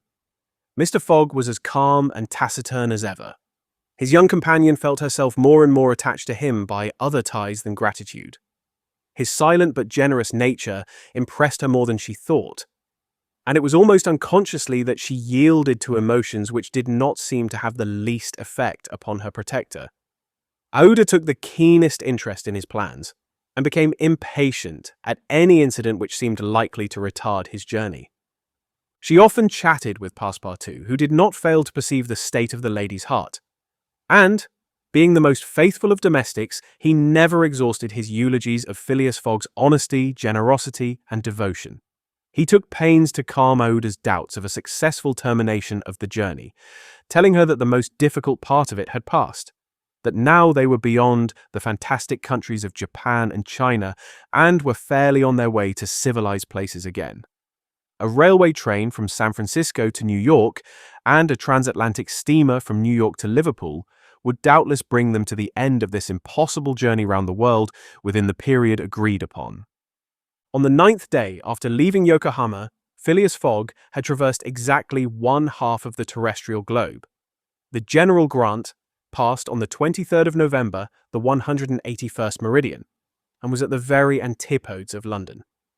Mr. Fogg had, it is true, exhausted 52 of the 80 days in which he was to complete the tour, and there were only 28 left. But, though he was only halfway by the difference of meridians, he had really gone over 2/3 of the whole journey. For he had been obliged to make long circuits from London to Aden, from Aden to Bombay, from Calcutta to Singapore, and from Singapore to Yokohama. Could he have followed without deviation the 50th parallel, which is that of London, the whole distance would only have been about 12,000 miles. Whereas he would be forced, by the irregular methods of locomotion, to traverse 26,000, of which he had, on the 23rd of November, accomplished 17,500. And now the course was a straight one, and Fix was no longer there to put obstacles in their way. It happened also, on the 23rd of November, that Passepartout made a joyful discovery. It will be remembered that the obstinate fellow had insisted on keeping his famous family watch at London time, and on regarding that of the countries he had passed through as quite false and unreliable. Now, on this day, though he had not changed the hands, he found that his watch exactly agreed with the ship's chronometers. His triumph was hilarious. He would have liked to know what Fix would say if he were aboard. "The rogue told me a lot of stories," repeated Passepartout, "about the meridians, the sun and the moon. Moon indeed, moonshine more likely. If one listened to that sort of people, a pretty sort of time one would keep. I was sure that the sun would some day regulate itself by my watch." Passepartout was ignorant that, if the face of his watch had been divided into 24 hours, like the Italian clocks, he would have no reason for exultation. For the hands of his watch would then, instead of as now indicating 9 o'clock in the morning, indicate 9 o'clock in the evening. That is, the 21st hour after midnight, precisely the difference between London time and that of the 180th meridian. But if Fix had been able to explain this purely physical effect, Passepartout would not have admitted, even if he had comprehended it. Moreover, if the detective had been on board at that moment, Passepartout would have joined issue with him on a quite different subject, and in an entirely different manner. Where was Fix at that moment? He was actually on board the General Grant. On reaching Yokohama, the detective, leaving Mr. Fogg, whom he expected to meet again during the day, had repaired at once to the English consulate, where he at last found the warrant of arrest. It had followed him from Bombay and had come by the Carnatic, on which steamer he himself was supposed to be. Fix's disappointment may be imagined when he reflected that the warrant was now useless. Mr. Fogg had left English ground, and it was now necessary to procure his extradition. Well, thought Fix after a moment of anger, my warrant is not good here, but it will be in England. The rogue evidently intends to return to his own country, thinking he has thrown the police off his track. Good. I will follow him across the Atlantic. As for the money, heaven grant there may be some left. But the fellow has already spent in travelling, rewards, trials, bail, elephants, and all sorts of charges, more than £5,000. Yet, after all, the bank is rich. His course decided on, he went on board the General Grant and was there when Mr. Fogg and Oda arrived. To his utter amazement, he recognized Passepartout. Despite his theatrical disguise, he quickly concealed himself in his cabin to avoid an awkward explanation and hoped, thanks to the number of passengers, to remain unperceived by Mr. Fogg's servant. On that very day, however, he met Passepartout face to face on the forward deck. The latter, without a word, made a rush for him, grasped him by the throat, and much to the amusement of a group of Americans who immediately began to bet on him, administered to the detective a perfect volley of blows, which proved the great superiority of French over English pugilistic skill. When Passepartout had finished, he found himself relieved and comforted. Fix got up in a somewhat rumpled condition, and looking at his adversary, coldly said, "Have you done?" "For this time, yes." "Then let me have a word with you." "But in your master's interests." Passepartout seemed to be vanquished by Fix's coolness, for he quietly followed him, and they sat down aside from the rest of the passengers. "You have given me a thrashing," said Fix. "Good, I expected it. Now, listen to me. Up to this time, I have been Mr. Fogg's adversary. I am now in his game." "Aha!" cried Passepartout. "You are convinced he is an honest man?" "No," replied Fix coldly. "I think him a rascal." "Shh! Don't budge, and let me speak. As long as Mr. Fogg was on English ground, it was for my interest to detain him there until my warrant of arrest arrived. I did everything I could to keep him back. I sent the Bombay priests after him, I got you intoxicated at Hong Kong, I separated you from him, and I made him miss the Yokohama steamer." Passepartout listened, with closed fists. "Now," resumed Fix, "Mr. Fogg seems to be going back to England. Well, I will follow him there. But hereafter I will do as much to keep obstacles out of his way as I have done up to this time to put them in his path. I've changed my game, you see, and simply because it was for my interest to change it. Your interest is the same as mine, for it is only in England that you will ascertain whether you are in the service of a criminal or an honest man." Passepartout listened very attentively to Fix, and was convinced that he spoke with entire good faith. "Are we friends?" asked the detective. "Friends? No," replied Passepartout, "but allies perhaps. At the least sign of treason. However, I'll twist your neck for you." "Agreed," said the detective quietly. 11 days later, on the 3rd of December, the General Grant entered the Bay of the Golden Gate and reached San Francisco. Mr. Fogg had neither gained nor lost a single day. Chapter 25, in which a slight glimpse is had of San Francisco.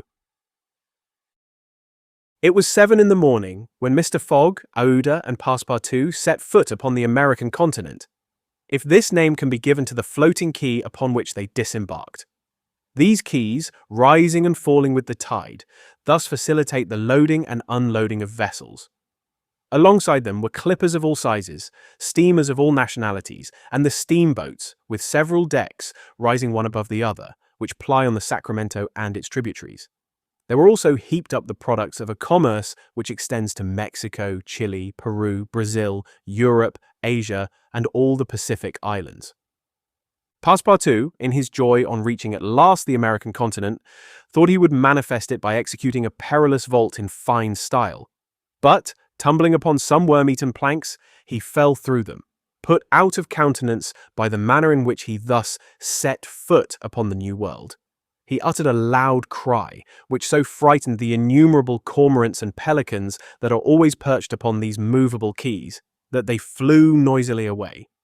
Mr. Fogg, on reaching shore, proceeded to find out at what hour the first train left for New York, and learned that this was at 6 p.m. He had, therefore, an entire day to spend in the Californian capital.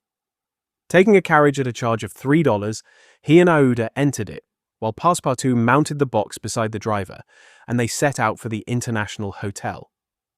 From his exalted position, Passepartout observed with much curiosity the wide streets, the low, evenly ranged houses, the Anglo-Saxon Gothic churches, the great docks, the palatial wooden and brick warehouses, the numerous conveyances, omnibuses, horse cars, and upon the sidewalks, not only Americans and Europeans, but Chinese and Indians.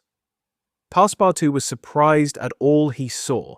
San Francisco was no longer the legendary city of 1849, a city of banditti, assassins, and incendiaries who had flocked hither in crowds in pursuit of plunder.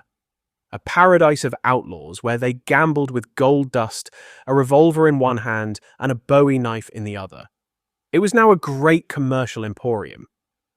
The lofty tower of its city hall overlooked the whole panorama of the streets and avenues, which cut each other at right angles, and in the midst of which appeared pleasant, verdant squares, while beyond appeared the Chinese Quarter, seemingly imported from the Celestial Empire in a toy box.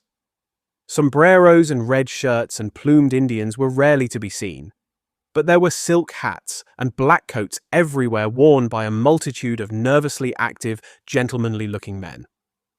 Some of the streets, especially Montgomery Street, which is to San Francisco what Regent Street is to London, the Boulevard des Italiens to Paris, and Broadway to New York, were lined with splendid and spacious stores, which exposed in their windows the products of the entire world.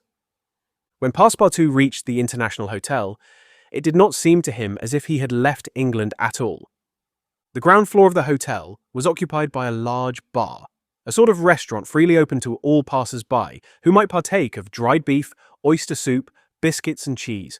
Without taking out their purses, payment was made only for the ale, porter or sherry which was drunk. This seemed very American to Passepartout. The hotel refreshment rooms were comfortable, and Mr. Fogg and Aouda, installing themselves at a table, were abundantly served on diminutive plates by Negroes of darkest hue. After breakfast, Mr. Fogg, accompanied by Aouda, started for the English consulate to have his passport visaed.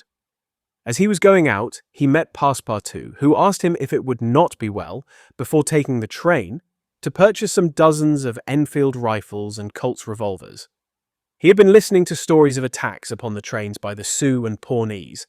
Mr. Fogg thought it a useless precaution, but told him to do as he thought best, and went on to the consulate. He had not proceeded 200 steps, however, when, by the greatest chance in the world, he met Fix. The detective seemed wholly taken by surprise. What? Had Mr. Fogg and himself crossed the Pacific together and not met on the steamer? At least Fix felt honoured to behold once more the gentleman to whom he owed so much, and, as his business recalled him to Europe, he should be delighted to continue the journey in such pleasant company. Mr. Fogg replied that the honour would be his, and the detective, who was determined not to lose sight of him, begged permission to accompany them in their walk about San Francisco, a request which Mr. Fogg readily granted. They soon found themselves in Montgomery Street, where a great crowd was collected. The sidewalks, street, horse-car rails, the shop doors, the windows of the houses, and even the roofs were full of people. Men were going about carrying large posters, and flags and streamers were floating in the wind, while loud cries were heard on every hand. "Hurrah for Cammerfield! Hurrah for Mandy Boy!" It was a political meeting, at least so Fix conjectured, who said to Mr. Fogg, "Perhaps we had better not mingle with the crowd. There may be danger in it." "Yes," returned Mr. Fogg, "and blows, even if they are political, are still blows." Fix smiled at this remark, and, in order to be able to see without being jostled about, the party took up a position on the top of a flight of steps situated at the upper end of Montgomery Street opposite them. On the other side of the street, between a coal wharf and a petroleum warehouse, a large platform had been erected in the open air, towards which the current of the crowd seemed to be directed. For what purpose was this meeting? What was the occasion of this excited assemblage? Phileas Fogg could not imagine. Was it to nominate some high official, a governor, or member of Congress? It was not improbable. So agitated was the multitude before them. Just at this moment, there was an unusual stir in the human mass. All the hands were raised in the air. Some, tightly closed, seemed to disappear suddenly in the midst of the cries, an energetic way, no doubt, of casting a vote. The crowd swayed back. The banners and flags wavered, disappeared an instant, then reappeared in tatters. The undulations of the human surge reached the steps, while all the heads floundered on the surface like a sea agitated by a squall. Many of the black hats disappeared, and the greater part of the crowd seemed to have diminished in height. "It is evidently a meeting," said Fix, "and its object must be an exciting one. I should not wonder if it were about the Alabama, despite the fact that that question is settled." "Perhaps," replied Mr. Fogg simply.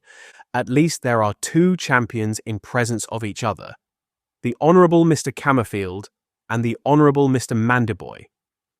Aouda, leaning upon Mr. Fogg's arm, observed the tumultuous scene with surprise, while Fix asked a man near him what the cause of it all was. Before the man could reply, a fresh agitation arose. Hurrahs and excited shouts were heard. The staffs of the banners began to be used as offensive weapons, and fists flew about in every direction. Thumps were exchanged from the tops of the carriages and omnibuses, which had been blocked up in the crowd. Boots and shoes went whirling through the air, and Mr. Fogg thought he even heard the crack of revolvers mingling in the din. The rout approached the stairway and flowed over the lower step. One of the parties had evidently been repulsed, but the mere lookers-on could not tell whether Mandiboy or Camerfield had gained the upper hand. "It would be prudent for us to retire," said Fix, who was anxious that Mr. Fogg should not receive any injury, at least until they got back to London. "If there is any question about England in all this, and we were recognised, I fear it would go hard with us." "An English subject," began Mr. Fogg. He did not finish his sentence, for a terrific hubbub now arose on the terrace behind the flight of steps where they stood, and there were frantic shouts of "Hurrah for Mandiboy! Hip, hip, hurrah!" It was a band of voters coming to the rescue of their allies and taking the Camerfield forces in flank. Mr. Fogg, Aouda, and Fix found themselves between two fires. It was too late to escape. The torrent of men, armed with loaded canes and sticks, was irresistible. Phileas Fogg and Fix were roughly hustled in their attempts to protect their fair companion. The former, as cool as ever, tried to defend himself with the weapons which nature has placed at the end of every Englishman's arm, but in vain.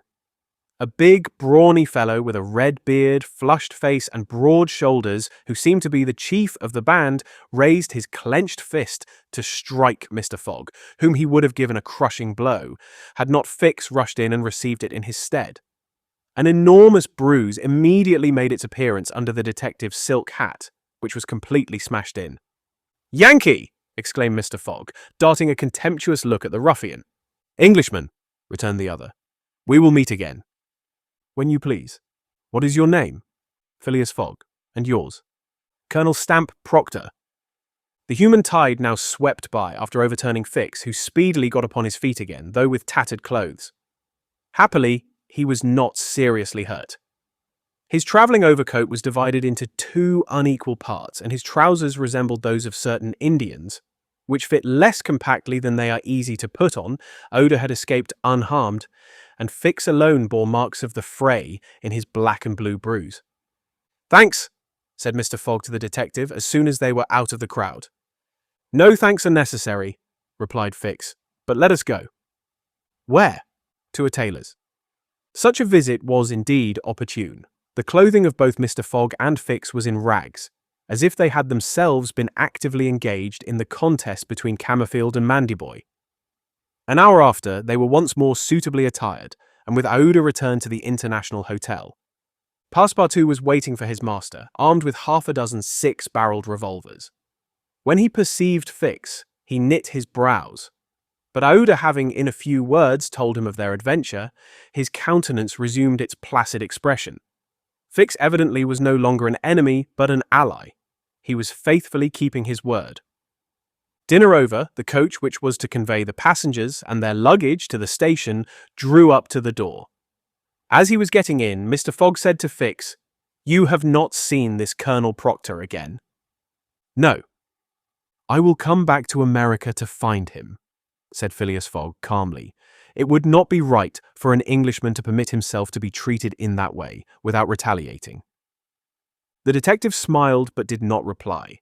It was clear that Mr. Fogg was one of those Englishmen who, while they do not tolerate dueling at home, fight abroad when their honour is attacked. At 6:15, the travellers reached the station and found the train ready to depart.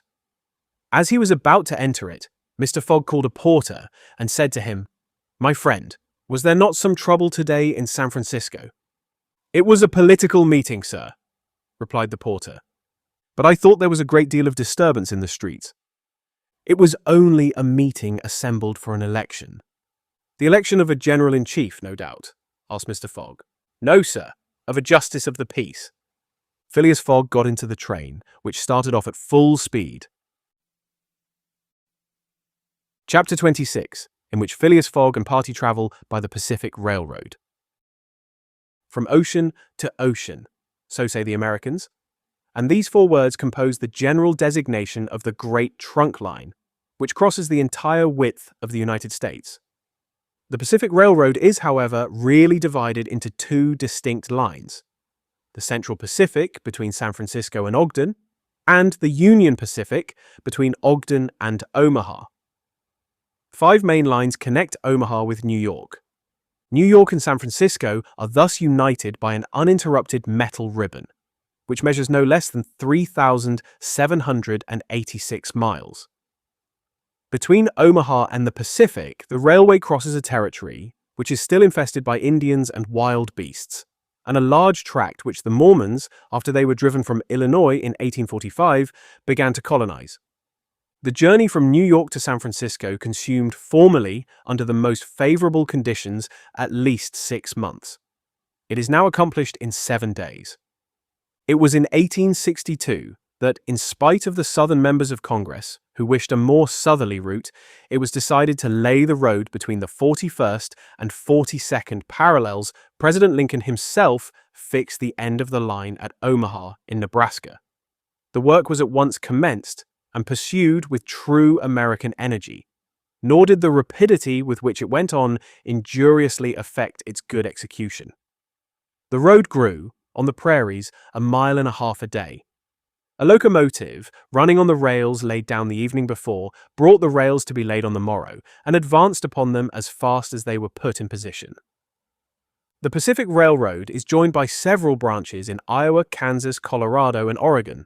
On leaving Omaha, it passes along the left bank of the Platte River as far as the junction of its northern branch, follows its southern branch, crosses the Laramie Territory and the Wasatch Mountains, turns the Great Salt Lake and reaches Salt Lake City, the Mormon capital, plunges into the Tooele Valley, across the American desert, Cedar and Humboldt Mountains, the Sierra Nevada, and descends, via Sacramento, to the Pacific.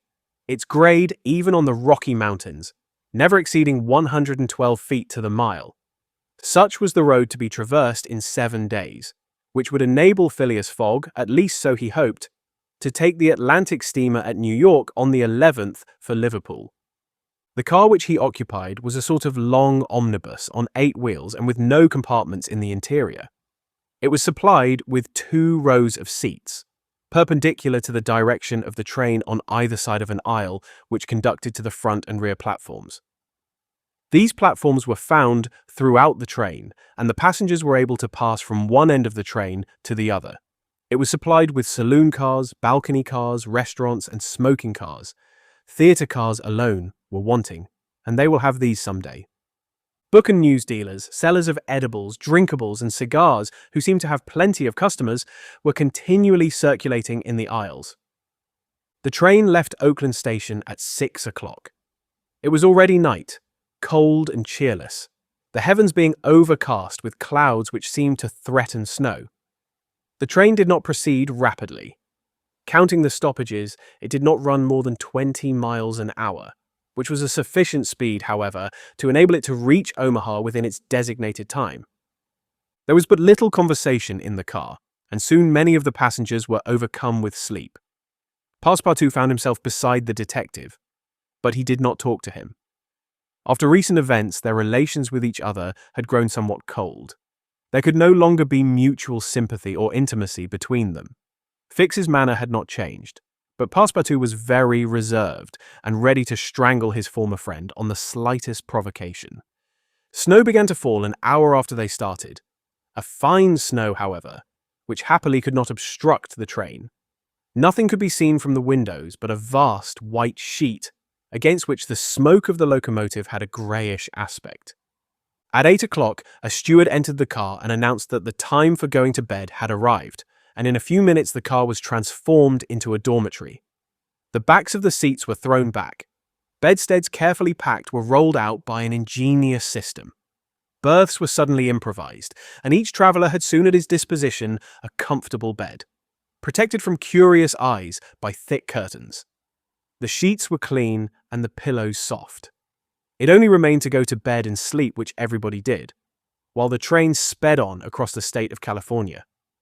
The country between San Francisco and Sacramento is not very hilly. The Central Pacific, taking Sacramento for its starting point, extends eastward to meet the road from Omaha. The line from San Francisco to Sacramento runs in a northeasterly direction, along the American River, which empties into San Pablo Bay.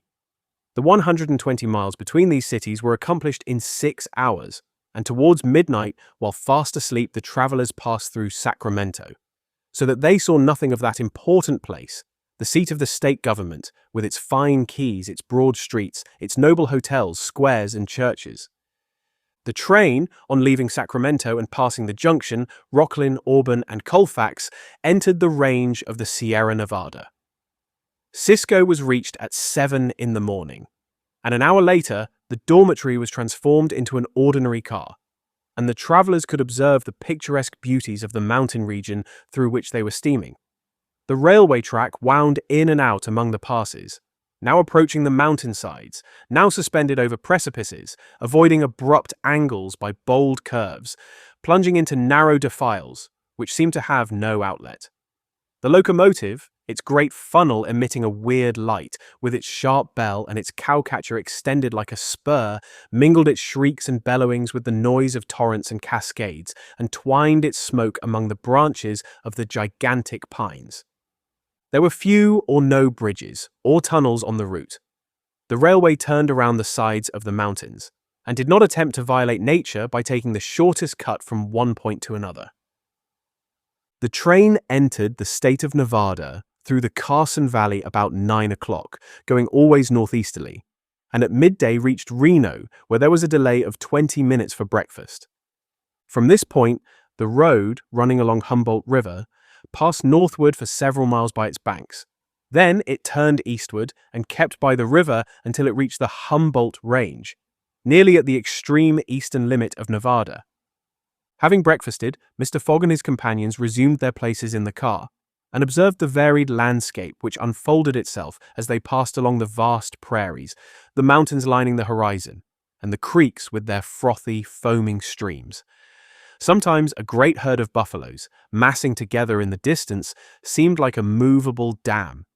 These innumerable multitudes of ruminating beasts often form an insurmountable obstacle to the passage of the trains. Thousands of them have been seen passing over the track for hours together. In compact ranks, the locomotive is then forced to stop and wait till the road is once more clear. This happened indeed to the train in which Mr. Fogg was travelling. About 12 o'clock, a troop of 10 or 12,000 head of buffalo encumbered the track. The locomotive, slackening its speed, tried to clear the way with its cowcatcher, but the mass of animals was too great. The buffaloes marched along with a tranquil gait, uttering now and then deafening bellowings. There was no use of interrupting them, for having taken a particular direction, nothing can moderate and change their course. It is a torrent of living flesh which no dam could contain. The travellers gazed on this curious spectacle from the platforms, but Phileas Fogg, who had the most reason of all to be in a hurry, remained in his seat and waited philosophically until it should please the buffaloes to get out of the way. Passepartout was furious at the delay they occasioned and longed to discharge his arsenal of revolvers upon them. "What a country!" cried he. "Mere cattle stop the trains and go by in a procession just as if they were not impeding travel. Parbleu! I should like to know if Mr. Fogg foresaw this mishap in his programme. And here's an engineer who doesn't dare to run the locomotive into this herd of beasts." The engineer did not try to overcome the obstacle, and he was wise. He would have crushed the first buffaloes, no doubt, with the cowcatcher. But the locomotive, however powerful, would soon have been checked. The train would inevitably have been thrown off the track and would then have been helpless. The best course was to wait patiently and regain the lost time by greater speed when the obstacle was removed. The procession of buffaloes lasted 3 full hours, and it was night before the track was clear. The last ranks of the herd were now passing over the rails, while the first had already disappeared below the southern horizon. It was 8 o'clock when the train passed through the defiles of the Humboldt Range, and 9:30 when it penetrated Utah, the region of the Great Salt Lake, the singular colony of the Mormons. Chapter 27, in which Passepartout undergoes, at a speed of 20 miles an hour, a course of Mormon history. During the night of the 5th of December, the train ran southeasterly for about 50 miles, then rose an equal distance in a northeasterly direction towards the Great Salt Lake. Passepartout, about 9 o'clock, went out upon the platform to take the air. The weather was cold, the heavens grey, but it was not snowing. The sun's disk, enlarged by the mist, seemed an enormous ring of gold, and Passepartout was amusing himself by calculating its value in pounds sterling, when he was diverted from this interesting study by a strange-looking personage who made his appearance on the platform. This personage, who had taken the train at Elko, was tall and dark, with black moustache, black stockings, a black silk hat, a black waistcoat, black trousers, a white cravat, and dogskin gloves. He might have been taken for a clergyman. He went from one end of the train to the other and affixed to the door of each car a notice written in manuscript. Passepartout approached and read one of these notices, which stated that Elder William Hitch, Mormon missionary, taking advantage of his presence on train number 48, would deliver a lecture on Mormonism in car number 117 from 11 to 12 o'clock, and that he invited all who were desirous of being instructed concerning the mysteries of the religion of the Latter-day Saints to attend. "I'll go," said Passepartout to himself. He knew nothing of Mormonism except the custom of polygamy, which is its foundation. The news quickly spread through the train, which contained about 100 passengers, 30 of whom at most, attracted by the notice, ensconced themselves in car number 117. Passepartout took one of the front seats. Neither Mr. Fogg nor Fix cared to attend. At the appointed hour, Elder William Hitch rose, and in an irritated voice, as if he had already been contradicted, said, "I tell you that Joe Smith is a martyr, that his brother Hiram is a martyr, and that the persecutions of the United States government against the prophets will also make a martyr of Brigham Young. Who dares to say the contrary?" No one ventured to gainsay the missionary, whose excited tone contrasted curiously with his naturally calm visage. No doubt his anger arose from the hardships to which the Mormons were actually subjected. The government had just succeeded, with some difficulty, in reducing these independent fanatics to its rule. It had made itself master of Utah and subjected that territory to the laws of the Union, after imprisoning Brigham Young on a charge of rebellion and polygamy.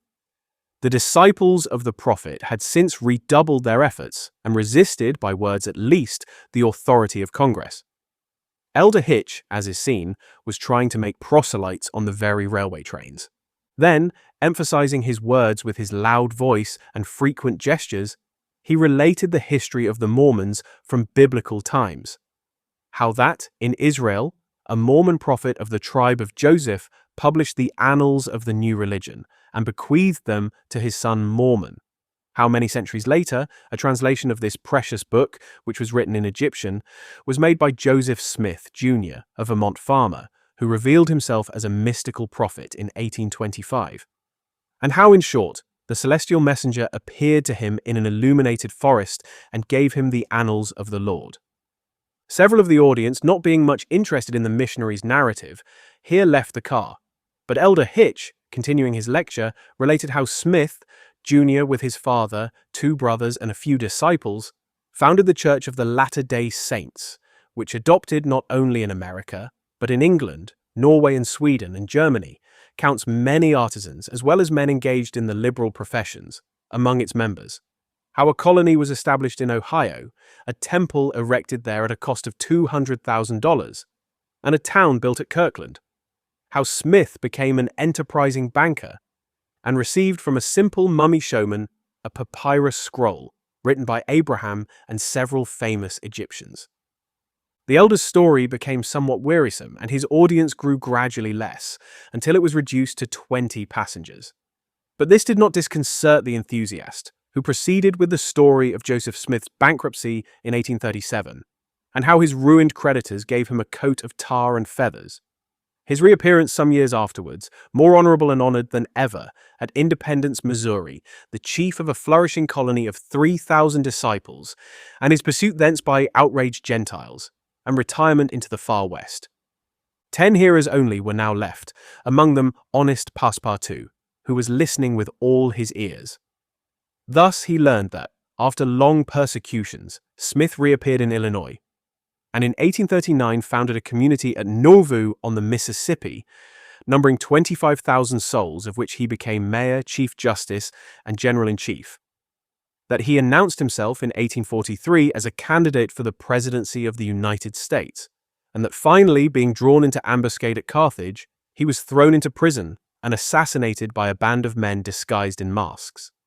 Passepartout was now the only person left in the car, and the elder, looking him full in the face, reminded him that 2 years after the assassination of Joseph Smith, the inspired prophet, Brigham Young, his successor, left Nauvoo for the banks of the Great Salt Lake, where, in the midst of that fertile region, directly on the route of the emigrants who crossed Utah on their way to California, the new colony, thanks to the polygamy practiced by the Mormons, had flourished beyond expectations. And this, added Elder William Hitch, this is why the jealousy of Congress has been aroused against us. Why have the soldiers of the Union invaded the soil of Utah? Why has Brigham Young, our chief, been imprisoned in contempt of all justice? Shall we yield to force? Never. Driven from Vermont, driven from Illinois, driven from Ohio, driven from Missouri, driven from Utah, we shall yet find some independent territory on which to plant our tents. And you, my brother, continued the elder, fixing his angry eyes upon his single auditor, will you not plant yours there too, under the shadow of our flag? No! Replied Passepartout courageously, in his turn retiring from the car and leaving the elder to preach to vacancy. During the lecture, the train had been making good progress, and towards 12:30 it reached the northwest border of the Great Salt Lake. Thence, the passengers could observe the vast extent of this interior sea, which is also called the Dead Sea, and into which flows an American Jordan. It is a picturesque expanse, framed in lofty crags in large strata, encrusted with white salt, a superb sheet of water, which was formerly of larger extent than now, its shores having encroached with the lapse of time, and thus at once reduced its breadth and increased its depth. The Salt Lake, 70 miles long and 35 wide, is situated 3 miles 800 feet above the sea. Quite different from Lake Asphaltite, whose depression is 1,200 feet below the sea, it contains considerable salt, and 1/4 of the weight of its water is solid matter, its specific weight being 1,170. And, after being distilled, 1,000 fishes are, of course, unable to live in it, and those which descend through the Jordan, the Weber, and other streams soon perish. The country around the lake was well cultivated, for the Mormons are mostly farmers, while ranches and pens for domesticated animals, fields of wheat, corn, and other cereals, luxuriant prairies, hedges of wild rose, clumps of acacias, and milkwort would have been seen 6 months later. Now the ground was covered with a thin powdering of snow. The train reached Ogden at 2 o'clock, where it rested for 6 hours. Mr. Fogg and his party had time to pay a visit to Salt Lake City, connected with Ogden by a branch road. And they spent 2 hours in this strikingly American town, built on the pattern of other cities of the Union, like a checkerboard, with the somber sadness of right angles, as Victor Hugo expresses it. The founder of the City of the Saints could not escape from the taste for symmetry which distinguishes the Anglo-Saxons. In this strange country, where the people are certainly not up to the level of their institutions, everything is done squarely: cities, houses, and follies. The travellers, then, were promenading at 3 o'clock about the streets of the town built between the banks of the Jordan and the spurs of the Wasatch Range. They saw few or no churches, but the prophet's mansion, the courthouse, and the arsenal. Blue brick houses with verandas and porches surrounded by gardens bordered with acacias, palms, and locusts. A clay and pebble wall, built in 1853, surrounded the town. And in the principal street were the market and several hotels adorned with pavilions. The place did not seem thickly populated. The streets were almost deserted except in the vicinity of the temple, which they only reached after having traversed several quarters surrounded by palisades. There were many women, which was easily accounted for by the peculiar institution of the Mormons. But it must not be supposed that all the Mormons are polygamists. They are free to marry or not, as they please. But it is worth noting that it is mainly the female citizens of Utah who are anxious to marry, as according to the Mormon religion, maiden ladies are not admitted to the possession of its highest joys. These poor creatures seem to be neither well off nor happy. Some, the more well-to-do no doubt, wore short, open black silk dresses under a hood or modest shawl. Others were habited in Indian fashion. Passepartout could not behold without a certain fright these women, charged in groups with conferring happiness on a single Mormon. His common sense pitied above all the husband. It seemed to him a terrible thing to have to guide so many wives at once across the vicissitudes of life, and to conduct them, as it were, in a body to the Mormon paradise, with the prospect of seeing them in the company of the glorious Smith, who doubtless was the chief ornament of that delightful place to all eternity. He felt decidedly repelled from such a vocation, and he imagined, perhaps he was mistaken, that the fair ones of Salt Lake City cast rather alarming glances on his person. Happily, his stay there was but brief. At 4, the party found themselves again at the station, took their places in the train, and the whistle sounded for starting. Just at the moment, however, that the locomotive wheels began to move, cries of "Stop! Stop!" were heard. Trains, like time and tide, stop for no one. The gentleman who uttered the cries was evidently a belated Mormon. He was breathless with running. Happily for him, the station had neither gates nor barriers. He rushed along the track, jumped on the rear platform of the train, and fell exhausted into one of the seats. Passepartout, who had been anxiously watching this amateur gymnast, approached him with lively interest, and learned that he had taken flight after an unpleasant domestic scene. When the Mormon had recovered his breath, Passepartout ventured to ask him politely how many wives he had, for from the manner in which he had decamped, it might be thought that he had 20 at least. "One, sir," replied the Mormon, raising his arms heavenward. "One, and that was enough." Chapter 28, in which Passepartout does not succeed in making anybody listen to reason. The train, on leaving Great Salt Lake at Ogden, passed northward for an hour as far as Weber River, having completed nearly 900 miles from San Francisco. From this point, it took an easterly direction towards the jagged Wasatch Mountains. It was in the section included between this range and the Rocky Mountains that the American engineers found the most formidable difficulties in laying the road, and that the government granted a subsidy of $48,000 per mile instead of $16,000, allowed for the work done on the plains. But the engineers, instead of violating nature, avoided its difficulties by winding around, instead of penetrating the rocks. One tunnel only, 14,000 feet in length, was pierced in order to arrive at the Great Basin. The track, up to this time, had reached its highest elevation at the Great Salt Lake. From this point it described a long curve, descending towards Bitter Creek Valley, to rise again to the dividing ridge of the waters between the Atlantic and the Pacific.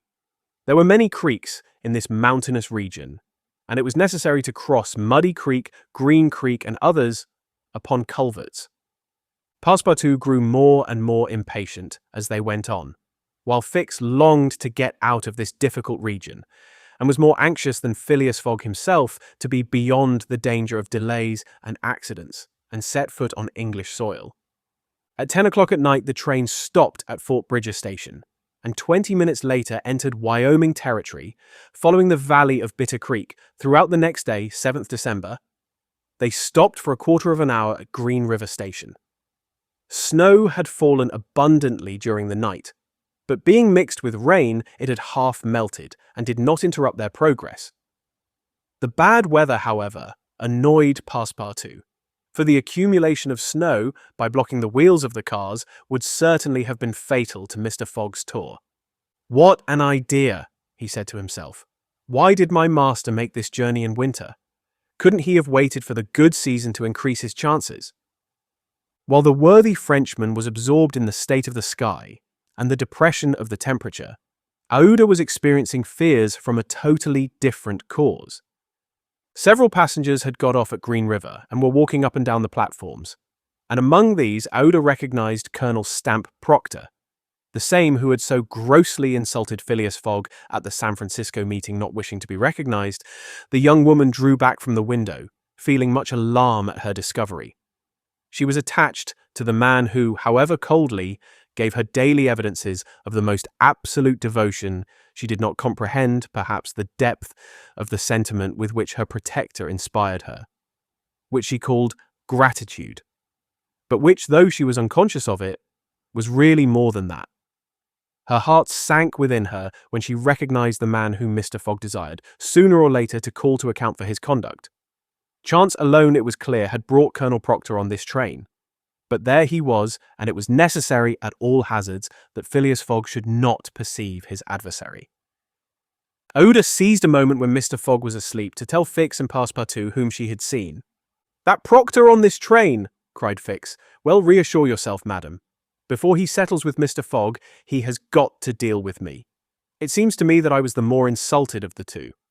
And besides," added Passepartout, "I'll take charge of him, Colonel, as he is." "Mr. Fix," resumed Aouda, "Mr. Fogg will allow no one to avenge him. He said that he would come back to America to find this man. Should he perceive Colonel Proctor, we could not prevent a collision which might have terrible results. He must not see him." "You are right, madam," replied Fix. "A meeting between them might ruin all. Whether he were victorious or beaten, Mr. Fogg would be delayed, and, added Passepartout, that would play the game of the gentlemen of the Reform Club. In 4 days we shall be in New York. Well, if my master does not leave this car during those 4 days, we may hope that chance will not bring him face to face with this confounded American. We must, if possible, prevent his stirring out of it." The conversation dropped. Mr. Fogg had just woke up and was looking out of the window. Soon after, Passepartout, without being heard by his master or Aouda, whispered to the detective, "Would you really fight for him?" "I would do anything," replied Fix in a tone which betrayed determined will, "to get him back living to Europe." Passepartout felt something like a shudder shoot through his frame, but his confidence in his master remained unbroken. Was there any means of detaining Mr. Fogg in the car to avoid a meeting between him and the Colonel? It ought not to be a difficult task, since that gentleman was naturally sedentary and little curious. The detective, at least, seemed to have found a way, for, after a few moments, he said to Mr. Fogg, "These are long and slow hours, sir, that we are passing on the railway." "Yes," replied Mr. Fogg, "but they pass." "You were in the habit of playing whist," resumed Fix, "on the steamers." "Yes, but it would be difficult to do so here. I have neither cards nor partners." "Oh, but we can easily buy some cards, for they are sold on all the American trains. And as for partners, if Madam plays—" "Certainly, sir," Aouda quickly replied. "I understand whist. It is part of an English education.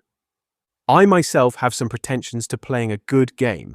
Well, here are 3 of us, and a dummy—" "As you please, sir," replied Phileas Fogg, heartily glad to resume his favorite pastime even on the railway. Passepartout was dispatched in search of the steward, and soon returned with 2 packs of cards, some pins, counters, and a shelf covered with cloth. The game commenced. Oda understood whist sufficiently well and even received some compliments on her playing from Mr. Fogg. As for the detective, he was simply an adept and worthy of being matched against his present opponent. Now, thought Passepartout, we've got him. He won't budge. At 11 in the morning, the train had reached the dividing ridge of the waters at Bridger Pass, 7,524 feet above the level of the sea, one of the highest points attained by the track in crossing the Rocky Mountains. After going about 200 miles, the travellers at last found themselves on one of those vast plains which extend to the Atlantic, and which nature has made so propitious for laying the iron road. On the declivity of the Atlantic basin, the first streams branches of the North Platte River already appeared. The whole northern and eastern horizon was bounded by the immense semicircular curtain which is formed by the southern portion of the Rocky Mountains, the highest being Laramie Peak. Between this and the railway extended vast plains, plentifully irrigated. On the right rose the lower spurs of the mountainous mass, which extends southward to the sources of the Arkansas River, one of the great tributaries of the Missouri. At 12:30, the travelers caught sight for an instant of Fort Halleck, which commands that section, and in a few more hours the Rocky Mountains were crossed. There was reason to hope, then, that no accident would mark the journey through this difficult country. The snow had ceased falling, and the air became crisp and cold. Large birds, frightened by the locomotive, rose and flew off in the distance. No wild beast appeared on the plain. It was a desert in its vast nakedness.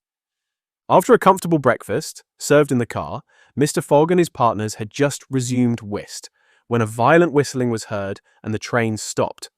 Passepartout put his head out of the door, but saw nothing to cause the delay. No station was in view. Oda and Fix feared that Mr. Fogg might take it into his head to get out, but that gentleman contented himself with saying to his servant, "See what is the matter?" Passepartout rushed out of the car. 30 or 40 passengers had already descended, amongst them Colonel Stamp Proctor. The train had stopped before a red signal which blocked the way. The engineer and conductor were talking excitedly with a signalman, whom the station master at Medicine Bow, the next stopping place, had sent on before the passengers drew around and took part in the discussion, in which Colonel Proctor, with his insolent manner, was conspicuous. Passepartout, joining the group, heard the signalman say, "No, you can't pass. The bridge at Medicine Bow is shaky and would not bear the weight of the train." This was a suspension bridge thrown over some rapids, about a mile from the place where they now were. According to the signalman, it was in a ruinous condition, several of the iron wires being broken, and it was impossible to risk the passage. He did not in any way exaggerate the condition of the bridge. It may be taken for granted that, rash as the Americans usually are, when they are prudent, there is good reason for it. Passepartout, not daring to apprise his master of what he heard, listened with set teeth, immovable as a statue. "Hum!" cried Colonel Proctor, "but we are not going to stay here, I imagine, and take root in the snow."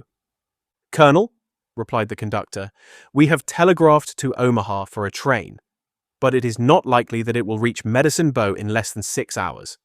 "6 hours!" cried Passepartout. "Certainly," returned the conductor. "Besides, it will take us as long as that to reach Medicine Bow on foot." "But it is only a mile from here," said one of the passengers. "Yes, but it's on the other side of the river." "And can't we cross that in a boat?" asked the colonel. "That's impossible. The creek is swelled by the rains. It is a rapid, and we shall have to make a circuit of 10 miles to the north to find a ford." The colonel launched a volley of oaths, denouncing the railway company and the conductor, and Passepartout, who was furious, was not disinclined to make common cause with him. Here was an obstacle, indeed, which all his master's banknotes could not remove. There was a general disappointment among the passengers, who, without reckoning the delay, saw themselves compelled to trudge 15 miles over a plain covered with snow. They grumbled and protested, and would certainly have thus attracted Phileas Fogg's attention if he had not been completely absorbed in his game. Passepartout found that he could not avoid telling his master what had occurred, and, with hanging head, he was turning towards the car, when the engineer, a true Yankee named Forster, called out, "Gentlemen, perhaps there is a way after all to get over." "On the bridge?" asked a passenger. "On the bridge." "With our train?" "With our train." Passepartout stopped short and eagerly listened to the engineer. "But the bridge is unsafe," urged the conductor. "No matter," replied Forster. "I think that by putting on the very highest speed, we might have a chance of getting over." "The devil," muttered Passepartout. But a number of the passengers were at once attracted by the engineer's proposal, and Colonel Proctor was especially delighted, and found the plan a very feasible one. He told stories about engineers leaping their trains over rivers without bridges by putting on full steam, and many of those present avowed themselves of the engineer's mind. "We have 50 chances out of 100 of getting over," said one. 80, 90. Passepartout was astounded, and, though ready to attempt anything to get over Medicine Creek, thought the experiment proposed a little too American. "Besides," thought he, "there's a still more simple way, and it does not even occur to any of these people." "Sir," said he aloud to one of the passengers, "the engineer's plan seems to me a little dangerous, but dash, dash." 80 chances, replied the passenger, turning his back on him. "I know it," said Passepartout, turning to another passenger, "but a simple idea." "Ideas are no use," returned the American, shrugging his shoulders, "as the engineer assures us that we can pass." "Doubtless," urged Passepartout, "we can pass, but perhaps it would be more prudent." "What? Prudent?" cried Colonel Proctor, whom this word seemed to excite prodigiously. "At full speed, don't you see, at full speed." "I know, I see," repeated Passepartout, "but it would be, if not more prudent, since that word displeases you, at least more natural." "Who? What? What's the matter with this fellow?" cried several. The poor fellow did not know to whom to address himself. "Are you afraid?" asked Colonel Proctor. "I afraid? Very well. I will show these people that a Frenchman can be as American as they." "All aboard!" cried the conductor. "Yes, all aboard!" repeated Passepartout, and immediately. "But they can't prevent me from thinking that it would be more natural for us to cross the bridge on foot and let the train come after." But no one heard this sage reflection, nor would anyone have acknowledged its justice. The passengers resumed their places in the cars. Passepartout took his seat without telling what had passed. The whist players were quite absorbed in their game. The locomotive whistled vigorously. The engineer, reversing the steam, backed the train for nearly a mile, retiring like a jumper in order to take a longer leap. Then, with another whistle, he began to move forward. The train increased its speed, and soon its rapidity became frightful. A prolonged screech issued from the locomotive. The piston worked up and down 20 strokes to the second. They perceived that the whole train, rushing on at the rate of 100 miles an hour, hardly bore upon the rails at all. And they passed over. It was like a flash.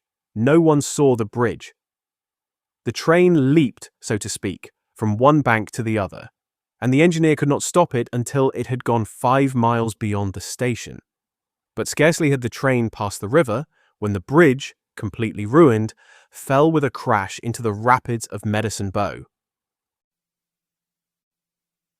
Chapter 29, in which certain incidents are narrated which are only to be met with on American railroads. The train pursued its course that evening without interruption, passing Fort Saunders, crossing Cheney Pass, and reaching Evans Pass. The road here attained the highest elevation of the journey, 8,092 feet above the level of the sea. The travelers had now only to descend to the Atlantic by limitless plains, leveled by nature. A branch of the Grand Trunk led off southward to Denver, the capital of Colorado. The country roundabout is rich in gold and silver, and more than 50,000 inhabitants are already settled there. 1,382 miles had been passed over from San Francisco in 3 days and 3 nights. 4 days and nights more would probably bring them to New York. Phileas Fogg was not as yet behindhand. During the night, Camp Walbach was passed on the left. Lodgepole Creek ran parallel with the road, marking the boundary between the territories of Wyoming and Colorado. They entered Nebraska at 11, passed near Sedgwick, and touched at Julesburg on the southern branch of the Platte River. It was here that the Union Pacific Railroad was inaugurated on the 23rd of October 1867 by the chief engineer, General Dodge. Two powerful locomotives carrying 9 cars of invited guests, amongst whom was Thomas C. Durant, vice president of the road, stopped at this point. Cheers were given. The Sioux and Pawnees performed an imitation Indian battle. Fireworks were let off, and the first number of the Railway Pioneer was printed by a press brought on the train. Thus was celebrated the inauguration of this great railroad, a mighty instrument of progress and civilization, thrown across the desert, and destined to link together cities and towns which do not yet exist. The whistle of the locomotive, more powerful than Amphion's lyre, was about to bid them rise from American soil. Fort McPherson was left behind at 8 in the morning, and 357 miles had yet to be traversed before reaching Omaha. The road followed the capricious windings of the southern branch of the Platte River on its left bank.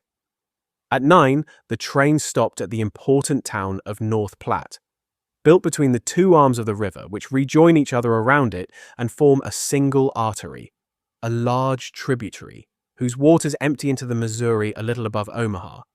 The 101st meridian was passed. Mr. Fogg and his partners had resumed their game. No one, not even the dummy, complained of the length of the trip. Fix had begun by winning several guineas, which he seemed likely to lose, but he showed himself a not less eager whist player than Mr. Fogg. During the morning, chance distinctly favoured that gentleman. Trumps and honours were showered upon his hands. Once, having resolved on a bold stroke, he was on the point of playing a spade when a voice behind him said, "I should play a diamond." Mr. Fogg, Oda, and Fix raised their heads and beheld Colonel Proctor. Stamp Proctor and Phileas Fogg recognized each other at once. "Ah, it's you, is it, Englishman?" cried the Colonel. "It's you who are going to play a spade." "And who plays it?" replied Phileas Fogg coolly, throwing down the 10 of spades. "Well, it pleases me to have it diamonds," replied Colonel Proctor in an insolent tone. He made a movement as if to seize the card which had just been played, adding, "You don't understand anything about whist." "Perhaps I do, as well as another," said Phileas Fogg, rising. "You have only to try, son of John Bull," replied the Colonel. Oda turned pale, and her blood ran cold. She seized Mr. Fogg's arm and gently pulled him back. Passepartout was ready to pounce upon the American, who was staring insolently at his opponent. But Fix got up, and going to Colonel Proctor said, "You forget that it is I with whom you have to deal, sir, for it was I whom you not only insulted, but struck." "Mr. Fix," said Mr. Fogg, "pardon me, but this affair is mine and mine only. The Colonel has again insulted me by insisting that I should not play a spade, and he shall give me satisfaction for it." "When and where you will," replied the American, "and with whatever weapon you choose." Oda in vain attempted to retain Mr. Fogg, as vainly did the detective endeavour to make the quarrel his. Passepartout wished to throw the Colonel out of the window, but a sign from his master checked him. Phileas Fogg left the car, and the American followed him upon the platform. "Sir," said Mr. Fogg to his adversary, "I am in a great hurry to get back to Europe, and any delay whatever will be greatly to my disadvantage." "Well, what's that to me?" replied Colonel Proctor. "Sir," said Mr. Fogg very politely, "after our meeting at San Francisco, I determined to return to America and find you as soon as I had completed the business which called me to England." "Really? Will you appoint a meeting for 6 months hence? Why not 10 years hence?" "I say 6 months," returned Phileas Fogg, "and I shall be at the place of meeting promptly." "All this is an evasion," cried Stamp Proctor. "Now or never." "Very good. You are going to New York?" "No." "To Chicago?" "No." "To Omaha?" "What difference is it to you? Do you know Plum Creek?" "No," replied Mr. Fogg. "It's the next station. The train will be there in an hour, and will stop there 10 minutes. In 10 minutes, several revolver shots could be exchanged." "Very well," said Mr. Fogg. "I will stop at Plum Creek." "And I guess you'll stay there too," added the American insolently. "Who knows? replied Mr. Fogg, returning to the car as coolly as usual. He began to reassure Aouda, telling her that blusterers were never to be feared, and begged Fix to be his second at the approaching duel, a request which the detective could not refuse. Mr. Fogg resumed the interrupted game with perfect calmness. At 11 o'clock, the locomotive's whistle announced that they were approaching Plum Creek Station. Mr. Fogg rose and, followed by Fix, went out upon the platform. Passepartout accompanied him, carrying a pair of revolvers. Aouda remained in the car, as pale as death. The door of the next car opened, and Colonel Proctor appeared on the platform, attended by a Yankee of his own stamp as his second. But just as the combatants were about to step from the train, the conductor hurried up and shouted, "You can't get off, gentlemen!" "Why not?" asked the colonel. "We are 20 minutes late, and we shall not stop." "But I am going to fight a duel with this gentleman." "I am sorry," said the conductor, "but we shall be off at once. There's the bell ringing now." The train started. "I'm really very sorry, gentlemen," said the conductor. "Under any other circumstances, I should have been happy to oblige you. But after all, as you have not had time to fight here, why not fight as we go along? That wouldn't be convenient, perhaps, for this gentleman," said the colonel in a jeering tone. "It would be perfectly so," replied Phileas Fogg. "Well, we are really in America," thought Passepartout, "and the conductor is a gentleman of the first order." So muttering, he followed his master. The two combatants, their seconds, and the conductor passed through the cars to the rear of the train. The last car was only occupied by a dozen passengers, whom the conductor politely asked if they would not be so kind as to leave it vacant for a few moments, as two gentlemen had an affair of honor to settle.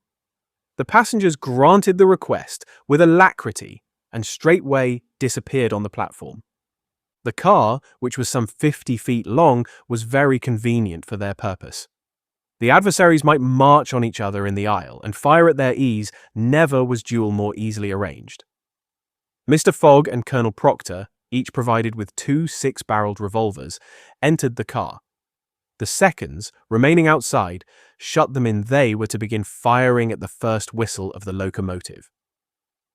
After an interval of 2 minutes, what remained of the two gentlemen would be taken from the car. Nothing could be more simple. Indeed, it was all so simple that Fix and Passepartout felt their hearts beating as if they would crack. They were listening for the whistle agreed upon, when suddenly savage cries resounded in the air, accompanied by reports which certainly did not issue from the car where the duelists were. The reports continued in front and the whole length of the train. Cries of terror proceeded from the interior of the cars. Colonel Proctor and Mr. Fogg, revolvers in hand, hastily quitted their prison and rushed forward where the noise was most clamorous. They then perceived that the train was attacked by a band of Sioux. This was not the first attempt of these daring Indians, for more than once they had waylaid trains on the road. 100 of them had, according to their habit, jumped upon the steps without stopping the train, with the ease of a clown mounting a horse at full gallop. The Sioux were armed with guns, from which came the reports, to which the passengers, who were almost all armed, responded by revolver shots. The Indians had first mounted the engine and half stunned the engineer and stoker with blows from their muskets. A Sioux chief, wishing to stop the train, but not knowing how to work the regulator, had opened wide instead of closing the steam valve, and the locomotive was plunging forward with terrific velocity. The Sioux had at the same time invaded the cars, skipping like enraged monkeys over the roofs, thrusting open the doors and fighting hand to hand with the passengers. Penetrating the baggage car, they pillaged it, throwing the trunks out of the train. The cries and shots were constant. The travellers defended themselves bravely. Some of the cars were barricaded and sustained a siege, like moving forts carried along at a speed of 100 miles an hour. Aouda behaved courageously from the first. She defended herself like a true heroine with a revolver, which she shot through the broken windows whenever a savage made his appearance. 20 Sioux had fallen mortally wounded to the ground, and the wheels crushed those who fell upon the rails as if they had been worms. Several passengers, shot or stunned, lay on the seats. It was necessary to put an end to the struggle, which had lasted for 10 minutes, and which would result in the triumph of the Sioux if the train was not stopped. Fort Kearny Station, where there was a garrison, was only 2 miles distant, but that once passed, the Sioux would be masters of the train between Fort Kearny and the station beyond. The conductor was fighting beside Mr. Fogg when he was shot and fell. At the same moment he cried, "Unless the train is stopped in 5 minutes, we are lost." "It shall be stopped," said Phileas Fogg, preparing to rush from the car. "Stay, monsieur!" cried Passepartout. "I will go." Mr. Fogg had not time to stop the brave fellow, who, opening a door unperceived by the Indians, succeeded in slipping under the car. And while the struggle continued and the balls whizzed across each other over his head, he made use of his old acrobatic experience and with amazing agility worked his way under the cars, holding onto the chains, aiding himself by the brakes and edges of the sashes, creeping from one car to another with marvelous skill, and thus gaining the forward end of the train. There, suspended by one hand between the baggage car and the tender, with the other he loosened the safety chains. But, owing to the traction, he would never have succeeded in unscrewing the yoking bar had not a violent concussion jolted this bar out. The train, now detached from the engine, remained a little behind, whilst the locomotive rushed forward with increased speed. Carried on by the force already acquired, the train still moved for several minutes. But the brakes were worked, and at last they stopped, less than 100 feet from Kearny Station. The soldiers of the fort, attracted by the shots, hurried up. The Sioux had not expected them, and decamped in a body before the train entirely stopped. But when the passengers counted each other on the station platform, several were found missing, among others the courageous Frenchman, whose devotion had just saved them. Chapter 30. In which Phileas Fogg simply does his duty. 3 passengers, including Passepartout, had disappeared. Had they been killed in the struggle? Were they taken prisoners by the Sioux? It was impossible to tell. There were many wounded, but none mortally. Colonel Proctor was one of the most seriously hurt. He had fought bravely, and a ball had entered his groin. He was carried into the station with the other wounded passengers to receive such attention as could be of avail. Aouda was safe, and Phileas Fogg, who had been in the thickest of the fight, had not received a scratch. Fix was slightly wounded in the arm, but Passepartout was not to be found, and tears coursed down Aouda's cheeks. All the passengers had got out of the train, the wheels of which were stained with blood. From the tires and spokes hung ragged pieces of flesh. As far as the eye could reach on the white plain behind, red trails were visible. The last Sioux were disappearing in the south, along the banks of Republican River. Mr. Fogg, with folded arms, remained motionless. He had a serious decision to make. Aouda, standing near him, looked at him without speaking, and he understood her look. If his servant was a prisoner, ought he not to risk everything to rescue him from the Indians? "I will find him, living or dead," said he quietly to Aouda. "Ah, Mr. Fogg," cried she, clasping his hands and covering them with tears. "Living," added Mr. Fogg, "if we do not lose a moment." Phileas Fogg, by this resolution, inevitably sacrificed himself. He pronounced his own doom. The delay of a single day would make him lose the steamer at New York, and his bet would be certainly lost. But as he thought, "It is my duty," he did not hesitate. The commanding officer of Fort Kearny was there. 100 of his soldiers had placed themselves in a position to defend the station, should the Sioux attack it. "Sir," said Mr. Fogg to the captain, 3 passengers have disappeared." "Dead?" asked the captain. "Dead or prisoners? That is the uncertainty which must be solved. Do you propose to pursue the Sioux?" "That's a serious thing to do, sir," returned the captain. "These Indians may retreat beyond the Arkansas, and I cannot leave the fort unprotected." "The lives of 3 men are in question, sir," said Phileas Fogg. "Doubtless, but can I risk the lives of 50 men to save 3? "I don't know whether you can, sir, but you ought to do so." "Nobody here," returned the other, "has a right to teach me my duty." "Very well," said Mr. Fogg coldly.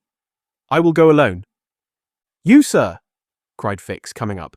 "You go alone in pursuit of the Indians? Would you have me leave this poor fellow to perish? Him to whom everyone present owes his life. I shall go." "No, sir, you shall not go alone," cried the captain, touched in spite of himself. "No, you are a brave man. 30 volunteers," he added, turning to the soldiers. The whole company started forward at once. The captain had only to pick his men. 30 were chosen, and an old sergeant placed at their head. "Thanks, Captain," said Mr. Fogg. "Will you let me go with you?" asked Fix. "Do as you please, sir, but if you wish to do me a favor, you will remain with Oda, in case anything should happen to me." A sudden pallor overspread the detective's face. Separate himself from the man whom he had so persistently followed step by step. Leave him to wander about in this desert. Fix gazed attentively at Mr. Fogg, and despite his suspicions and of the struggle which was going on within him, he lowered his eyes before that calm and frank look.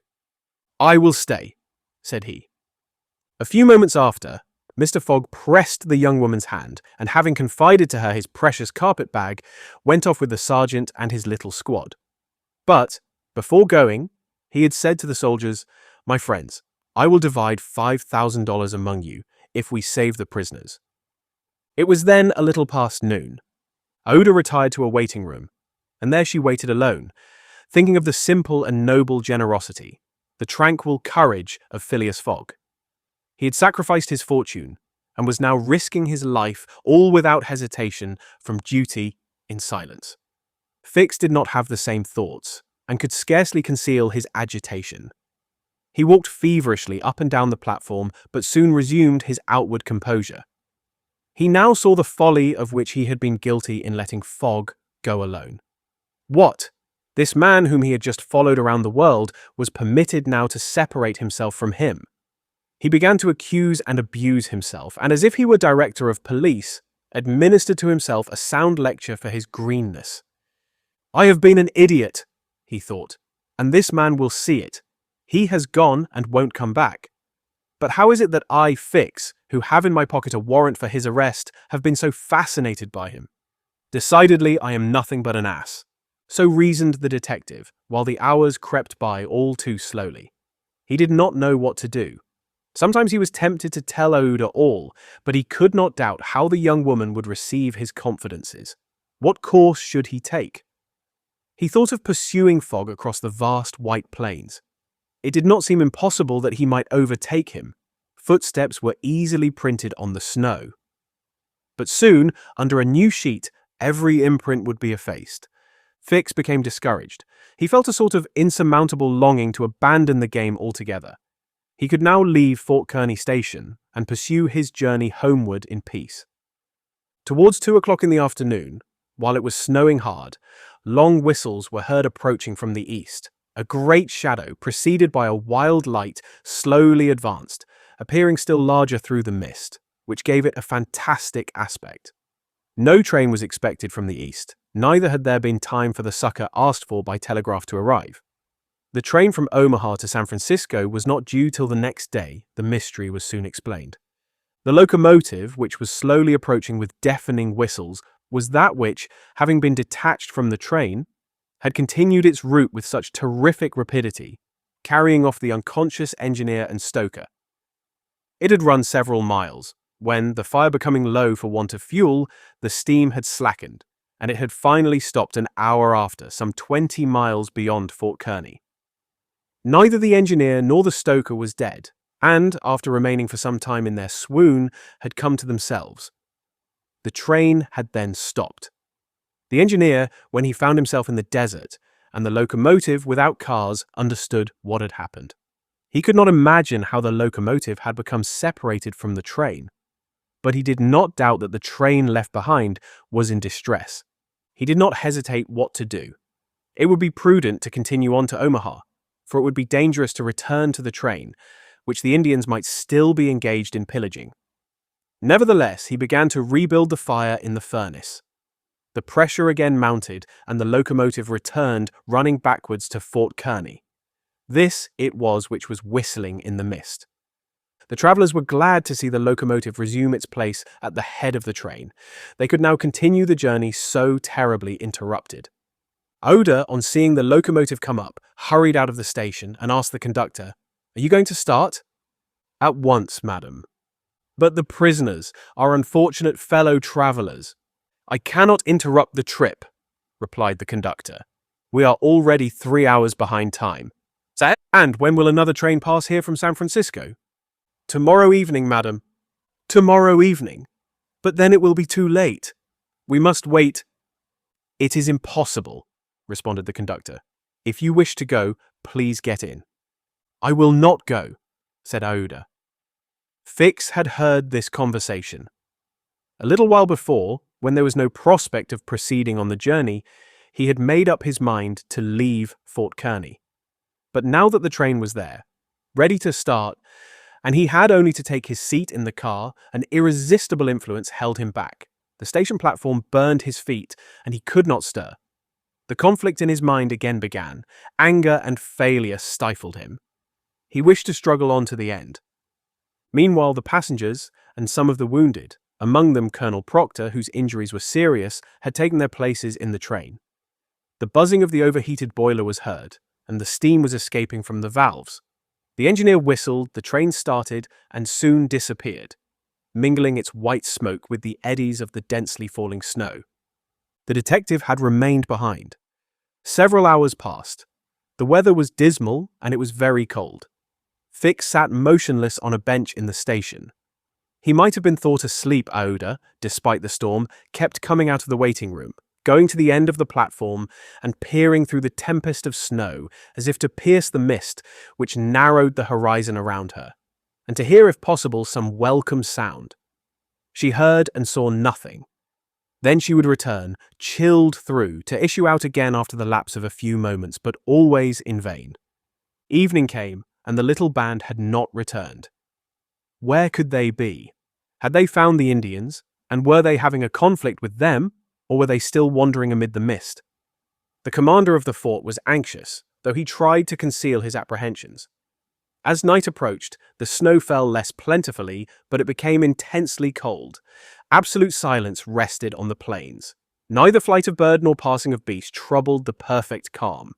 Throughout the night, Aouda, full of sad forebodings, her heart stifled with anguish, wandered about on the verge of the plains. Her imagination carried her far off and showed her innumerable dangers. What she suffered through the long hours it would be impossible to describe. Fix remained stationary in the same place, but did not sleep. Once a man approached and spoke to him, and the detective merely replied by shaking his head. Thus, the night passed. At dawn, the half-extinguished disk of the sun rose above a misty horizon. But it was now possible to recognize objects 2 miles off Phileas Fogg, and the squad had gone southward. In the south, all was still vacancy. It was then 7 o'clock. The captain, who was really alarmed, did not know what course to take. Should he send another detachment to the rescue of the first? Should he sacrifice more men with so few chances of saving those already sacrificed? His hesitation did not last long, however. Calling one of his lieutenants, he was on the point of ordering a reconnaissance when gunshots were heard. Was it a signal? The soldiers rushed out of the fort, and 1/2 mile off, they perceived a little band returning in good order. Mr. Fogg was marching at their head, and just behind him were Passepartout and the other 2 travelers, rescued from the Sioux. They had met and fought the Indians 10 miles south of Fort Kearny. Shortly before the detachment arrived, Passepartout and his companions had begun to struggle with their captors, 3 of whom the Frenchman had felled with his fists, when his master and the soldiers hastened up to their relief. All were welcomed with joyful cries. Phileas Fogg distributed the reward he had promised to the soldiers, while Passepartout, not without reason, muttered to himself, "It must certainly be confessed that I cost my master dear." Fix, without saying a word, looked at Mr. Fogg, and it would have been difficult to analyze the thoughts which struggled within him. As for Oda, she took her protector's hand and pressed it in her own, too much moved to speak. Meanwhile, Passepartout was looking about for the train. He thought he should find it there, ready to start for Omaha. and he hoped that the time lost might be regained. "The train! The train!" cried he. "Gone," replied Fix. "And when does the next train pass here?" said Phileas Fogg. "Not till this evening." "Ah," returned the impassible gentleman quietly. Chapter 31, in which Fix, the detective, considerably furthers the interests of Phileas Fogg. Phileas Fogg found himself 20 hours behind time. Passepartout, the involuntary cause of this delay, was desperate. He had ruined his master. At this moment, the detective approached Mr. Fogg and, looking him intently in the face, said, "Seriously, sir, are you in great haste?" "Quite seriously." "I have a purpose in asking," resumed Fix. "Is it absolutely necessary that you should be in New York on the 11th before 9 o'clock in the evening, the time that the steamer leaves for Liverpool?" "It is absolutely necessary." "And, if your journey had not been interrupted by these Indians, you would have reached New York on the morning of the 11th. "Yes, with 11 hours to spare before the steamer left." "Good. You are therefore 20 hours behind. 12 from 20 leaves 8. You must regain 8 hours. Do you wish to try to do so?" "On foot?" asked Mr. Fogg. "No, on a sledge," replied Fix. "On a sledge with sails. A man has proposed such a method to me." It was the man who had spoken to Fix during the night, and whose offer he had refused. Phileas Fogg did not reply at once, but Fix, having pointed out the man who was walking up and down in front of the station, Mr. Fogg went up to him. An instant after, Mr. Fogg and the American, whose name was Mudge, entered a hut built just below the fort. There, Mr. Fogg examined a curious vehicle, a kind of frame on 2 long beams, a little raised in front like the runners of a sledge, and upon which there was room for 5 or 6 persons. A high mast was fixed on the frame, held firmly by metallic lashings, to which was attached a large brigantine sail. This mast held an iron stay upon which to hoist a jib sail. Behind, a sort of rudder served to guide the vehicle. It was, in short, a sledge rigged like a sloop. During the winter, when the trains are blocked up by the snow, these sledges make extremely rapid journeys across the frozen plains from one station to another, provided with more sails than a cutter, and with the wind behind them, they slip over the surface of the prairies with a speed equal, if not superior, to that of the express trains. Mr. Fogg readily made a bargain with the owner of this landcraft. The wind was favourable, being fresh and blowing from the west. The snow had hardened, and Mudge was very confident of being able to transport Mr. Fogg in a few hours to Omaha.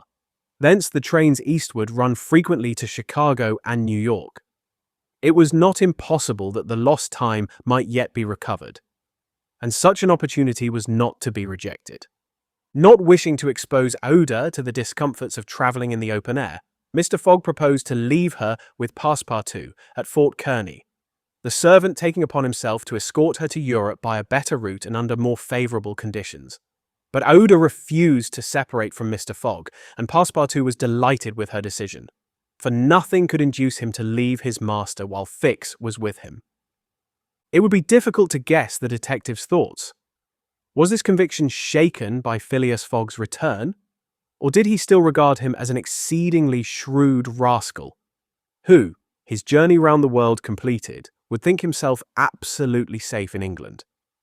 Perhaps Fix's opinion of Phileas Fogg was somewhat modified, but he was nevertheless resolved to do his duty and to hasten the return of the whole party to England as much as possible. At 8 o'clock, the sledge was ready to start. The passengers took their places on it and wrapped themselves up closely in their travelling cloaks. The 2 great sails were hoisted, and under the pressure of the wind, the sledge slid over the hardened snow with a velocity of 40 miles an hour. The distance between Fort Kearny and Omaha, as the birds fly, is at most 200 miles. If the wind held good, the distance might be traversed in 5 hours. If no accident happened, the sledge might reach Omaha by 1 o'clock. What a journey! The travellers, huddled close together, could not speak for the cold, intensified by the rapidity at which they were going. The sledge sped on as lightly as a boat over the waves. When the breeze came skimming the earth, the sledge seemed to be lifted off the ground by its sails. Mudge, who was at the rudder, kept in a straight line, and by a turn of his hand checked the lurches which the vehicle had a tendency to make. All the sails were up, and the jib was so arranged as not to screen the brigantine. A topmast was hoisted, and another jib, held out to the wind, added its force to the other sails. Although the speed could not be exactly estimated, the sledge could not be going at less than 40 miles an hour. "If nothing breaks," said Mudge, "we shall get there." Mr. Fogg had made it for Mudge's interest to reach Omaha within the time agreed on by the offer of a handsome reward. The prairie, across which the sledge was moving in a straight line, was as flat as a sea. It seemed like a vast, frozen lake. The railroad which ran through this section ascended from the southwest to the northwest by Great Island, Columbus, an important Nebraska town, Schuyler, and Fremont, to Omaha. It followed throughout the right bank of the Platte River. The sledge, shortening this route, took a chord of the arc described by the railway. Mudge was not afraid of being stopped by the Platte River because it was frozen. The road then was quite clear of obstacles, and Phileas Fogg had but two things to fear: an accident to the sledge and a change or calm in the wind. But the breeze, far from lessening its force, blew as if to bend the mast, which, however, the metallic lashings held firmly. These lashings, like the chords of a stringed instrument, resounded as if vibrated by a violin bow. The sledge slid along in the midst of a plaintively intense melody. "Those chords give the fifth and the octave," said Mr. Fogg. These were the only words he uttered during the journey. Aouda, cosily packed in furs and cloaks, was sheltered as much as possible from the attacks of the freezing wind. As for Passepartout, his face was as red as the sun's disk when it sets in the mist, and he laboriously inhaled the biting air. With his natural buoyancy of spirits, he began to hope again. They would reach New York on the evening, if not on the morning, of the 11th, and there were still some chances that it would be before the steamer sailed for Liverpool.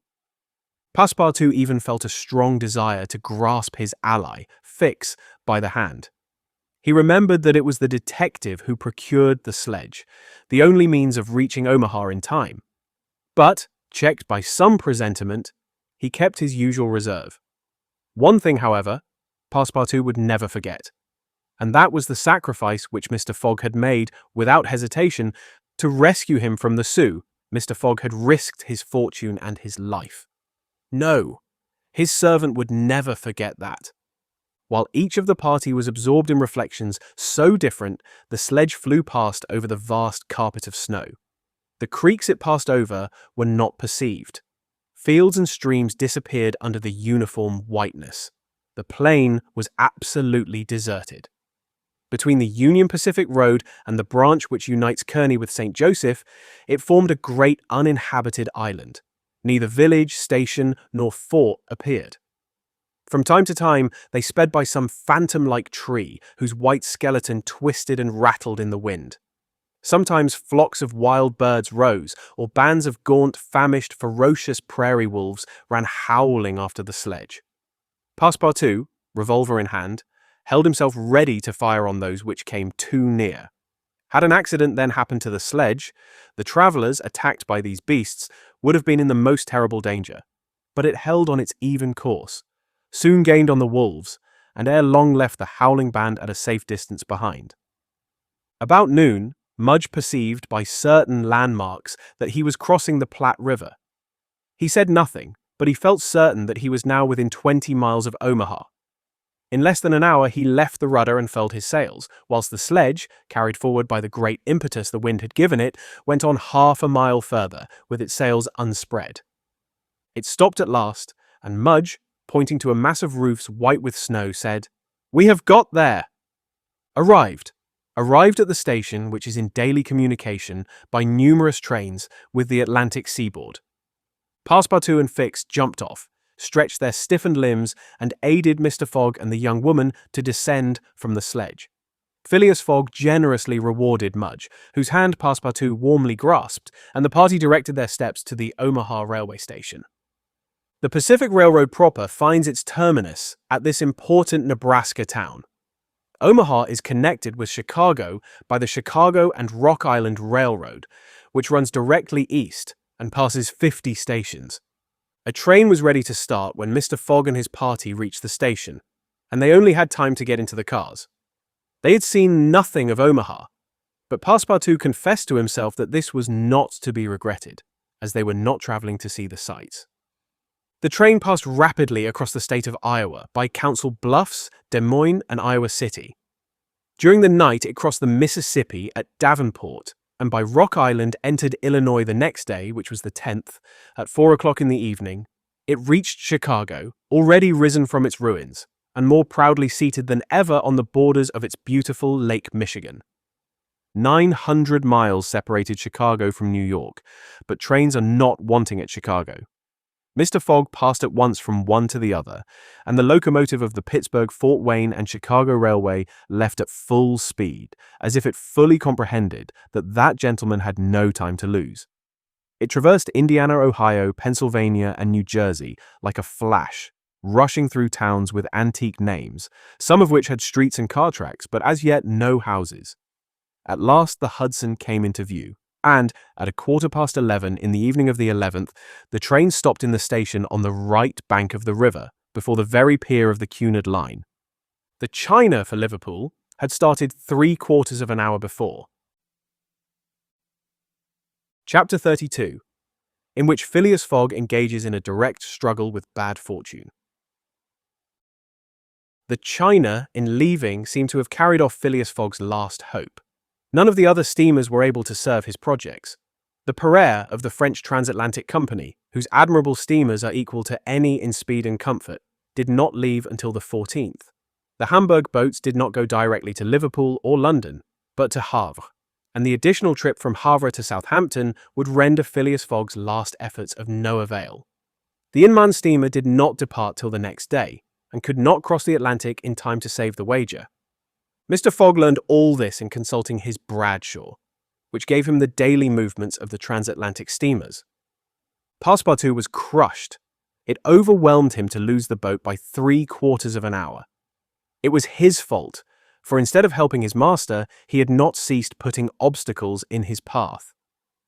And when he recalled all the incidents of the tour, when he counted up the sums expended in pure loss and on his own account, when he thought that the immense stake added to the heavy charges of this useless journey would completely ruin Mr. Fogg, he overwhelmed himself with bitter self-accusations.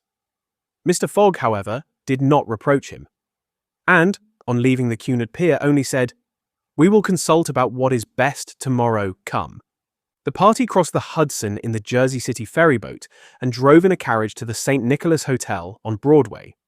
Rooms were engaged and the night passed briefly to Phileas Fogg, who slept profoundly but very long to Oda and the others, whose agitation did not permit them to rest. The next day was the 12th of December. From 7 in the morning of the 12th to 1/4 before 9 in the evening of the 21st, there were 9 days, 13 hours, and 45 minutes. If Phileas Fogg had left in the China, one of the fastest steamers on the Atlantic, he would have reached Liverpool and then London within the period agreed upon. Mr. Fogg left the hotel alone, after giving Passepartout instructions to await his return and inform Oda to be ready at an instant's notice. He proceeded to the banks of the Hudson and looked about among the vessels moored or anchored in the river. For any that were about to depart, several had departure signals and were preparing to put to sea at morning tide. For in this immense and admirable port there is not one day in 100 that vessels do not set out for every quarter of the globe, but they were mostly sailing vessels, of which, of course, Phileas Fogg could make no use. He seemed about to give up all hope, when he espied, anchored at the battery, a cable's length off at most, a trading vessel with a screw, well-shaped, whose funnel, puffing a cloud of smoke, indicated that she was getting ready for departure. Phileas Fogg hailed a boat, got into it, and soon found himself on board the Henrietta, iron-hulled, wood-built above. He ascended to the deck and asked for the captain, who forthwith presented himself. He was a man of 50, a sort of sea-wolf with big eyes, a complexion of oxidized copper, red hair and thick neck, and a growling voice. "The captain?" asked Mr. Fogg. "I am the captain. I am Phileas Fogg, of London, and I am Andrew Speedy, of Cardiff. You are going to put to sea in an hour. You are bound for Bordeaux, And your cargo? No freight, going in ballast. Have you any passengers? No passengers. Never have passengers. Too much in the way. Is your vessel a swift one? Between 11 and 12 knots. The Henrietta, well known. Will you carry me and 3 other persons to Liverpool? To Liverpool? Why not to China? I said Liverpool. No. No? No, I am setting out for Bordeaux and shall go to Bordeaux. Money is no object. None. The captain spoke in a tone which did not admit of a reply. But the owners of the Henrietta, resumed Phileas Fogg. The owners are myself, replied the captain. The vessel belongs to me. I will freight it for you. No. I will buy it of you. No.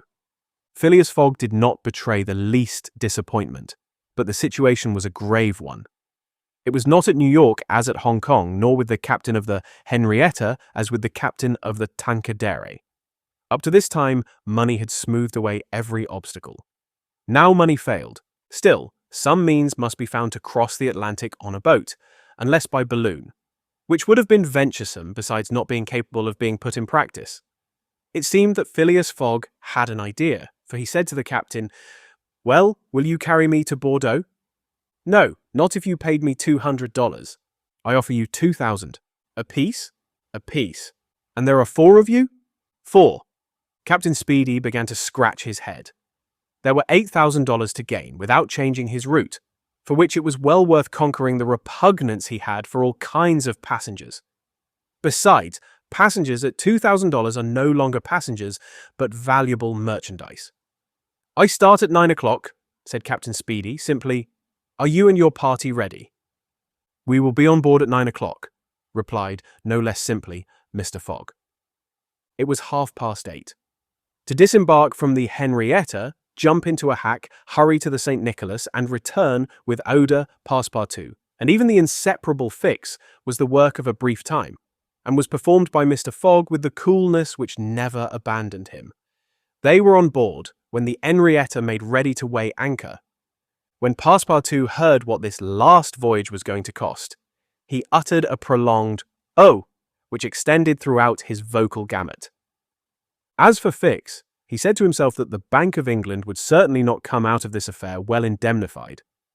When they reached England, even if Mr. Fogg did not throw some handfuls of bank bills into the sea, more than £7,000 would have been spent. Chapter 33, in which Phileas Fogg shows himself equal to the occasion. An hour after, the Henrietta passed the lighthouse, which marks the entrance of the Hudson, turned the point of Sandy Hook, and put to sea. During the day she skirted Long Island, past Fire Island, and directed her course rapidly eastward. At noon the next day, a man mounted the bridge to ascertain the vessel's position.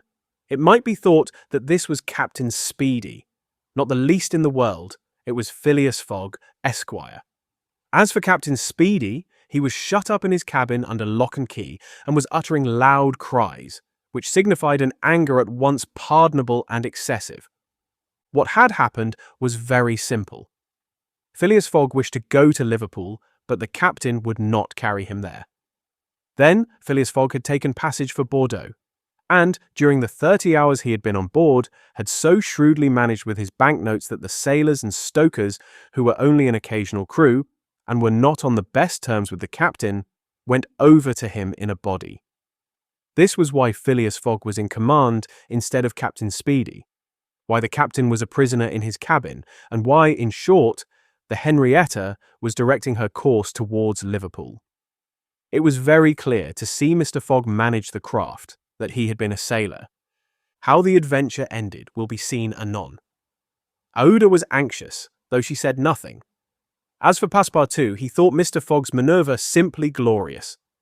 The captain had said between 11 and 12 knots, and the Henrietta confirmed his prediction.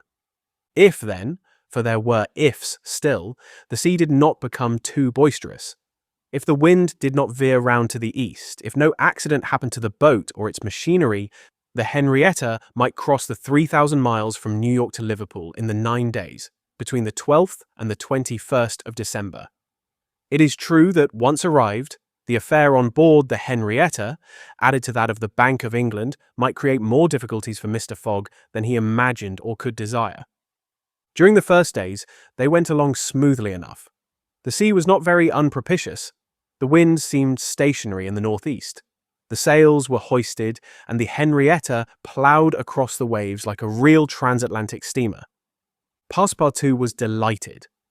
His master's last exploit, the consequences of which he ignored, enchanted him. Never had the crew seen so jolly and dexterous a fellow. He formed warm friendships with the sailors, and amazed them with his acrobatic feats. He thought they managed the vessel like gentlemen, and that the stokers fired up like heroes. His loquacious good humour infected everyone. He had forgotten the past, its vexations and delays. He only thought of the end so nearly accomplished, and sometimes he boiled over with impatience, as if heated by the furnaces of the Henrietta. Often also the worthy fellow revolved around Fix, looking at him with a keen, distrustful eye, but he did not speak to him, for their old intimacy no longer existed. Fix, it must be confessed, understood nothing of what was going on. The conquest of the Henrietta, the bribery of the crew, Fogg managing the boat like a skilled seaman, amazed and confused him. He did not know what to think. For after all, a man who began by stealing £55,000 might end by stealing a vessel. And Fix was not unnaturally inclined to conclude that the Henrietta under Fogg's command was not going to Liverpool at all, but to some part of the world where the robber, turned into a pirate, would quietly put himself in safety. The conjecture was at least a plausible one, and the detective began to seriously regret that he had embarked on the affair. As for Captain Speedy, he continued to howl and growl in his cabin, and Passepartout, whose duty it was to carry him his meals, courageous as he was, took the greatest precautions. Mr. Fogg did not seem even to know that there was a captain on board. On the 13th, they passed the edge of the banks of Newfoundland, a dangerous locality. During the winter especially, there are frequent fogs and heavy gales of wind. Ever since the evening before, the barometer, suddenly falling, had indicated an approaching change in the atmosphere. And during the night the temperature varied, the cold became sharper, and the wind veered to the southeast. This was a misfortune. Mr. Fogg, in order not to deviate from his course, furled his sails and increased the force of the steam, but the vessel's speed slackened, owing to the state of the sea, the long waves of which broke against the stern. She pitched violently, and this retarded her progress. The breeze, little by little, swelled into a tempest, and it was to be feared that the Henrietta might not be able to maintain herself upright on the waves. Passepartout's visage darkened with the skies, and for 2 days the poor fellow experienced constant fright. But Phileas Fogg was a bold mariner, and knew how to maintain headway against the sea, and he kept on his course without even decreasing his steam. The Henrietta, when she could not rise upon the waves, crossed them, swamping her deck, but passing safely. Sometimes the screw rose out of the water, beating its protruding end, when a mountain of water raised the stern above the waves. But the craft always kept straight ahead. The wind, however, did not grow as boisterous as might have been feared. It was not one of those tempests which burst and rush on with a speed of 90 miles an hour. It continued fresh, but unhappily it remained obstinately in the southeast, rendering the sails useless. The 16th of December was the 75th day since Phileas Fogg's departure from London, and the Henrietta had not yet been seriously delayed. Half of the voyage was almost accomplished, and the worst localities had been passed. In summer, success would have been well nigh certain. In winter, they were at the mercy of the bad season.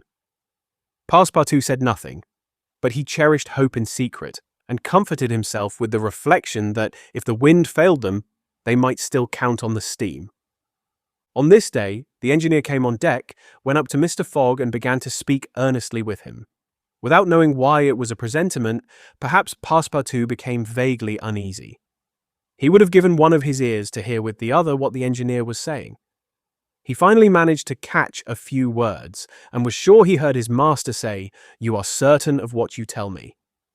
"Certain, sir," replied the engineer.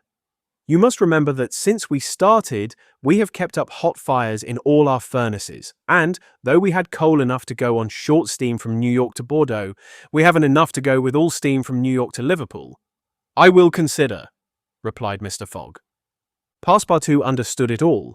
He was seized with mortal anxiety. The coal was giving out.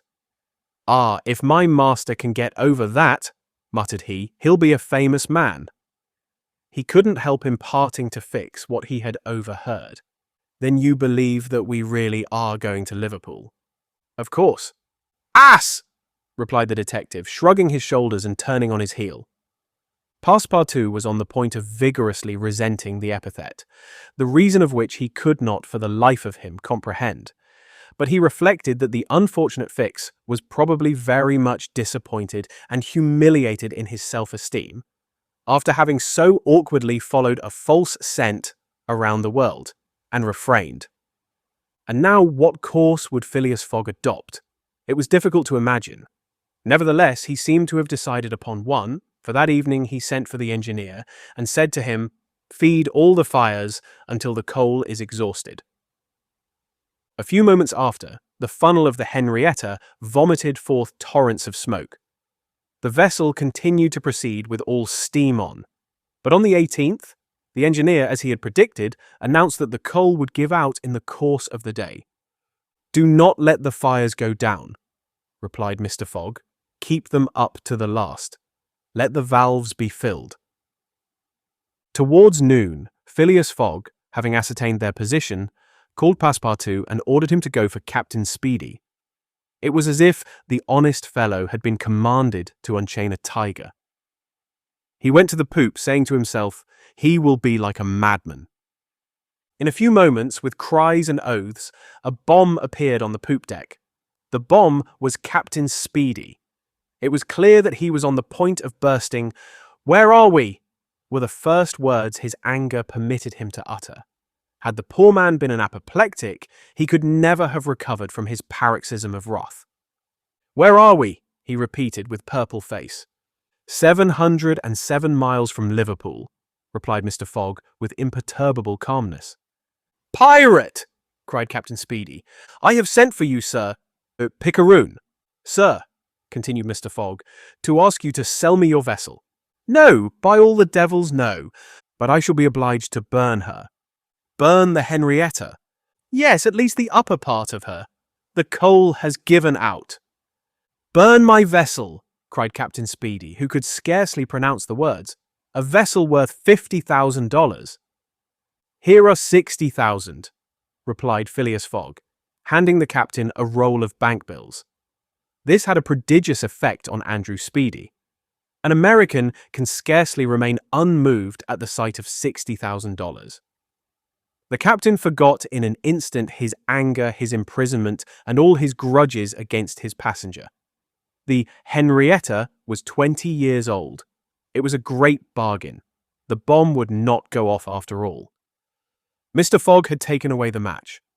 "And I shall still have the iron hull," said the captain in a softer tone.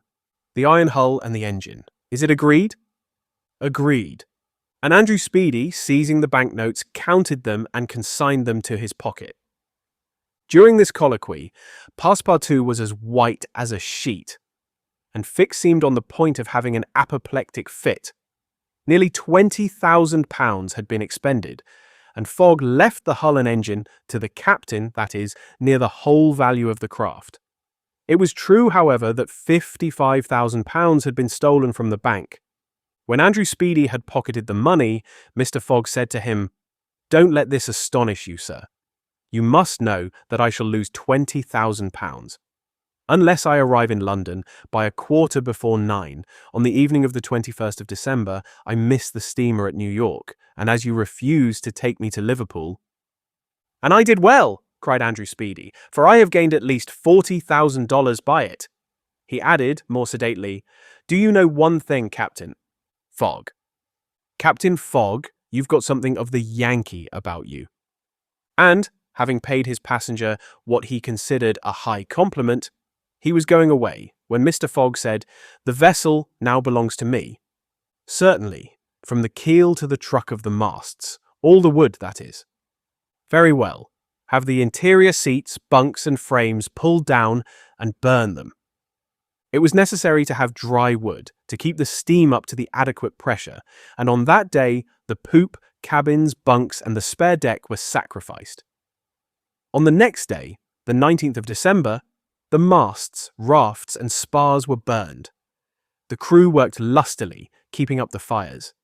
Passepartout hewed, cut, and sawed away with all his might. There was a perfect rage for demolition. The railings, fittings, the greater part of the deck and topsides disappeared on the 20th, and the Henrietta was now only a flat hulk. But on this day, they sighted the Irish coast and Fastnet Light. By 10 in the evening, they were passing Queenstown. Phileas Fogg had only 24 hours more in which to get to London. That length of time was necessary to reach Liverpool, with all steam on, and the steam was about to give out altogether. "Sir," said Captain Speedy, who was now deeply interested in Mr. Fogg's project, "I really commiserate you. Everything is against you. We are only opposite Queenstown." "Ah," said Mr. Fogg, "is that place where we see the lights, Queenstown?" "Yes." "Can we enter the harbour?" "Not under 3 hours. Only at high tide." "Stay," replied Mr. Fogg calmly, without betraying in his features that by a supreme inspiration he was about to attempt once more to conquer ill fortune. "Queenstown is the Irish port at which the transatlantic steamers stop to put off the mails. These mails are carried to Dublin by express trains always held in readiness to start. From Dublin, they are sent on to Liverpool by the most rapid boats, and thus gain 12 hours on the Atlantic steamers. Phileas Fogg counted on gaining 12 hours in the same way. Instead of arriving at Liverpool the next evening by the Henrietta, he would be there by noon, and would therefore have time to reach London before 9:15 in the evening.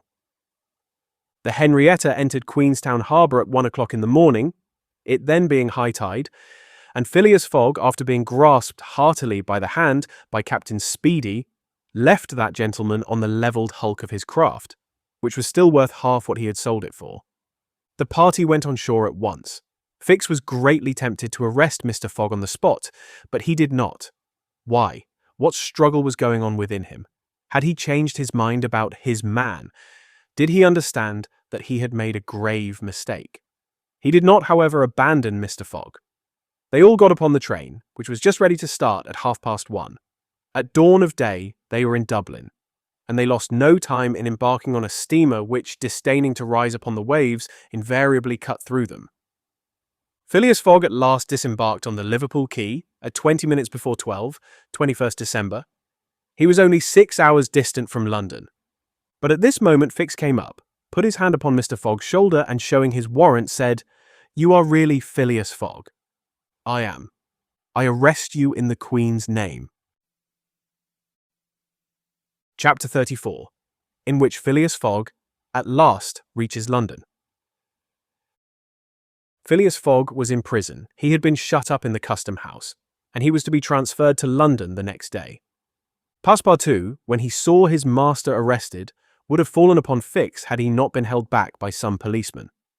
Aouda was thunderstruck at the suddenness of an event which she could not understand. Passepartout explained to her how it was that the honest and courageous Fogg was arrested as a robber. The young woman's heart revolted against so heinous a charge, and when she saw that she could attempt to do nothing to save her protector, she wept bitterly. As for Fix, he had arrested Mr. Fogg because it was his duty, whether Mr. Fogg were guilty or not. The thought then struck Passepartout that he was the cause of this new misfortune. Had he not concealed Fix's errand from his master? When Fix revealed his true character and purpose, why had he not told Mr. Fogg? If the latter had been warned, he would no doubt have given Fix proof of his innocence and satisfied him of his mistake. At least Fix would not have continued his journey at the expense and on the heels of his master, only to arrest him the moment he set foot on English soil. Passepartout wept till he was blind and felt like blowing his brains out. Aouda and he had remained, despite the cold, under the portico of the custom house. Neither wished to leave the place. Both were anxious to see Mr. Fogg again. That gentleman was really ruined, and that at the moment when he was about to attain his end. This arrest was fatal. Having arrived at Liverpool at 20 minutes before 12 on the 21st of December, he had till 9:15 that evening to reach the Reform Club. That is 9 hours and a quarter. The journey from Liverpool to London was 6 hours. If anyone at this moment had entered the custom house, he would have found Mr. Fogg seated, motionless, calm, and without apparent anger, upon a wooden bench. He was not, it is true, resigned, but this last blow failed to force him into an outward betrayal of any emotion. Was he being devoured by one of those secret rages, all the more terrible because contained, and which only burst forth with an irresistible force at the last moment? No one could tell. There he sat calmly waiting. For what? Did he still cherish hope? Did he still believe, now that the door of this prison was closed upon him, that he would succeed? However that may have been, Mr. Fogg carefully put his watch upon the table and observed its advancing hands. Not a word escaped his lips, but his look was singularly set and stern. The situation, in any event, was a terrible one, and might be thus stated: if Phileas Fogg was honest, he was ruined; if he was a knave, he was caught. Did escape occur to him? Did he examine to see if there were any practicable outlet from his prison? Did he think of escaping from it? Possibly. For once, he walked slowly around the room, but the door was locked and the window heavily barred with iron rods. He sat down again and drew his journal from his pocket. On the line where these words were written, 21st December, Saturday, Liverpool, he added, 80 day, 11:40 a.m., and waited. The custom house clock struck 1. Mr. Fogg observed that his watch was 2 hours too fast. 2 hours! Admitting that he was at this moment taking an express train, he could reach London and the Reform Club by 9:15 p.m. His forehead slightly wrinkled. At 33 minutes past 2, he heard a singular noise outside, then a hasty opening of doors. Passepartout's voice was audible, and immediately after that of Fix, Phileas Fogg's eyes brightened for an instant. The door swung open, and he saw Passepartout, Oda, and Fix, who hurried towards him. Fix was out of breath, and his hair was in disorder. He could not speak. "Sir," he stammered, "sir, forgive me. Most unfortunate resemblance. Robber arrested 3 days ago. You are free." Phileas Fogg was free. He walked to the detective, looked him steadily in the face, and with the only rapid motion he had ever made in his life, or which he ever would make, drew back his arms, and with the precision of a machine knocked Fix down.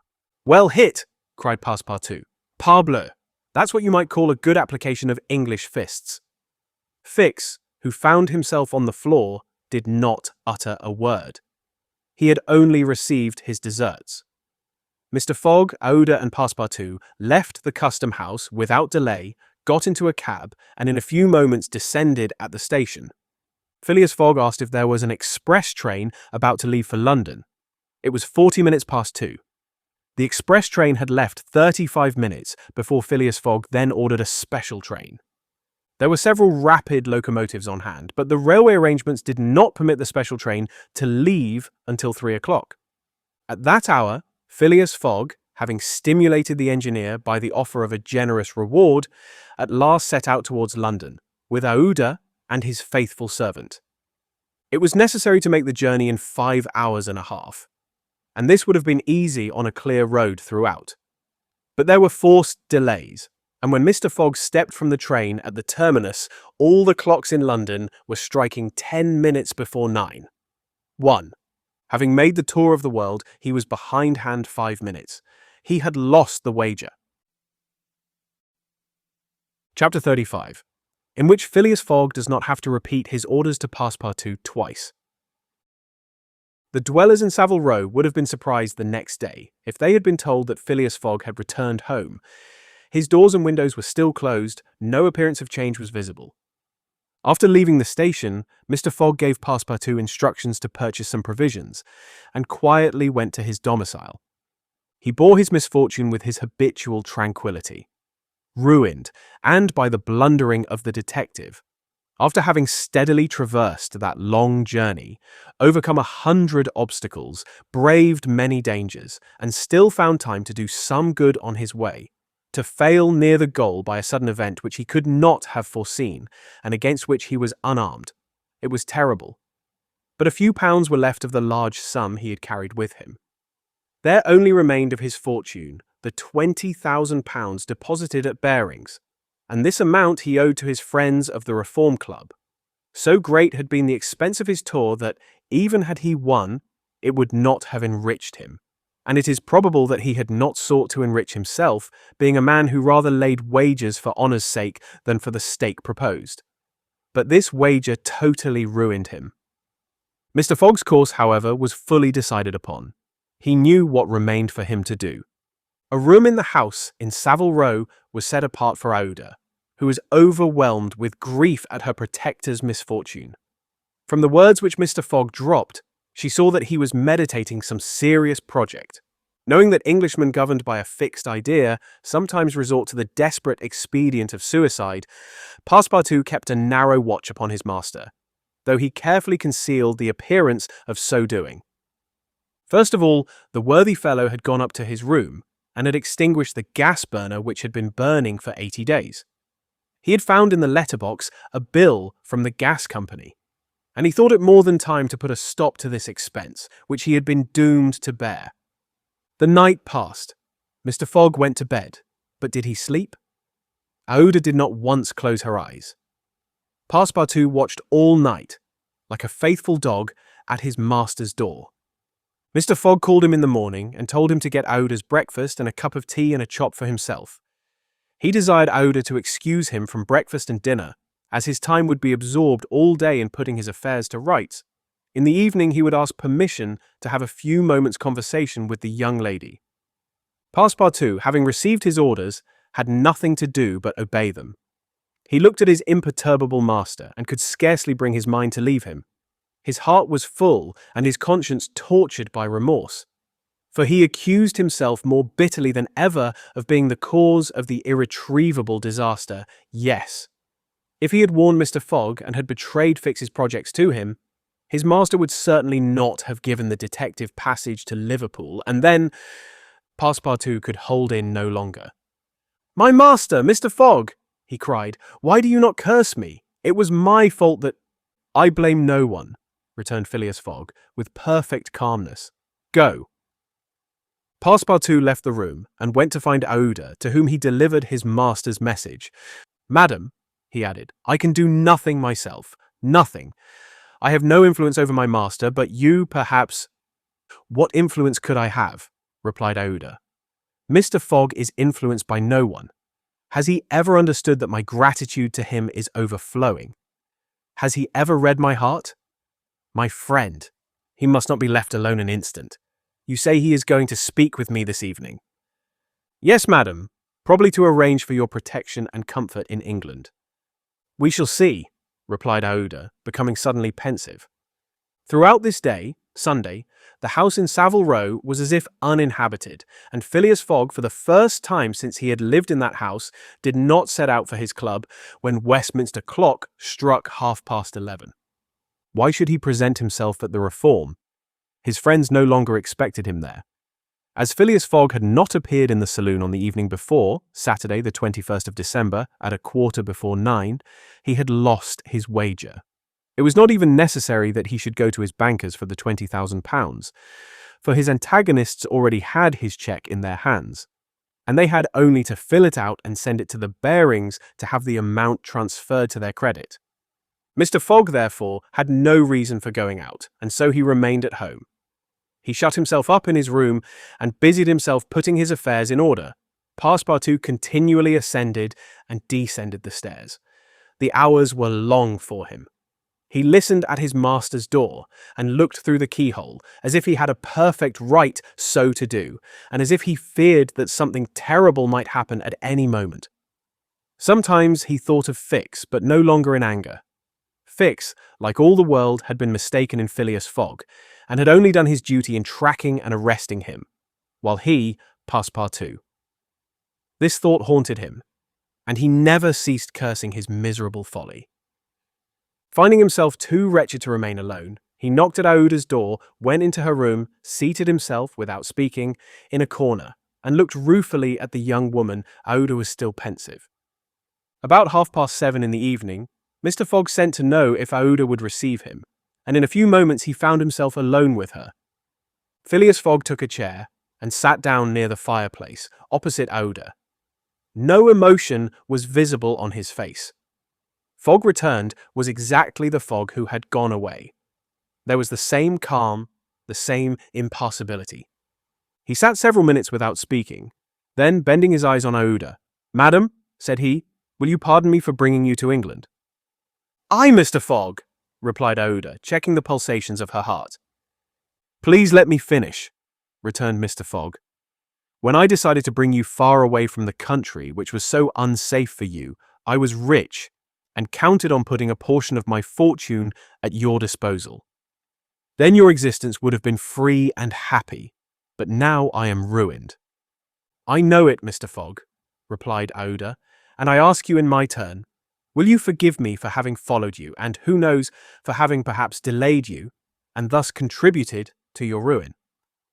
Madam, you could not remain in India, and your safety could only be assured by bringing you to such a distance that your persecutors could not take you."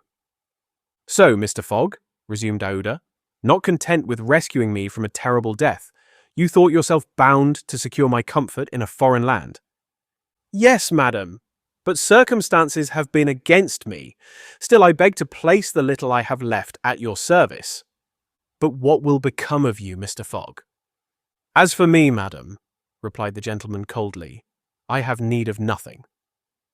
"But how do you look upon the fate, sir, which awaits you?" "As I am in the habit of doing." "At least," said Aouda, "want should not overtake a man like you. Your friends—" "I have no friends, madam."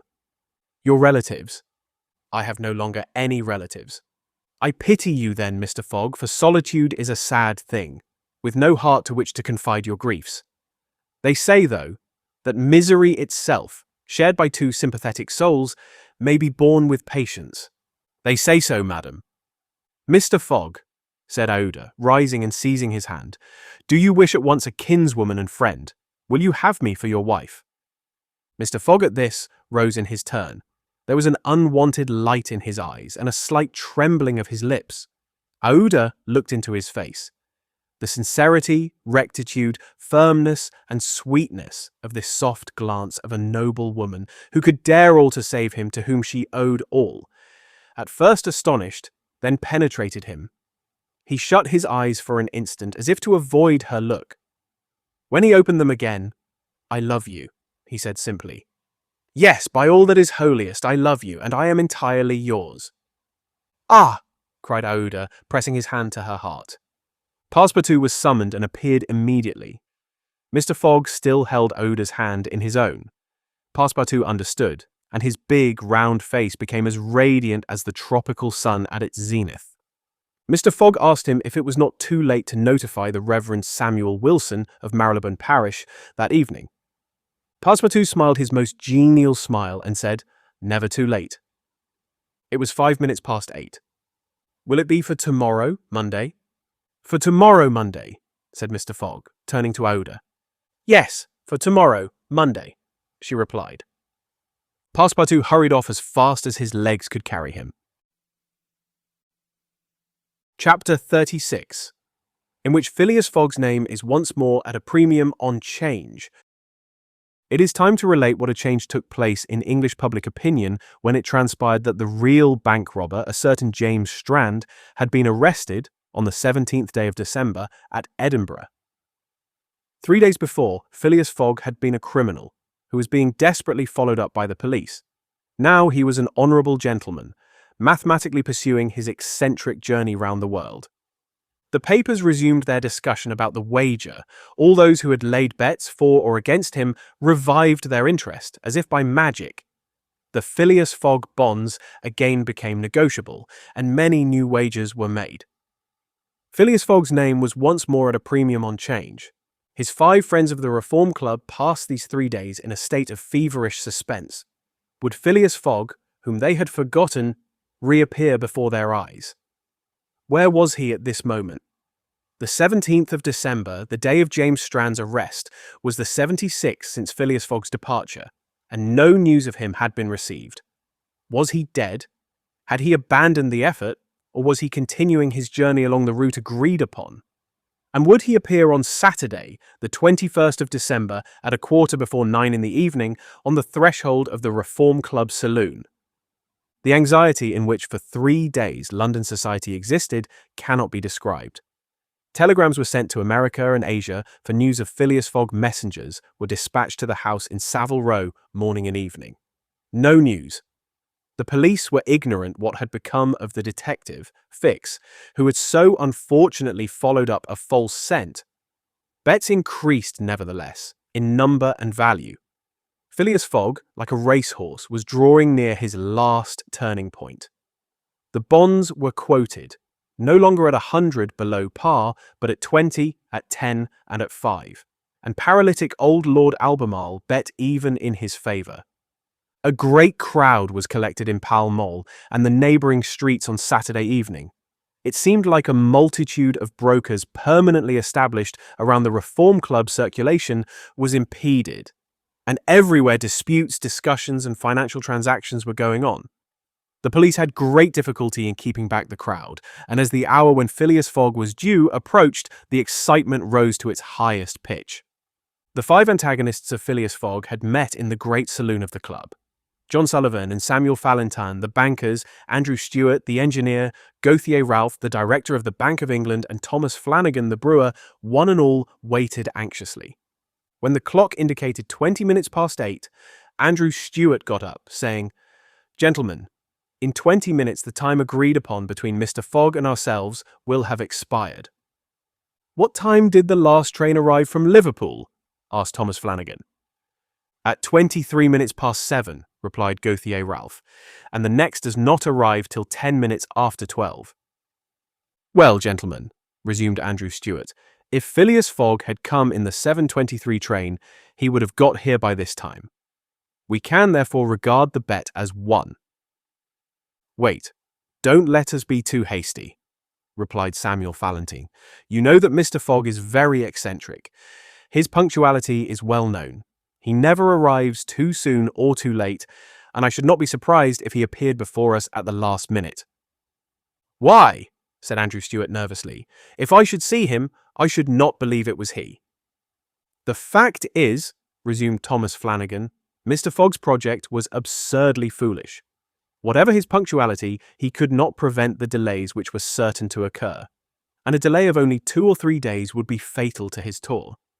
Observe, too," added John Sullivan, "that we have received no intelligence from him, though there are telegraphic lines all along his route." "He has lost, gentlemen," said Andrew Stewart. "He has 100 times lost. You know, besides, that the China, the only steamer he could have taken from New York to get here in time, arrived yesterday. I have seen a list of the passengers, and the name of Phileas Fogg is not among them. Even if we admit that fortune has favoured him, he can scarcely have reached America. I think he will be at least 20 days behindhand, and that Lord Albemarle will lose a cool 5,000. "It is clear," replied Gauthier Ralph, "and we have nothing to do but to present Mr. Fogg's cheque at Bearings tomorrow." At this moment, the hands of the club clock pointed to 20 minutes to 9. "5 minutes more," said Andrew Stewart. The 5 gentlemen looked at each other. Their anxiety was becoming intense, but, not wishing to betray it, they readily assented to Mr. Fallentin's proposal of a rubber. "I wouldn't give up my 4,000 of the bet," said Andrew Stewart as he took his seat, "for 3,999. The clock indicated 18 minutes to 9. The players took up their cards but could not keep their eyes off the clock. Certainly, however secure they felt, minutes had never seemed so long to them. 17 minutes to 9, said Thomas Flanagan as he cut the cards which Ralph handed to him. Then there was a moment of silence. The great saloon was perfectly quiet, but the murmurs of the crowd outside were heard. With now and then a shrill cry, the pendulum beat the seconds, which each player eagerly counted as he listened with mathematical regularity. 16 minutes to 9, said John Sullivan in a voice which betrayed his emotion. 1 minute more, and the wager would be won. Andrew Stewart and his partners suspended their game. They left their cards and counted the seconds. At the 40th second, nothing. At the 50th, still nothing. At the 55th, a loud cry was heard in the street, followed by applause, hurrahs, and some fierce growls. The players rose from their seats. At the 57th second, the door of the saloon opened, and the pendulum had not beat the 60th second when Phileas Fogg appeared, followed by an excited crowd who had forced their way through the club doors and in his calm voice said, "Here I am, gentlemen." Chapter 37, in which it is shown that Phileas Fogg gained nothing by his tour around the world unless it were happiness. Yes, Phileas Fogg in person. The reader will remember that at 5 minutes past 8 in the evening, about 5 and 20 hours after the arrival of the travellers in London, Passepartout had been sent by his master to engage the services of the Reverend Samuel Wilson in a certain marriage ceremony, which was to take place the next day. Passepartout went on his errand enchanted. He soon reached the clergyman's house, but found him not at home. Passepartout waited a good 20 minutes, and when he left the reverend gentleman, it was 35 minutes past 8. But in what a state he was! With his hair in disorder and without his hat, he ran along the street as never man was seen to run before, overturning passers-by, rushing over the sidewalk like a waterspout. In 3 minutes, he was in Savile Row again and staggered back into Mr. Fogg's room. He could not speak. "What is the matter?" asked Mr. Fogg. "My master!" gasped Passepartout. "Marriage impossible." "Impossible. Impossible. For tomorrow." "Why so?" "Because tomorrow is Sunday." "Monday," replied Mr. Fogg. "No, today is Saturday." "Saturday, impossible."